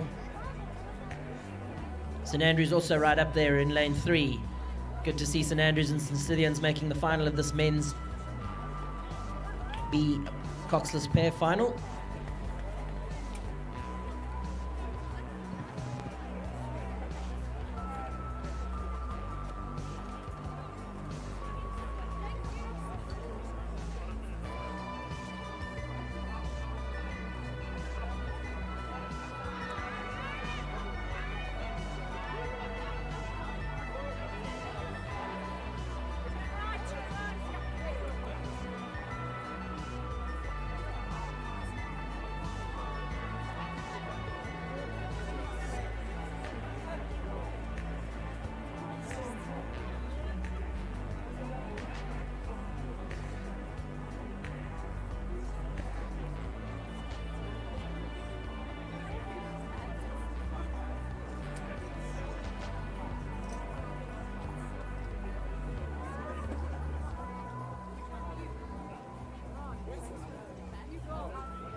Would expect to see the boats in the middle of the course moving well, as we do. St Andrews in lane 3 moving very well alongside Tux in lane 4. That's the Tux Ferro boat, or rather the De Beer boat. St Andrews Powell, those are your top 2 boats at the moment. Arrowhead starting to form in the middle of the course, given these were the faster boats rather to qualify through the heats this morning. UJ moving well in lane 5.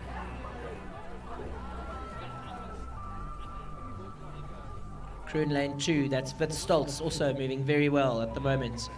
Just having a look across the course.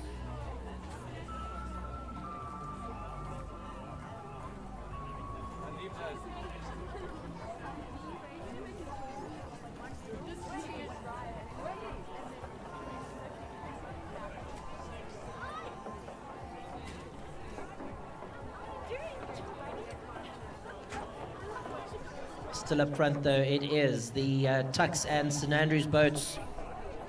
Tux De Beer, St Andrews Powell.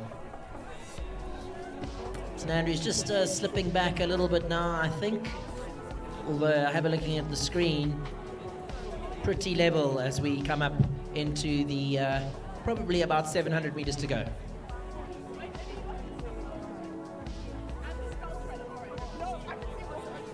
Very close racing here in the men's B coxless pair final.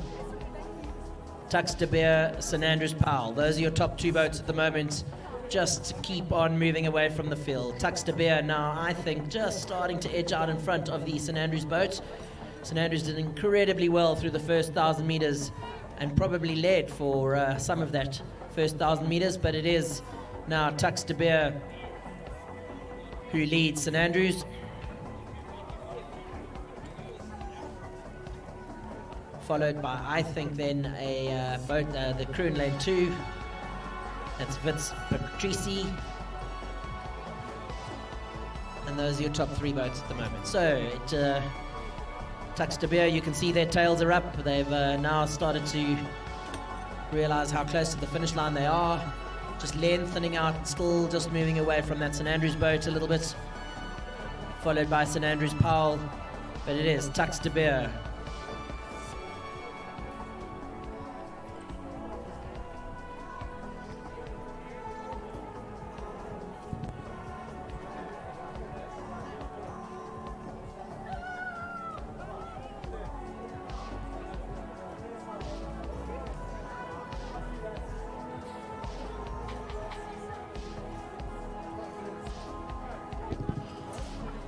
So quite a big gap developing here between Tux de Beer and the St Andrews boat. This has really only happened in the last 300 or 400 meters. Tux de Beer nice and long through the water. They would have been one of the faster boats to qualify, given that they are in lane 4.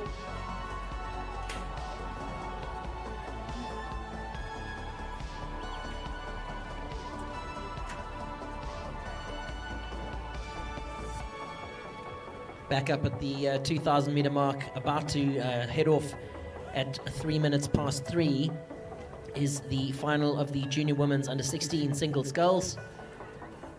Still got a few minutes to go, and crossing the line then, winners of the men's B coxless pair is Tux de Beer, followed by St Andrews, who in turn followed by Vince.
Junior women's under 16 single scull final did come through the heat this morning. Germiston High School in lane 1, St Mary's in lane 2, St Stithians in 3, VLC in 4, St Andrews in 5, St Mary's in 6, VLC in 7, and VLC in lane 8.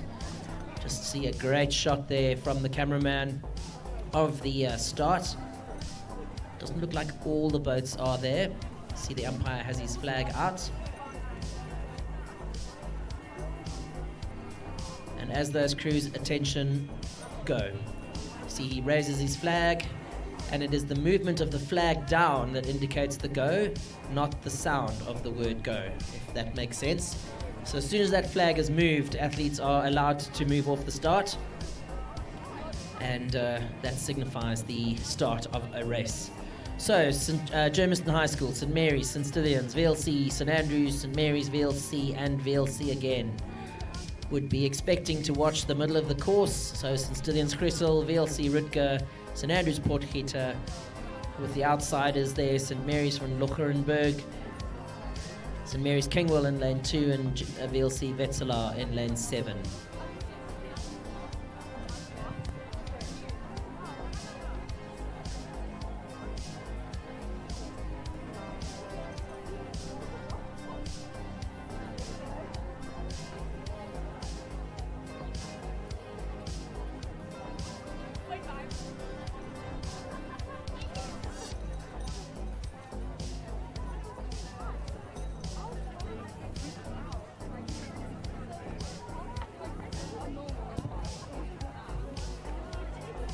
Great start for St. Mary's Kingwell in lane 2.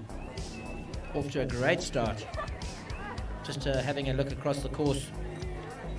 Not all boats there. Certainly boat in lane 2, boat in lane 3. Boat in lane 4 is there. And across the course looks like another boat only again in lane 8.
VLC Rutger in the middle of the course, moving very well, and still alongside the St. Mary's Kingwell Sculler in lane 2. I would call those as your top 2 boats at the moment. The St. Mary's Sculler, nice and long through the water. Slightly lower rate than the rest of the field, but she's very long through the water. I would say leading the first stage of this final of the Junior Women's Under-16 Single Scull. Certainly watch the Rutger Sculler in the middle of the course from VLC. She would be one of the fastest to qualify. Also the first year that Under-16s graduate up to the 2,000 meter mark. So less experienced over 2,000 meters.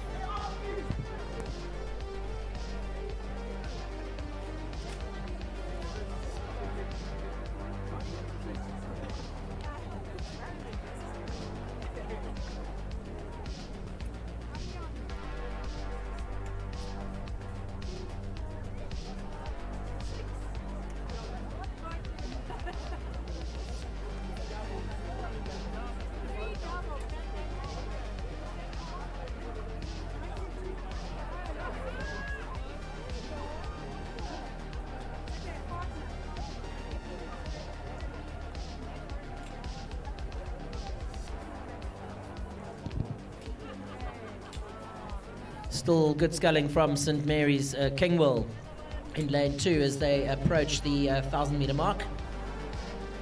Rutger VLC now right up alongside her, and I think just starting to put her bow out in front and lead. We would expect that just from her lane placing and her progression through the heats this morning. VLC Rutger, I think, now leads St. Mary's Kingwell as they come through the 1,000 meter mark. Rutger having to deal with a bit of weed as they come through the 1,000, but if you do have a look up there, very little weed left on the course, it's all blown across. And a pretty clear course given what we've come from.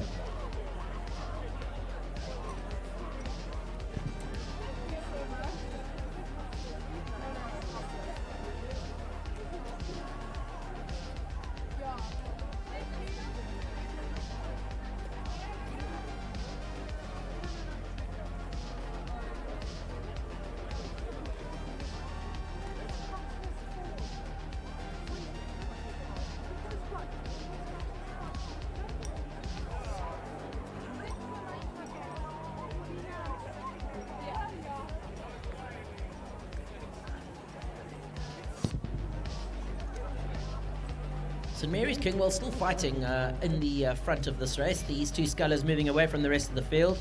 I do believe Rutger still leads the field in the middle of the course, but it is Rutger of VLC and Kingwell of St Mary's who move away from the rest of the field here in this, the final of the Junior Women's Under 16 single.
So those of you who are still feeling a little peckish, Tucks are close to the end of today. They have 6 curries and 10 burgers left.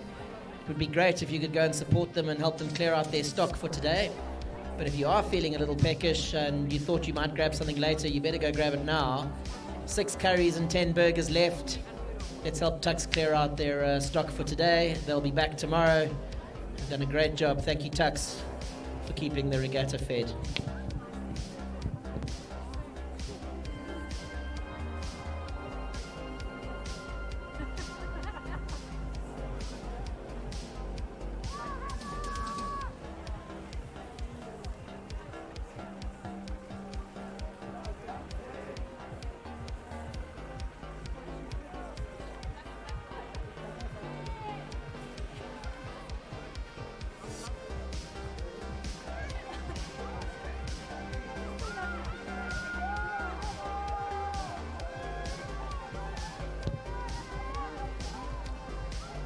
Into the enclosure they come. It is now very clearly a lead for Rutger of VLC.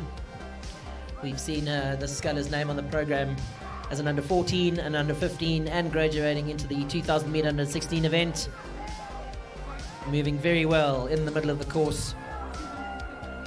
And she will be the winner of the RMB National Rowing Championships 2022 in the Junior Women's Single Scull. Big thank you to RMB and all our sponsors across the board for making this regatta possible. I will thank all the volunteers and organizers at some other stage during the course of the weekend, but weekends like this would not be possible without RMB and the rest of our sponsors who are proudly bannered across the live stream. So we saw Rutger cross quite a bit earlier. That's St Mary's Kingwell. Had a great first 1,000 meters, did Kingwell. Just not strong enough to hold on in the second 1,000. She'll be followed by St Mary's out on the far side. That's St Mary's from Locherenberg. Great skill from them. And I remind everybody that this is their first season of 2,000 meter racing for Junior Women's Under 16. So it is a long way to graduate from the 1,000 to the 2,000. You will know that we haven't had use, or much use rather, of our 2,000 meter course in the summer. So for many of these young ladies, this might only be the second or third time they're racing over 2,000 meters.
On the course at the moment is the junior men's under 16 quads. Germiston High School, Durban, Soweto and Buffalo. So again, 3 provinces in this race. Great to see performances and participation from at least 5 provinces across our country. And I'll give a prize to those of you who guess which provinces are being represented here over the course of the weekend. 4 are easy: Eastern Cape, Western Cape, KZN and Gauteng.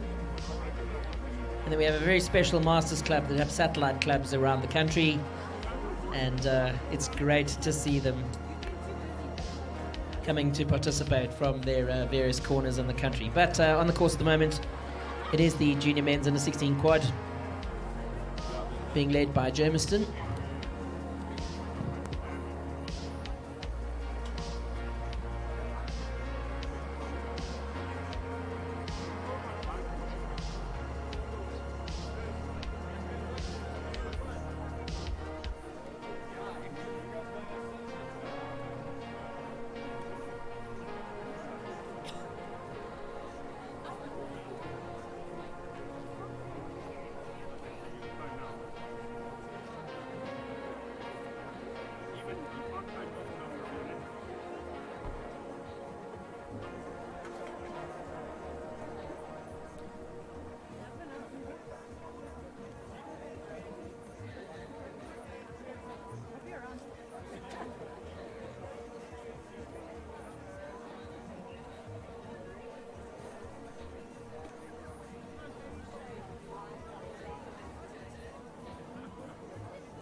So my apologies, only 2 boats on this race. It appears to be Soweto and the Buffalo Rowing Club crews that made it up to the start. So being led by Soweto in the middle of the course, that's Soweto Chabele, sorry, no M.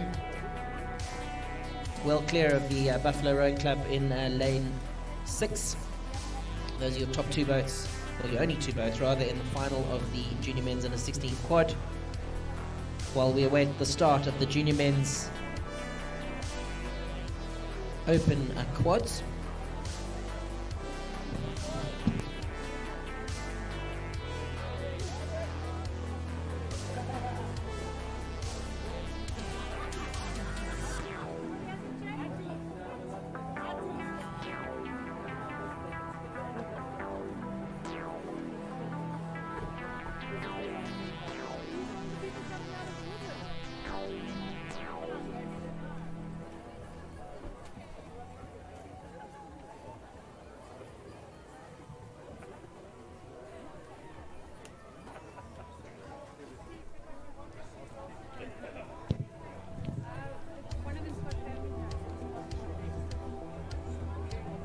So very few races left on the Saturday program, this being day 1 of the RMB National Rowing Championships 2022.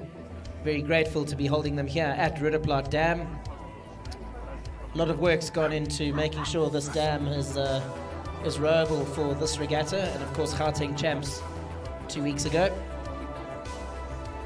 Still a lot of work to do. You'll see that big patch of weed that the boom is holding in at the moment still needs to be removed. And there are other patches similar to this around the dam that still need to be removed. But we are positive that we will have this weed out before the summer to make sure that we don't have any massive growth and we are able to have a full season in the 2023 summer and leading into the spring of 2023, which will see the hosting of the World Masters Rowing Regatta here at Ridderplaat. The first time a World Rowing event will take place on the African continent.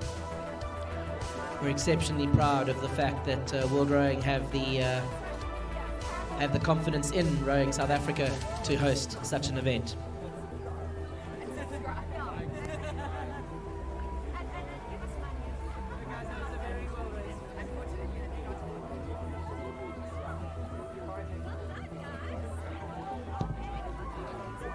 So the Soweto boat, just a crab in the stroke seat, but I think there's enough of a lead, of a buffer to hang on to the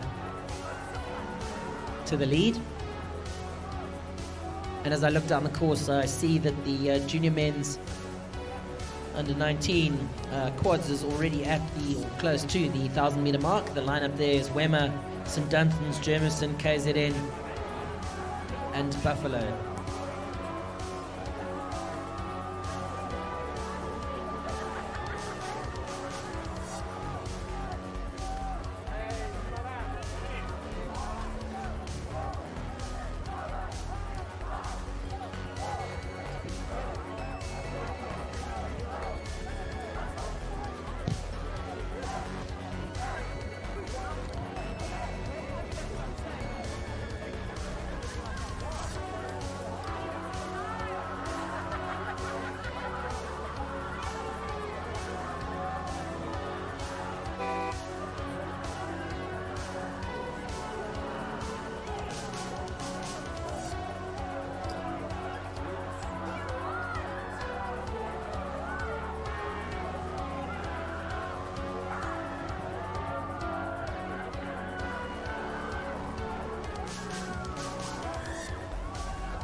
Junior men's open quads comes towards us. It's the Germiston High School crew in lane 4 moving very well in the white tri-suits for their opens. Stroked by Skosana.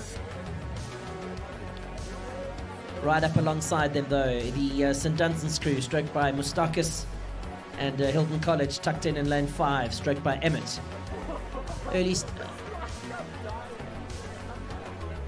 Already through the 1,000 meter mark, quite good arrowhead forming here from in the middle. Germiston High would have been the fastest to qualify in lane 4. They're going to have to work very hard to hang on to this lead. I think they do still lead the St Dunstan's and the Hilton crew. This is some exciting racing here for second place. I think Germiston are, I wouldn't say comfortable in the front. They'd have to watch the charge, I think, is now coming from St Dunstan's on the near side. St Dunstan's starting to charge well on the near side. It's St Dunstan's in lane 3, stroked by Mustakis. Hilton have responded well on the far side, stroked by Emmett, but it is still Germiston High School's Skosana in the middle of the course. Challenge still coming from the St Dunstan's boat. Germiston will have to work hard to hang on to this now. 500 metres of less than 500 metres to go.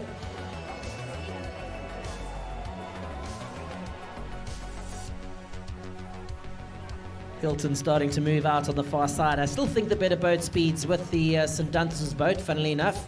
St Dunstan's pushing very, very hard on the inside. You see the yellow top strip of the St Dunstan's boat in Germiston High School. But I think Luke's actually called it sitting next to me. Hilton starting to move very well out on the far side. You see the Germiston High School barman just having a look over his left shoulder and can see Hilton is starting to move. And he probably shouldn't be looking over his left shoulder so much, and he should just get his legs into the water. St Dunstan's unfortunately put in a big push around the 500 metre mark, but I think of starting to fade away a little bit. Maybe they've got another gear, but it is still Germiston High School. My money is still on Germiston High School. Germiston High School and Hilton College. Hilton much longer through the water. In fact, now I think Hilton have just squeezed Germiston out of that out of that first position. Germiston will have to find another gear. St Dunstan's just slipping out of the back of that front pack. I did think they had good speed in that coming into the last 500 rather. Weren't able to hold on to it, but it is at the end of the day Hilton College. Luke Defan sitting in the national squad sitting next to me called it long before I did that it would be a Hilton College win. And in the end, it looks like it will be close on half a length as they come up to the line. Germiston still pushing hard, and it is no clear water between 1, 2, and 3, but it is Hilton College just a half a length, who in turn are 3/4 of a length ahead of St Dunstan's. A great finish there for the Junior Men's Open Quads.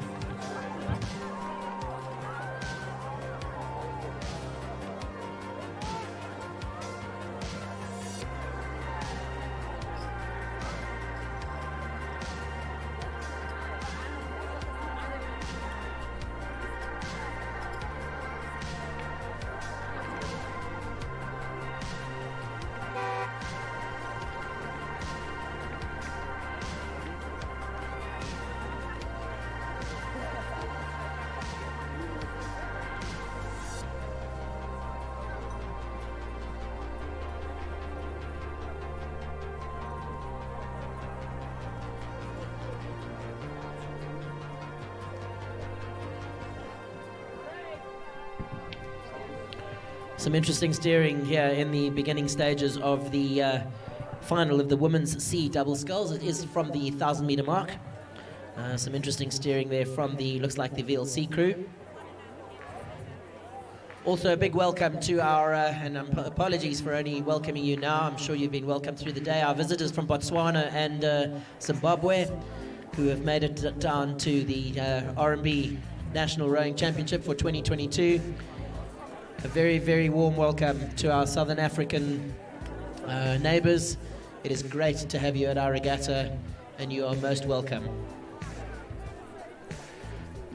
So Gaborone here in lane 2, racing in the final of the women's C double sculls.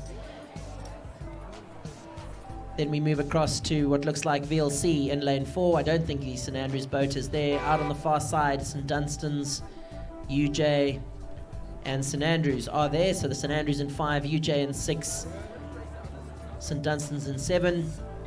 Walter Sisulu, so for those of you who've seen a new acronym on the program, WSURC, Walter Sisulu University Rowing Club, unfortunately had some travelling issues getting to the regatta. It is a new university being housed out of the, certainly good work being done by the Eastern Cape, particularly those based in East London, Bill and Kate Godfrey, and just unfortunate that they had the mishap with the transport in getting here this weekend. But just having a look, it does look like the St Andrews boat out on the far side, and then the VLC boat in the middle, who are the top 2 boats at the moment. That's looks like a St Andrews, sorry, it's not a combination, just the bow lady with a t-shirt on underneath.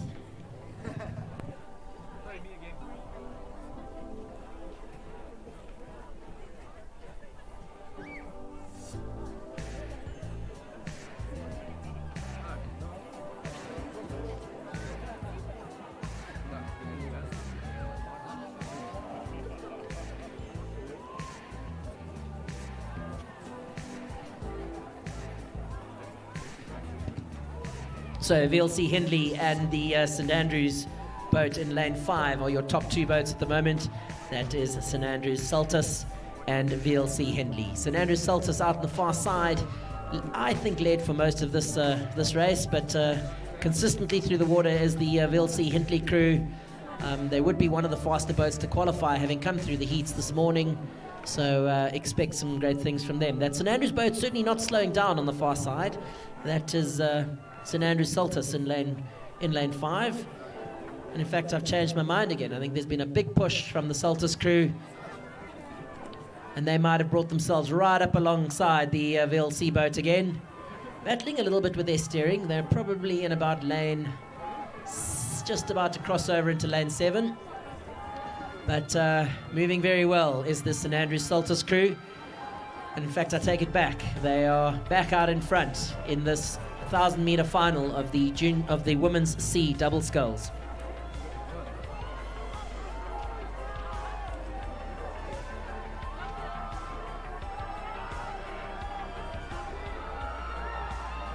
Great racing here in the women's C double, but it is St Andrews Saltus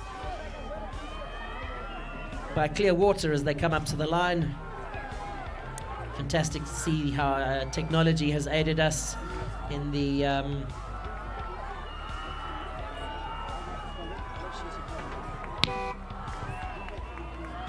so Saltus crosses the line ahead of Hindley.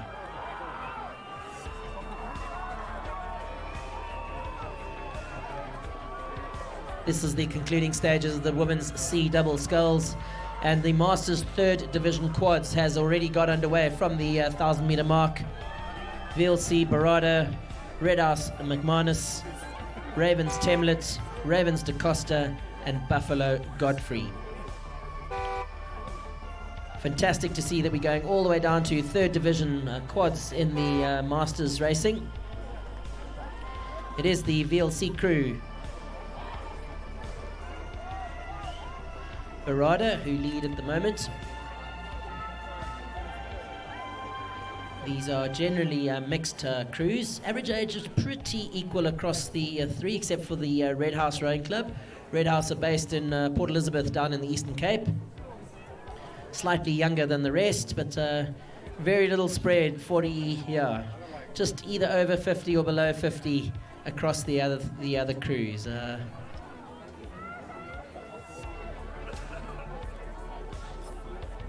Buffalo Rowing Club in your picture at the moment, for those of you watching the live stream.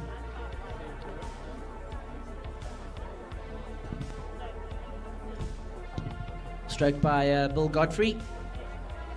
And they're well clear of the rest of the field. The stroke man in this Buffalo Rowing Club boat is Bill Godfrey, who rowed across the Atlantic. Very few people have done this single-handedly.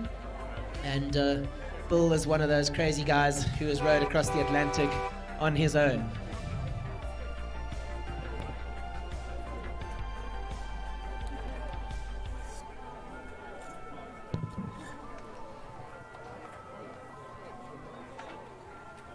Certainly think this third division quad should graduate to at least second or first division.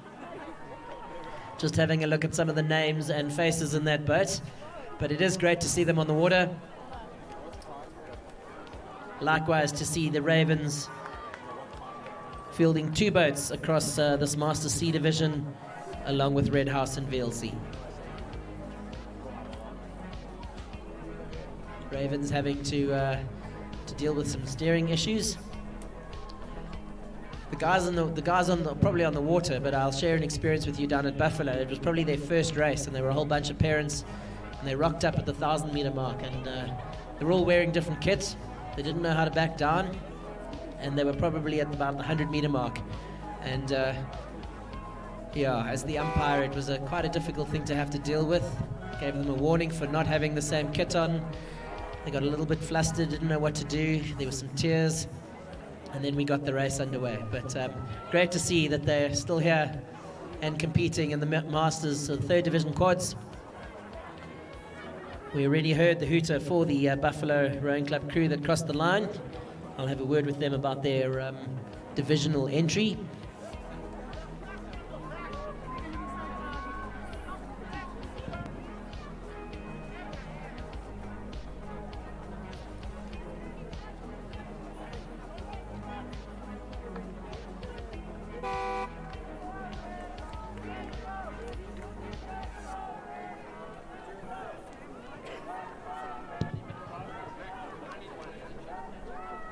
If anybody's picked up a Gaborone Rowing Club jacket, it says coach on the back.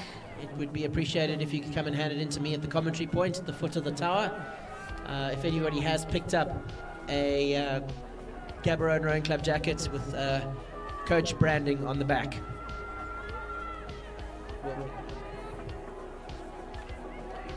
So into the very few final races of the day. We now have the Masters Mixed Doubles coming towards us. This is a fantastic event, both on the Masters calendar here in South Africa and the World Rowing calendar. We have, it is a straight final. In fact, there are two finals, so not a straight final. And we have 14 boats entered across the two heats. As I explained earlier, there would be a handicapping system, so no requirement to run a final. Each crew would be categorized, And leading at the moment is the VLC crew in lane 5, stroked by Bravelli. They have an average age of 40.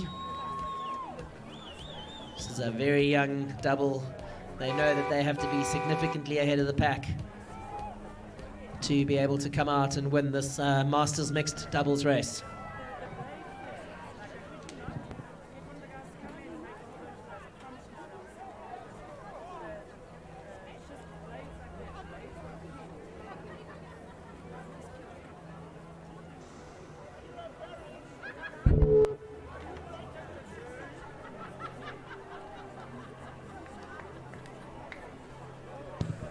So concluding stages here in the first heat of the Masters Mixed Double Sculls, led by VLC Bravelli. Then in second place we have Rudaplat Full Pots. Great to see the revival of the Rudaplat Rowing Club, almost being used as a satellite club at the moment, but it is great to see the colours of Rudaplat on the water. But it is VLC Bravelli, well clear of the field. Relatively young in the field, so they would certainly need to make sure that they are well clear.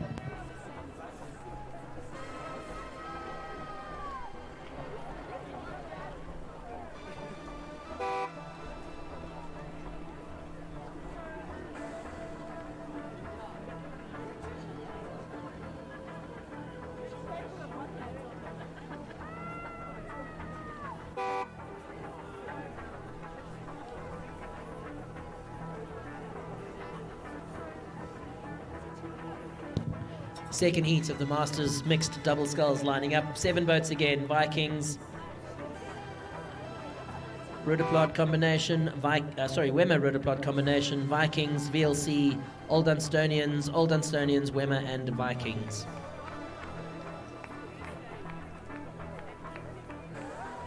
So an all Gauteng affair, although dotted all over, quite an East Rand affair actually. Old Dunstonians out at the Homestead Dam in Benoni. And that doubles race has just got underway from the 1,000 metre mark. We are only 3 races away from the end of the Saturday program. Great race to finish the day will be the women's A8's final.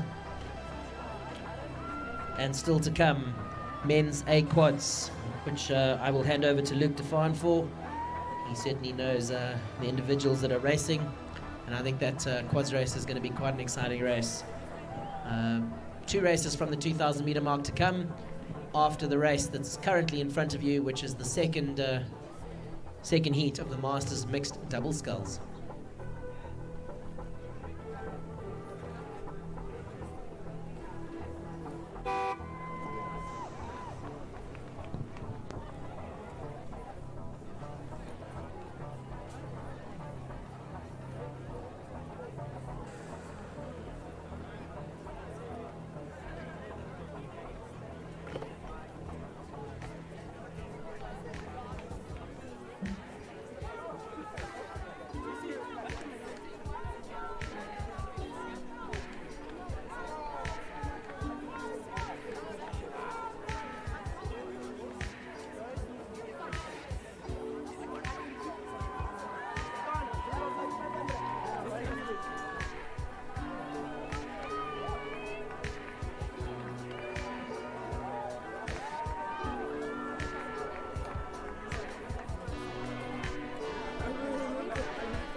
Closest to us is the Wemmer Rudaplat combination. I beg your pardon, I take that back. It's the Vikings Cronin crew in lane 2. It's Mark Cronin and Christine Kazar leading at the moment. Relatively of age, if I look at the average ages of these doubles.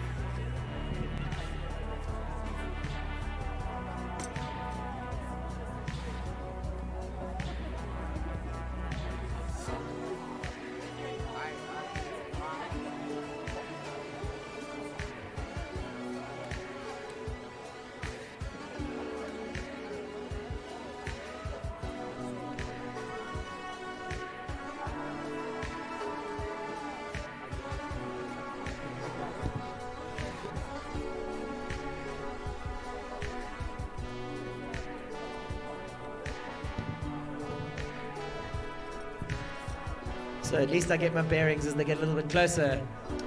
They've crossed over a few lanes, which makes it difficult to tell you who's who. They're also rowing with Vikings blades, and they're not even Vikings. This is the Wemmer Rudderplaat combination. They have a lane 1 on their bow. It is John Ingram and Elra Diaga.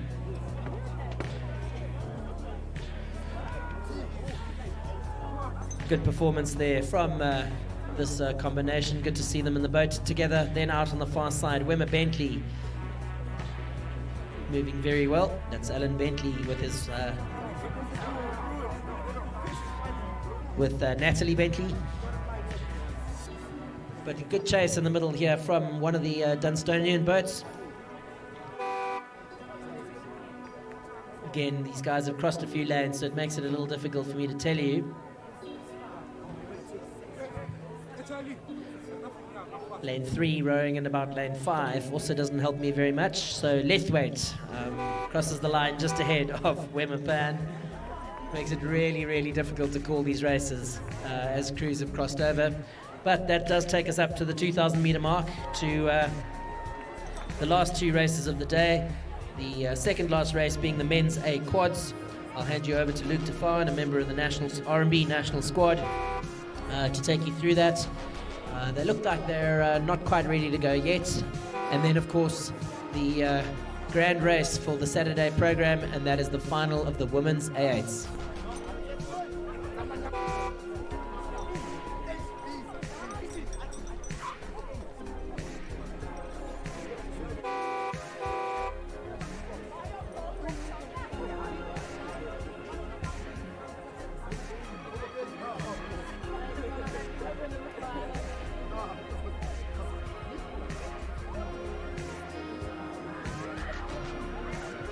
Ladies and gentlemen, boys and girls, it is time for our last 2 races of this Saturday of the RMB National Champs 2022. As we have a look up at our course now, we're not quite ready for our final of the men's A quads, a premier event at our championships.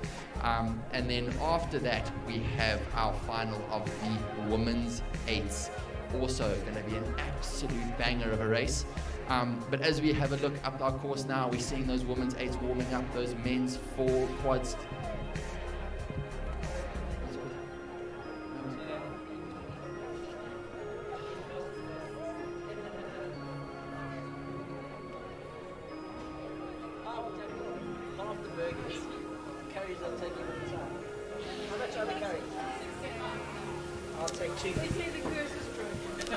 As those men's quads start forming their way to the line, we've got Tux Lemaitre in lane 2, Tux Ringrose in lane 3, OJ Eagles in lane 4, UJ Conradi in lane 5, and OJ Eagles in lane 6.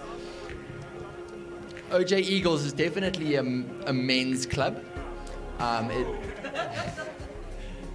It's a club for those who want to have an absolute banger of a 2K race. If you have a look at these entries, Michael Thomas sitting in the bow seat of the Mittendorf boat, Nikki Papas in the 2 seat, Carl Scumby, a Tokyo Olympian, in the 3 seat with Chris Mittendorf, who's definitely got a few USA boat race wins under his belt.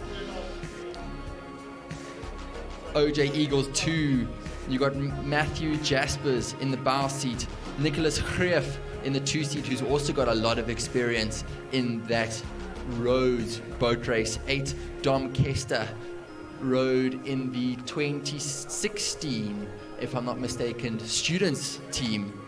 And then Tristan Lowe, Bosch boy, UCT athlete extraordinaire.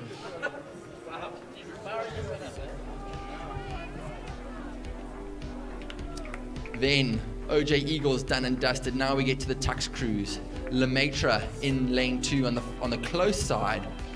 Pum Shabalala and bow seat. Chris Gottschalk, the big man, in the 2 seat.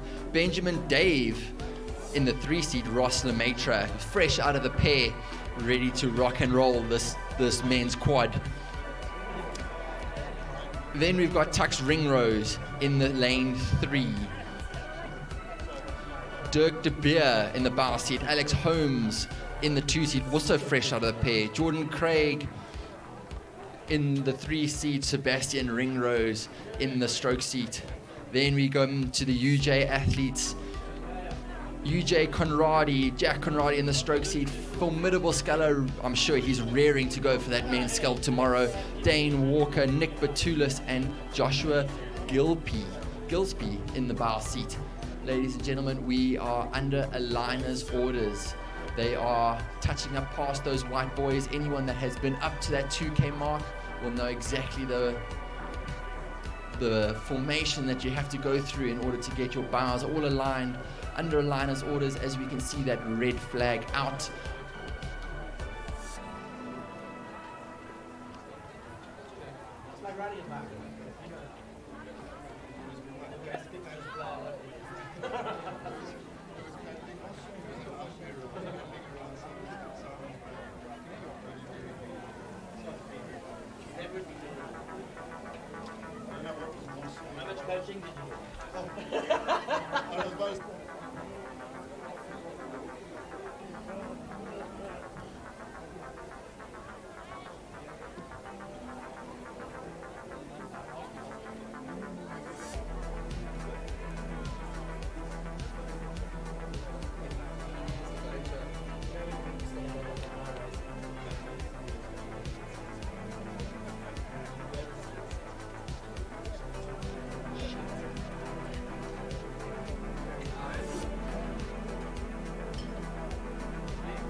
The last few corrections on the line, making sure they're straight in their lanes. I'm sure we're about to see the aligners flag, the umpire's flag lift. There it goes, and they are underway on this men's A quads race.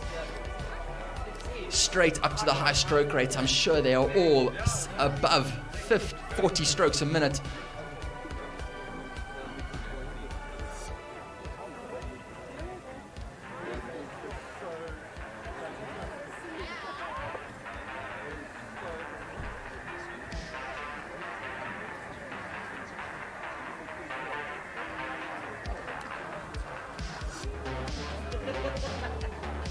Ladies and gentlemen, as we wait for these crews to get a little bit closer to us, as we can suss out who's moving where, the Tux students have just informed me that they are running low on stock for their food. If you are hungry, it is delicious. I can vouch for their curries, their burgers. They are all exceptionally scrumptious. Get yours now before they sell out completely.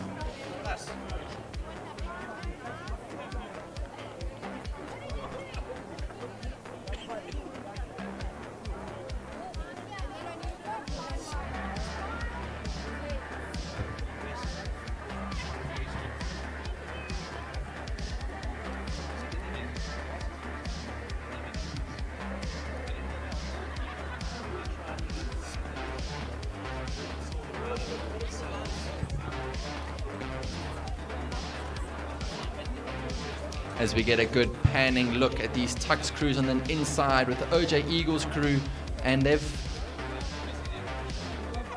oh no, UJ seems to have broken a seat.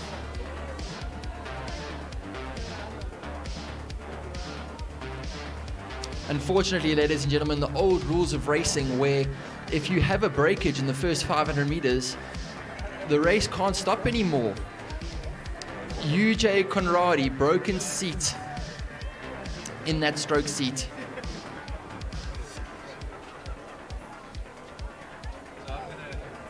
As we get a good look at OJ Eagles low on the far side.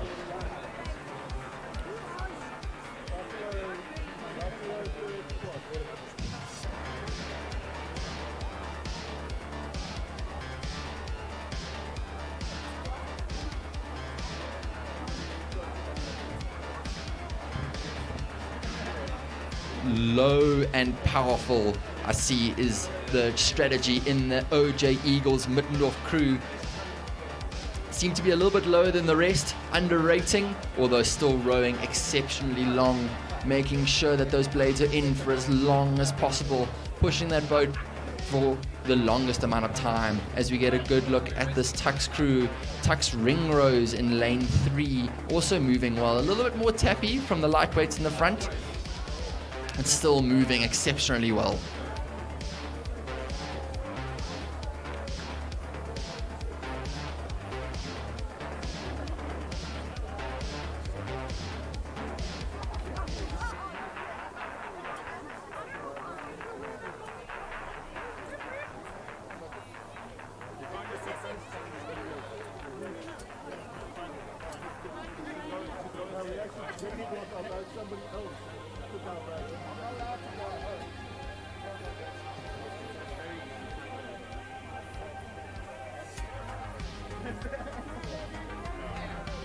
Ladies and gentlemen, they are through the 1,000 meters. They are into the second half. It seems to be shaping up to be quite a nice race, although very spaced out between the crews. Very nice steering from all their strokemen. Remember, ladies and gentlemen, they have got cables connected to their right foot, normally in the stroke seat. Steering a quad is a lot easier than steering the pair or the 4. Luckily, there is no such thing as a coxless 8. That might just be a little bit too much for us rows to comprehend as we move through this third quarter of the men's A quads.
As we get a good look as these crews come a little bit closer to us, we can finally start making a call as to who's moving through. It looks like Tux Ringrose has quite a commanding lead in lane 3. And then it's very close, too close to call from where they are now on the course. But our bets are on the Tux Lemaitre crew coming down in lane 2.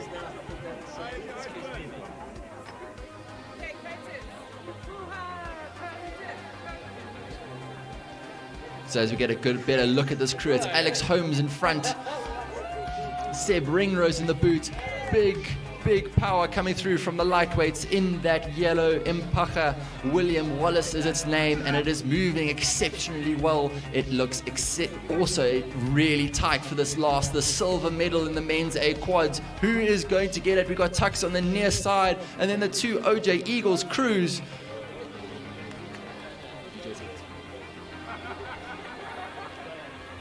Low on the far side, Mittendorf on the near side, St. Albans, Rondebosch. It's going to be Tux.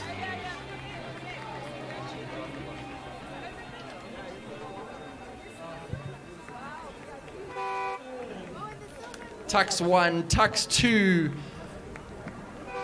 OJ Eagles, Mittendorf, followed by OJ Eagles, Low. And we have... You can't have any breaths here. As the racing moves back up to the 2,000 meter mark, we have the start of the women's 8, the premier event. St. Mary's Swingler in lane 2, Tux Tucker in lane 3, Tux Pollock in lane 4, UJ Newman in lane 5, St. Andrews Harrison in lane 6, St. Mary's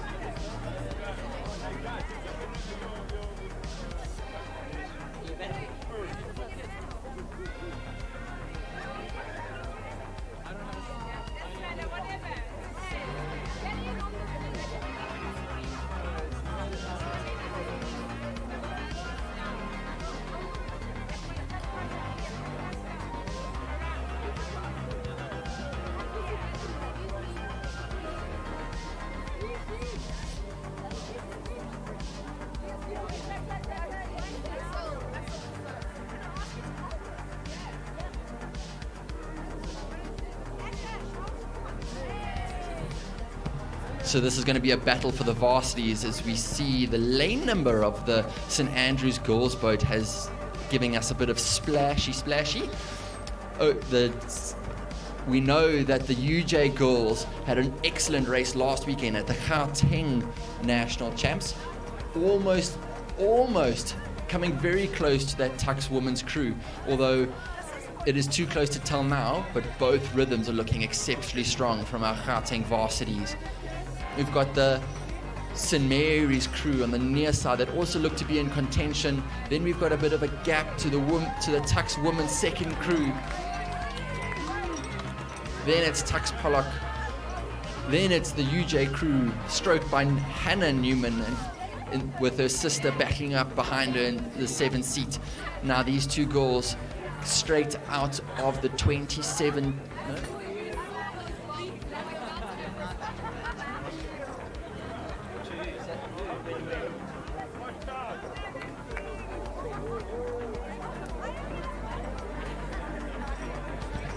The stern pair of that UJ crew straight out of the Cox 4, out of the Plovdiv 2021 juniors, who also did exceptionally well over there in the heat.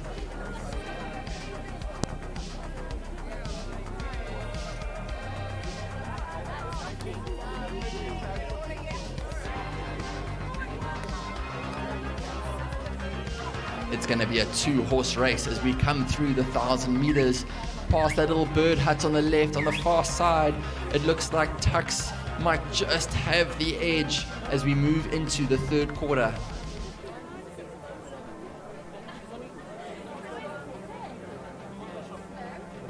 As the Liam Fortain, the Cox in the boot of that UJ girls crew, has a look over, willing their girls over. You can see that right hand of Liam's moves a lot and is coxing.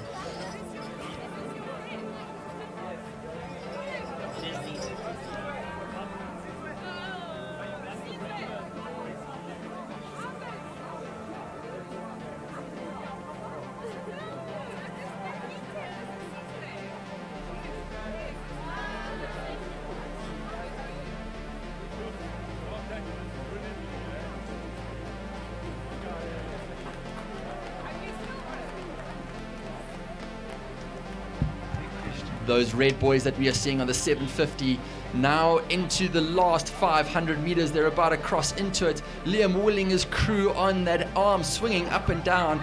Rhythm is staunch in that UJ crew, but what are Tux going to have in response?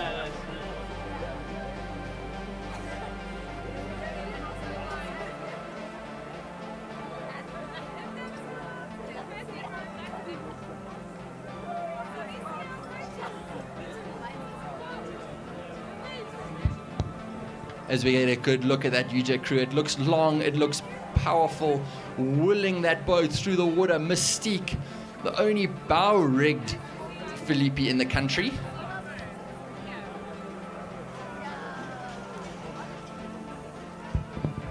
And now we move on to that Tux crew.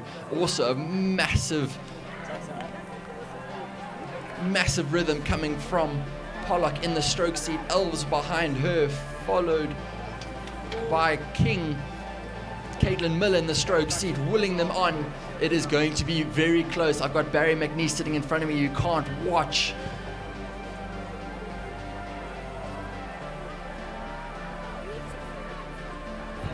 Into the red boys, red mist.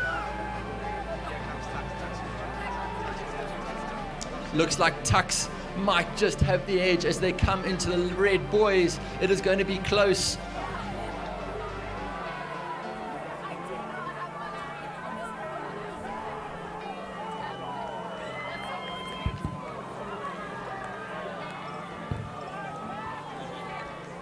Momentum with the Tux boat. They look to have about 2 or 3 seats as they come past us and seem to be moving every stroke. Rhythm with that Tux crew.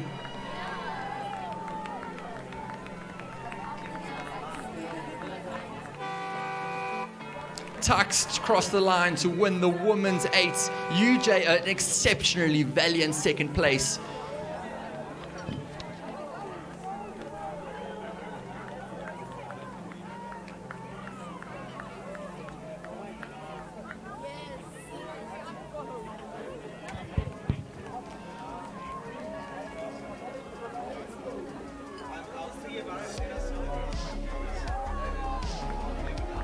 followed by that red Swift of the St. Mary Swingler,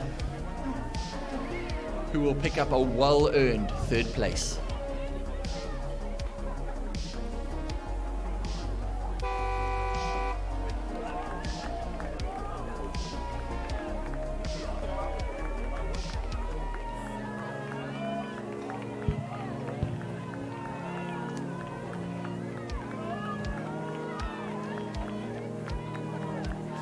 As we see the second St. Mary's boat coming through the line, closely followed. They've got St. Andrew's girls nipping at the heels, followed by the second Tux crew. So awesome to see 6 women's eights out on our national rowing championships.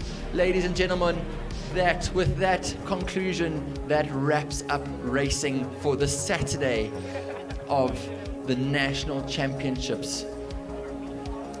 Proudly sponsored by RMB. We cannot forget that.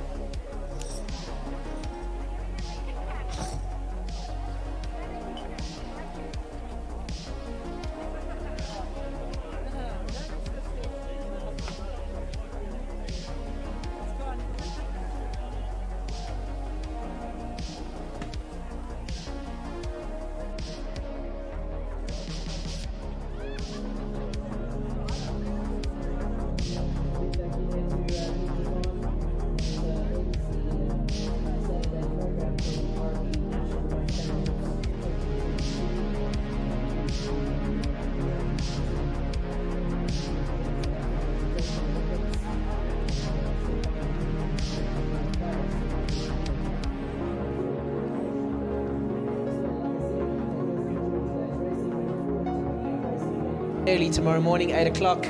Some big races on the program tomorrow. The women's Coxless 4, the men's Coxless 4, the 8s for the men. Some big Masters races tomorrow. Masters 8s tomorrow. Women's quads for Masters tomorrow. Some big racing on the program tomorrow, so we look forward to that. To everybody traveling tonight, please travel safely. And once again, to all our visitors from abroad, well, across our borders, thank you. And we look forward to seeing you all tomorrow on the water, bright and early. Thank you.